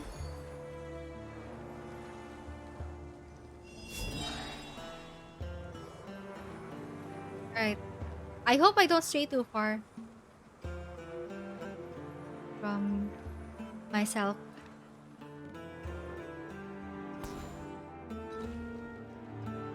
Ah, okay, okay. I'm gonna return to myself. Right? Return to myself. Okay. We unlock Khvarena there. I think. Yeah, it's still here. We're gonna use it to. We're gonna follow this one. Pick up. Okay, I don't really want to do this, but let's go. I just want to see what happens. Oh no! No! With all my strength. What did I expect? Stay put.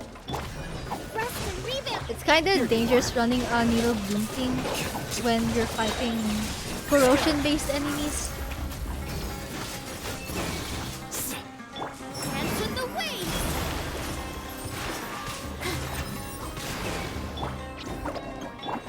Hey, come back here! Allow me. You're not yet done. Flicker.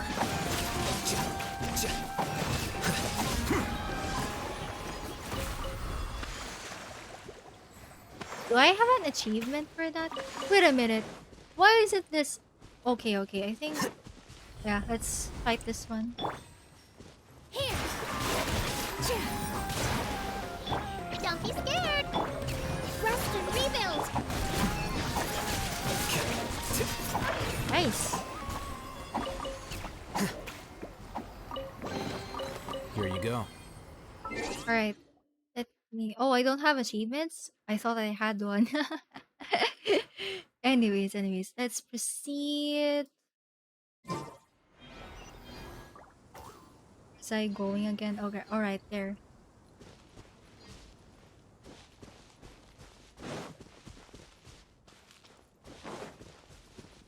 I think I strayed too far from where I've been. So let's go back there. I'm gonna have so much fun exploring the area now that we have Sorus on our side.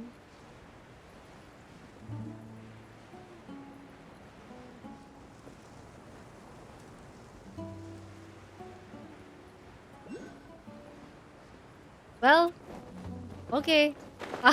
I see some things that Soros can interact with here, so I'm gonna do that. Okay.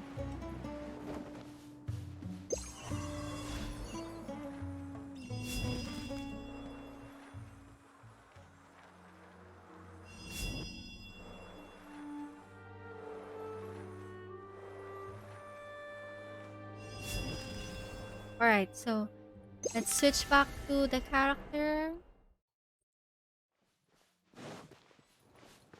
Oh my god, I forgot to heal my party. Let's do that before I forget. Ishoy, did you see that vid of Wow. someone These accidentally elastic having for Soros and days. Mother's idol match? It was really cute. Oh, I haven't seen that one yet. I wanna see it too. Positions. Oh, wrong button. Allow me. Wait, what was that idol? I'm actually not sure.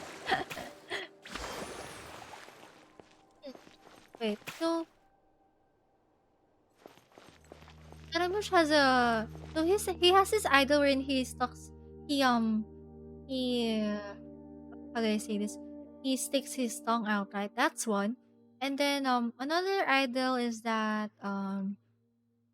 what does he do again there? Um oh yeah, he touches his vision and smiles at it, and then he gets shy and then he looks away.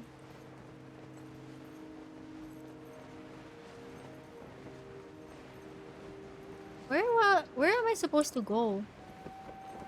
Huh? Looks like I should be somewhere up, it seems. Oh well, it's okay. I'm gonna have to do solar things here while we're at it. Yeah. And looks like I'm gonna have to teleport to to the waypoint once again. Oh, wrong button.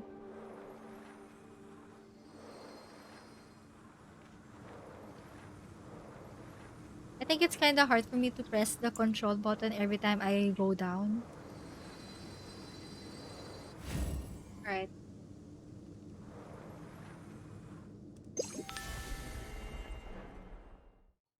Sure, I'm gonna see if I can find it and send you the link. Oh, sure, sure. Right. It looks like the thing we're looking for is not underground, so I'm gonna have to find another way. Also, we have a sea leader.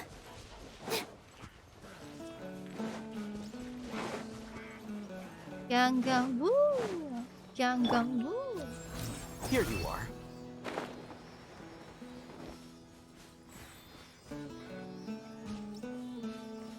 Oh, it's on TikTok. Wait a minute.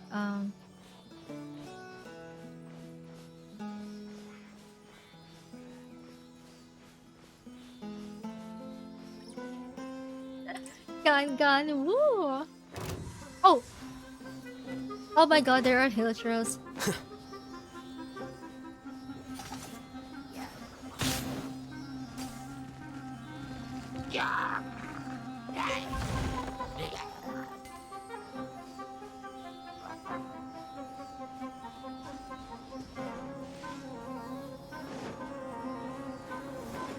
Oh my god, I'm being attacked. I'm just passing by. Chill, chill. Don't let any of it roll away now. Can you run away, please? I love how the blue one is just running away. The other two followed me. Okay, this one is still very persistent, it seems. I just wanna chill. Wait a minute. Wait a minute. Okay, okay. I'm gonna have to look at that video. So let me switch to my browser screen so that we can see. Okay. I'm gonna go copy that link. Would be from TikTok. I don't have TikTok by the way, so I'm just gonna I'm just gonna see the video from the browser version of TikTok. Okay.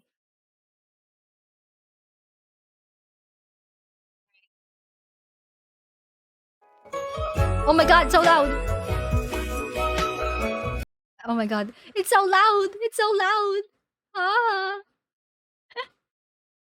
Oh my god, it's so loud. I still get jump scared by the audio levels of TikTok and okay, I think this should be fine. Was just staring at him as per usual, and then the pet actually synced with Kara's idol. 3 emotional jump scare, so true. That is so cute. That is so cute. Oh, I love that. I love that so much. Yeah, you know what? I'm gonna try to do that one of these days. Wait. Wait a minute. I wonder why I wonder if the developers made them have the same idol on purpose because well Wanderer walk so that Sorush could run.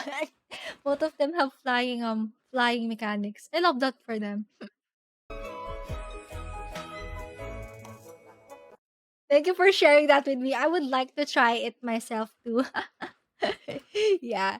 Okay. Going back. Oh my god. That was so fun to watch. I would love to try that one of these days.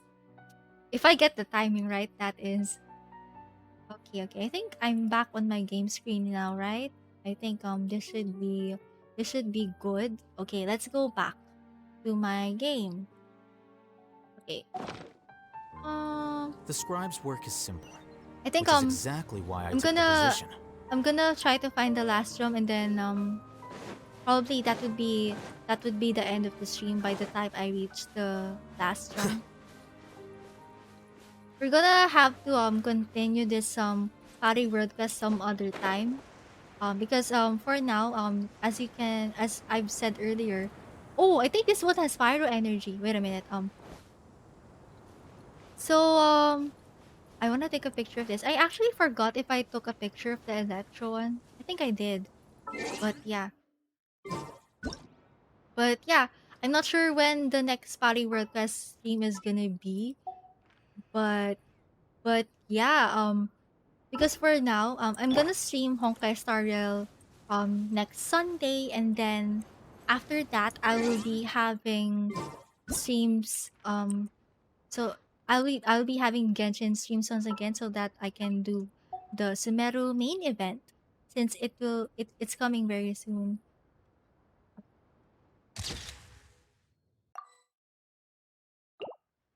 Then probably maybe after I finish the Sumeru event, I'm gonna go back to this party world quest again because I am so interested. I am so hooked. Because gosh, we've barely scratched the surface of this world quest, but it seems like we already we already have we've already learned about a lot of things regarding Conriant, the Nagarjunites, and as well as the Relaxing Cataclysm. days like And also, by the way, so there's this seashore here, right? I'm actually wondering what sea is this? What sea is this? I'm really hoping that there will be a future area here at some point. these are nice. Let's Across take it across the easy. sea. Huh? All right.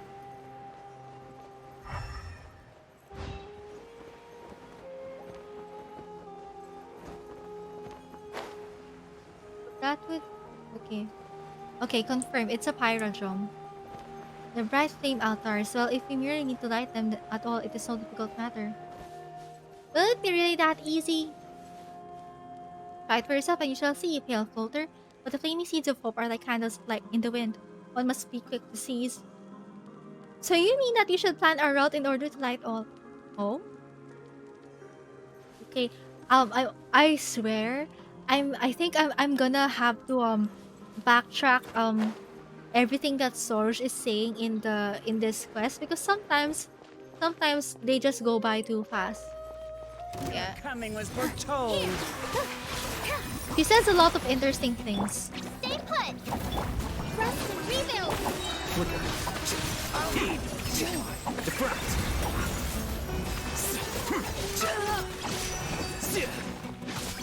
For the eternal oasis. Eternal oasis. This dance is for you. Filthy outsider. Bloom in the flowers in Gurabad. Bound as one like the 99. The eternal oasis at long last. Okay.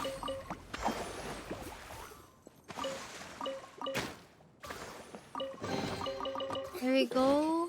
For you. Okay, there's nothing in this tent right here, so okay, let's go back to the Pyrobell.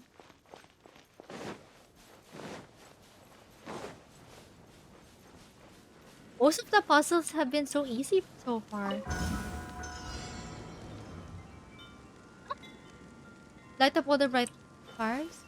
Oh god, I should have uh oh, expiration knowledge. Right flame altar and altar once used for the skeptics' rituals. You wonder how it ended up here. Once obtain a seed of fire that can be carried between altars, but the seed of flame is like a candle in the wind. Ah, this one! Source said this earlier. The seed of flame is like a candle in the wind. So find your way to the altar before it goes out.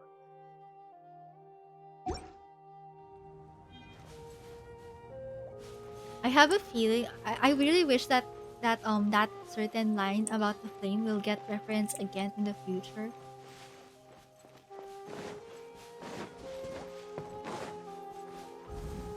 Where are the others? Oh my god. Oh, there are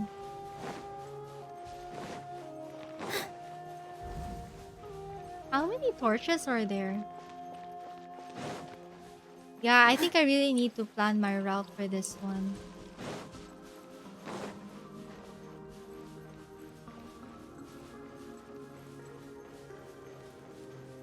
Um,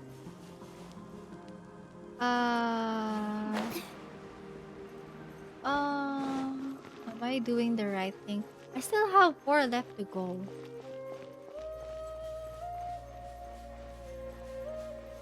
Okay, there isn't any timer, but I think the flames are temporary.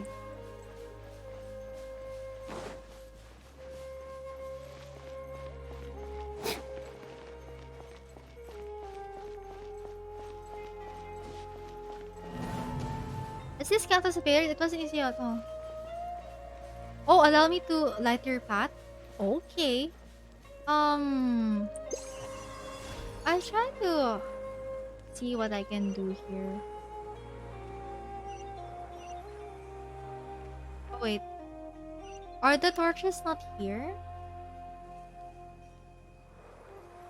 Oh, there's a torch there.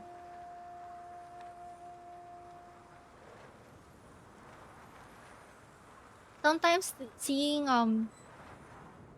sometimes using solos to get a better view of things is really helpful. Okay, so there's one here. Actually, wait. You know what? I think maybe I should mark them all down on the map just to be sure.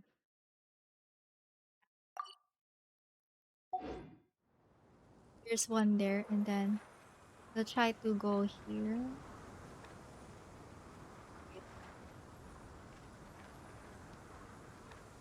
To be here.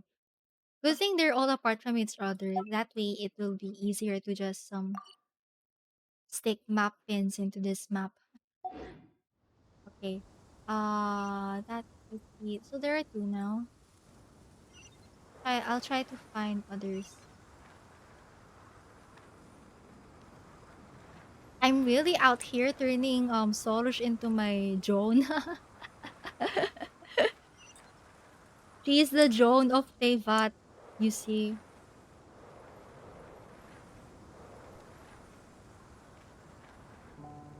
Friendship ended with Solush now. I friendship ended with Scaramouche now. Solush is my best friend.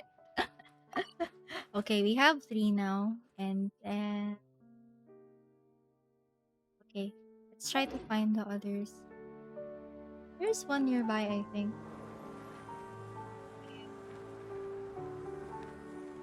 Okay, there's one here.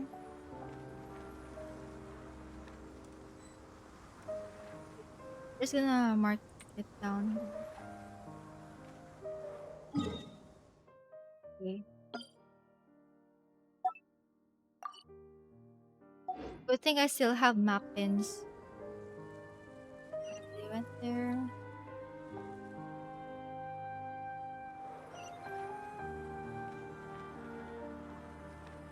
Did I mark this down already? I'm not quite sure. Oh, not yet.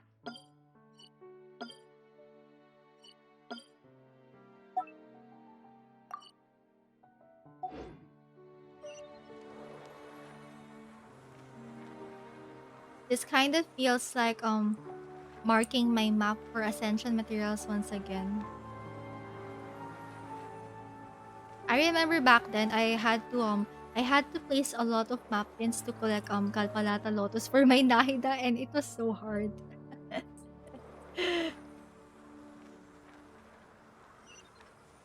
And but yeah, I think that the hardest oh my god, there's one here.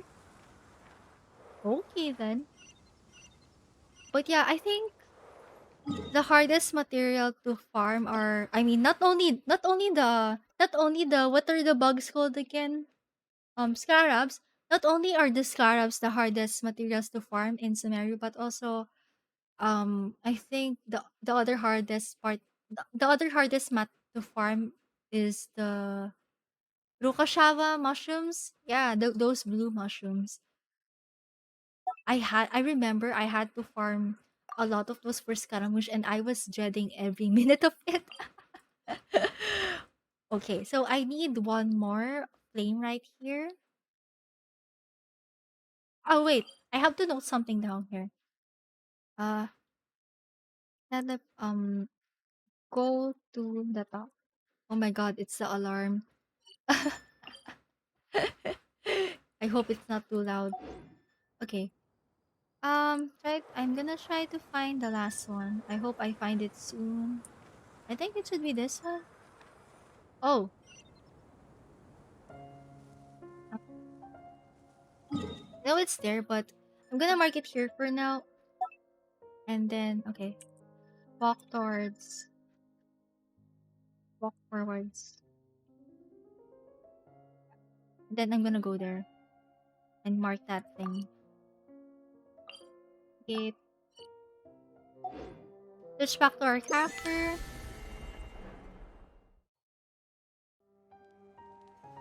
Okay, I think I have an achievement. Um, Soaring in the skies of Sari Ozek keeps Sorush in flight for a while. Oh wow, so that was an achievement. Okay, let's go to this direction for a while, just so that I can mark the last one. I show you, I still think Flotter had to grow his mushroom because he couldn't climb 30 feet high for a purple mushroom. Yeah, like okay, so back in the Caribert our conquest, I think the Caribert had to plant some mushrooms, right? However, his mushrooms, even though they look like Rukashaba mushrooms, they're colored red for some reason. For a very saucy reason that I will not explain because it's creepy. I think. Wait a minute. Could have sworn it was near here somewhere.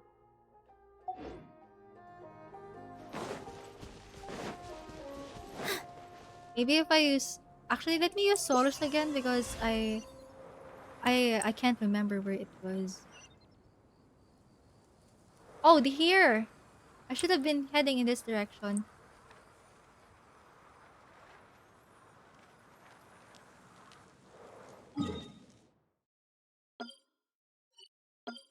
Right. I think we got them all, so I'm gonna do the challenge now. It'll be 1, 2, 3, 4, 5, 6, 7, 7, like the 7 elements.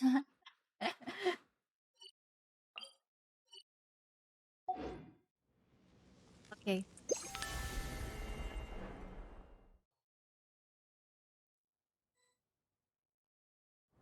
Right.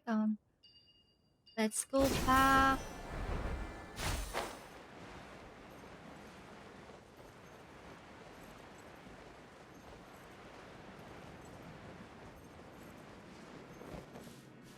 I'm gonna have to decide which direction I'm gonna go. So I think I'm gonna head here to the left first before the right. Alright, commence trial. This way, keep close. Oh! I think you didn't follow Soros a while ago. Or did she only try to fly after we did the whole Soros drone thing earlier? I'm not sure. But yeah, we marked it anyways.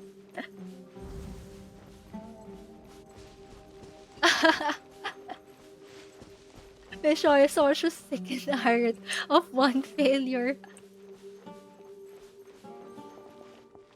Okay.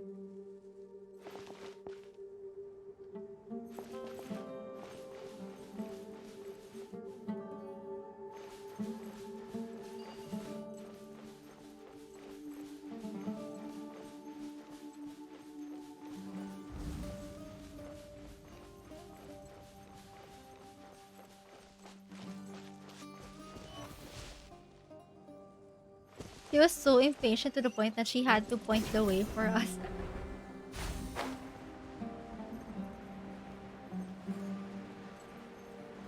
Soros, I was out here marking all the locations on my map, and it turns out you were gonna tell us the answer all along.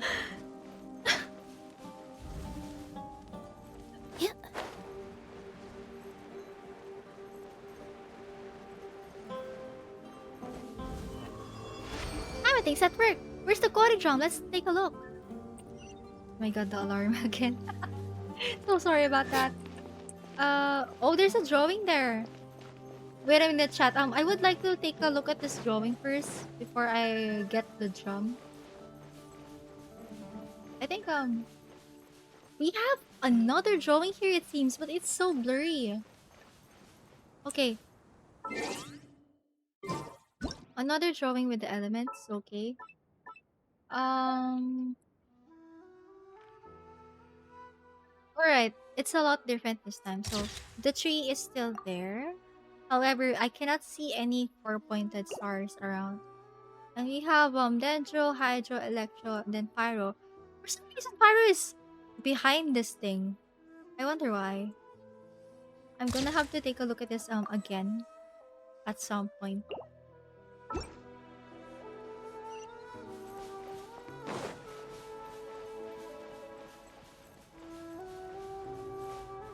Like, look. So the other usual drawing that you see is all across here in this area right here. Hmm.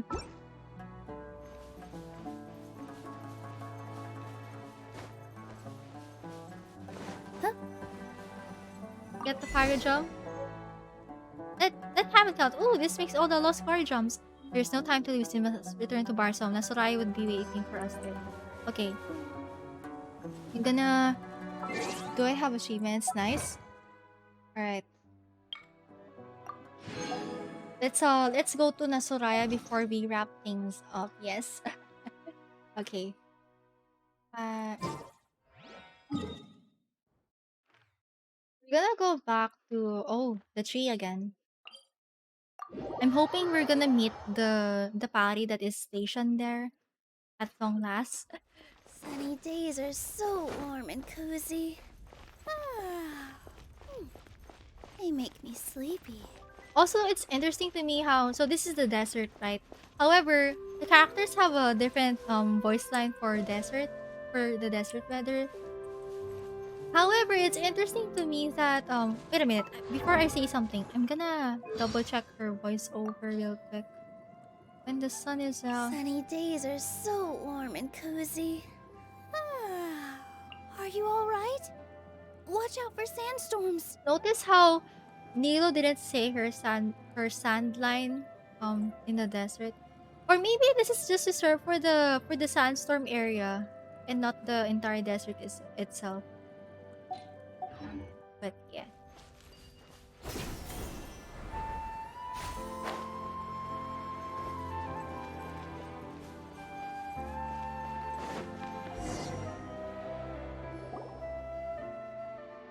Let's see. Next, you just need to put the Cory drums back in their original places, before performing the piece according to the scores on the stone walls, right? Rashna will definitely be happy to answer us when she hears her favorite music. Do excuse my presumption, but the ritual that bound the Order of Skeptics to the party is one of great significance.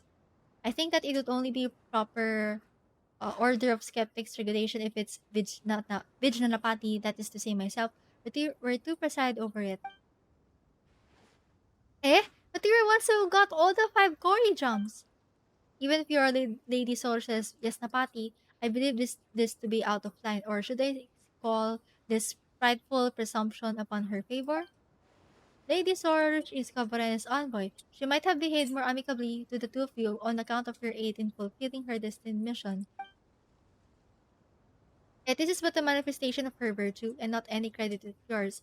Do not forget your place. Give praise and stand in awe of her every action as you should.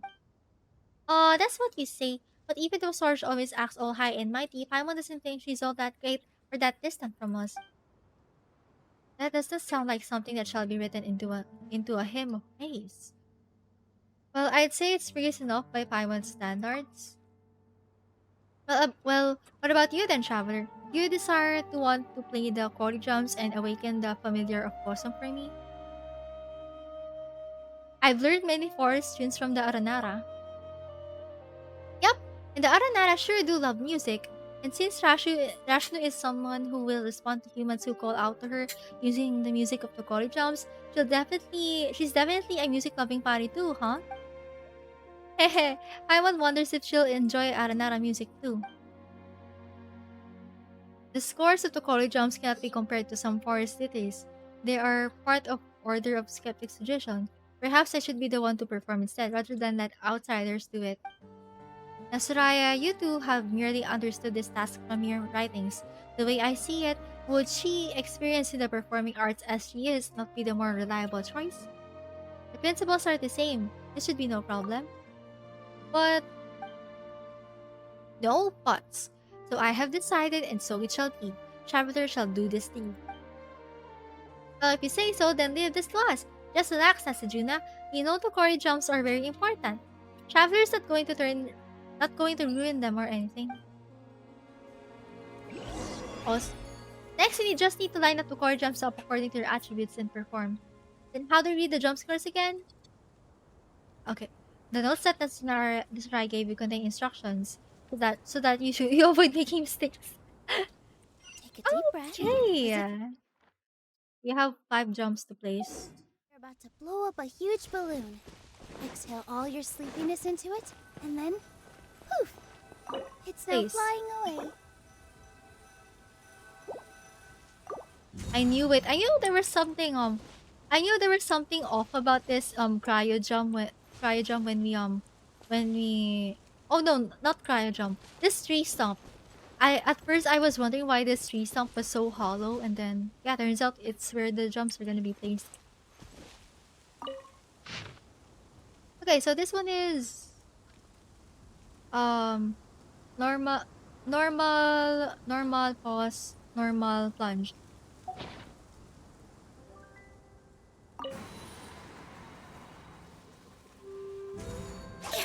Oh,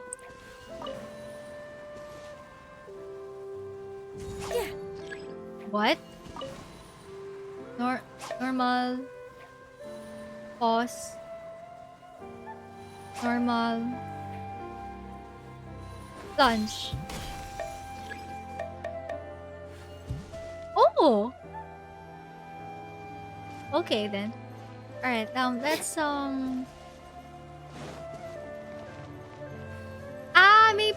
maybe the drawings, the cave drawings earlier represent the jump locations, basically where the jumps should be placed. Just that the cryo one was really far away. Okay, let's place the dendro drum right here. Check jump score. Okay, that would be normal plunge. Normal, normal, normal, plunge. Ooh. Okay, notice how the party so for this party world quest, the instrument of choice are drums. However, in the Aranara world quest, we used a lyre. So it's interesting how they have different instrument preferences. This one should be hydro. Check drum score. Normal normal plunge, pause, plunge. Normal plunge, pause, plunge. Normal plunge. Okay. Normal plunge, pause, plunge.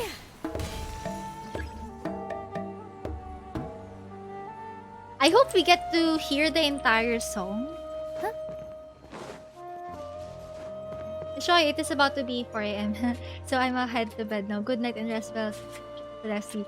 Thank you so much for stopping by, Mishoyu. I'm also gonna be wrapping up in a bit once we're done with this drum quest. And then we're gonna continue this some other time. Please. So let's place the pyro drum here. I'm not actually sure how many drums we've placed at this point. Alright, check jump score. That would be normal, normal, normal plunge.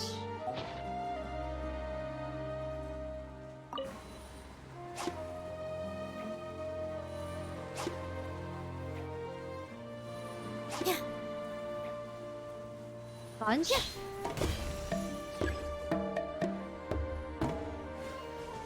Okay, we still have one more to go, I think. Yeah, to be here.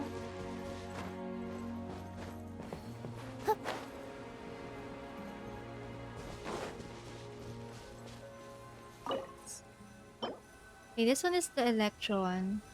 Oh, I get it now. I get it now. So I think the cave drawing really does show the placement of the jumps because it had the tree drawing, right? So yeah, I think this is it. Okay, check jump score. Normal pause, normal plunge. Normal pause, normal plunge. Pause, normal plunge. There we go.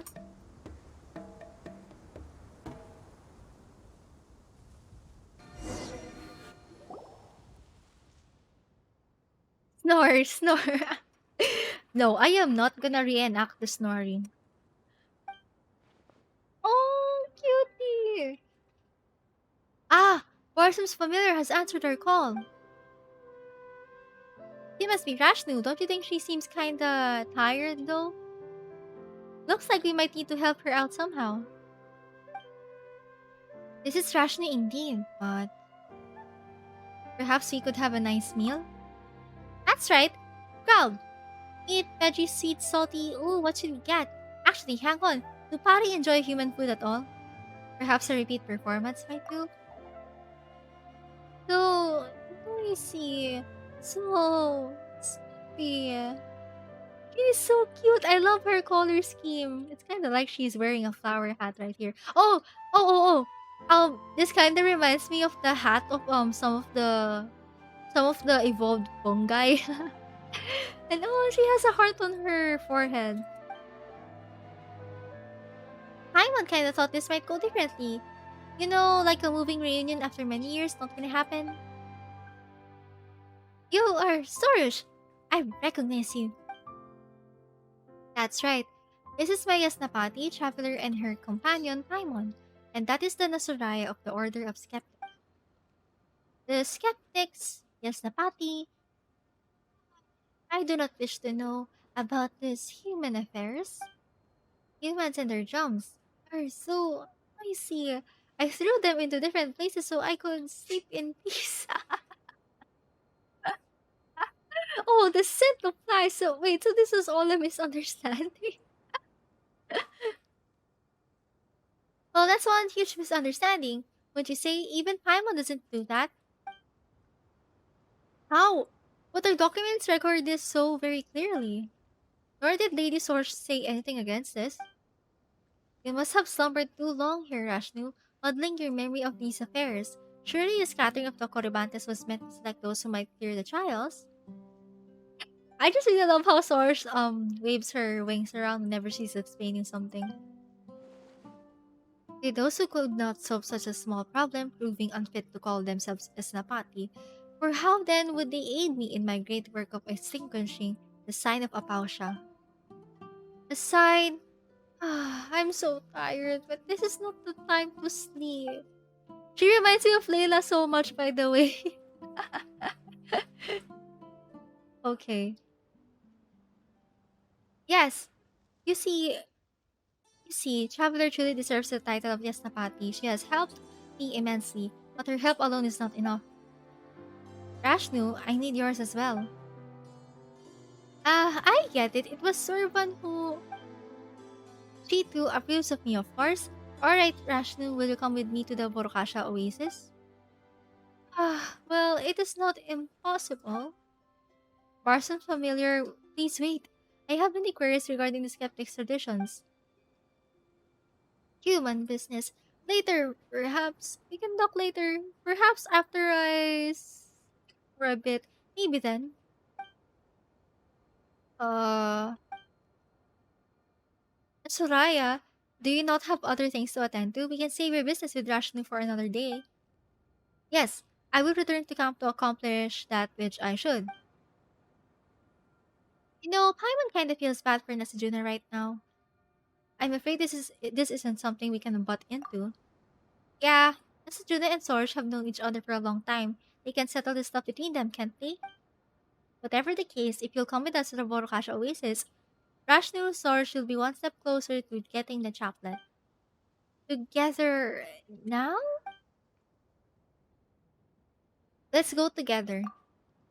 Going together with humans? Alright. Also, I just really love how um her color scheme matches the tree. Yeah. Oh, we're gonna get transported to the oasis, by the way. I see. Okay, so we're done. Seems like we're done with the. Gosh, I really hope she's somewhere around here. Where could she be? But yeah, we're done with the drum quest for under the Khvarena of Good and Evil World Quest. Yes. I wonder if she's somewhere here around the area. Because the others are hanging out right now. I really want to take a picture of the pink the pink party. Oh, but yeah, I can't seem to find her right now. Anyways, I think that would be it for now because the world quest is very long, so I'm gonna have to continue this in another time.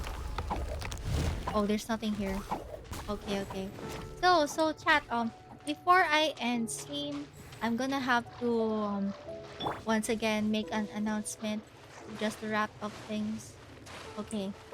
So like I've said earlier, I'm gonna have to I'm gonna stream again next Sunday. So where is it? Um oh, I have an achievement right here. Wait a minute. All right. Oh, okay. Let me go grab my schedule again real quick. All right.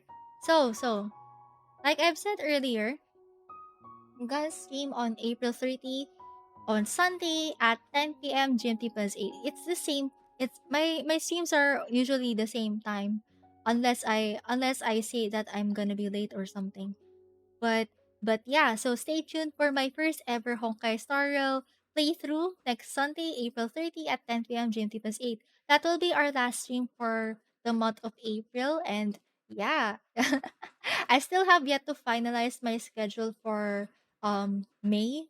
So yeah, just stay tuned in the future for for my s- for my next streams for May. But for now, we have an April 30 stream. Then aside from that, in case you're new here, in case you want to check out more of my stuff, here are my socials, exclamation point socials. I have a YouTube wherein I upload all of my Twitch pods. And then I also have a Twitter wherein I hang out all the time. I basically tweet about my lore thought, any Genshin lore thoughts and theories there. And sometimes I just retweet fan art there. Yes. Also, since I'm gonna be playing Honkai Star Rail very soon, I'm also gonna be tweeting about Honkai Star Rail. So yes. And then last but not least, I have a Tumblr account. It's there, it exists just in case. And then speaking of YouTube, let me go send you the links for my VODs playlist right here. So I have a VODs playlist for my Genshin VODs. That would be exclamation point Genshin VODs. Oh wait, oh my god, I spelled it wrong. Genshin VODs. Alright, so all of my Genshin streams, all of the VODs for Genshin will be there. And then aside from that, I also have a playlist for my Honkai Star Rail VODs that would be exclamation point HSR VODs. And last but not the least, I actually have a separate playlist for my Hexen Circle PowerPoint stream. So in case you weren't able to catch any of my Hexen Circle PowerPoint streams wherein wherein I edit a PowerPoint live about the Hexen Circle. Actually, the last episode ended yesterday. You may check out any of my Hexen Circle VODs there by typing this command exclamation point Hexen Circle, and it will take you here. But no worries, since don't worry, you'll still be able to see my all of my playlist when you go to my YouTube channel. So yeah, subscribe maybe. And then yes, I think that would be all for now. Thank you so much for tuning in to my Genshin stream for today. I had so much fun doing this world quest with you. First, I get am into so position glad like that this. I was able And to move like start that. Yep, the that's Khvarena it. world quest right now because it took me a long time to start this one. Especially since I've seen a lot of people do this quest already. But yeah, I am so glad. I am so glad that I got to start this right now because oh my god, all of the Conria Cataclysm and Naga Journey's lore that we've gotten so far are so interesting, and I can't wait to unfold them with you. And also someday, once we once we once we continue doing the Cavarena World Quest in one of our next streams. I'm hoping that we will be able to see the doorway to Conria very soon. So yeah, that would be all for today. Thank you so much for joining me and see you next Sunday, April 30 at 10 p.m. GMT plus 8 for my first ever Honkai Star Rail stream. Don't forget to pre-install the Honkai Star Rail game if you can because the pre-installation is out now by the way. And yeah, see you soon. May our journey lead us starward, or so they say in Honkai Star Rail. Bye bye everyone. Have a good rest.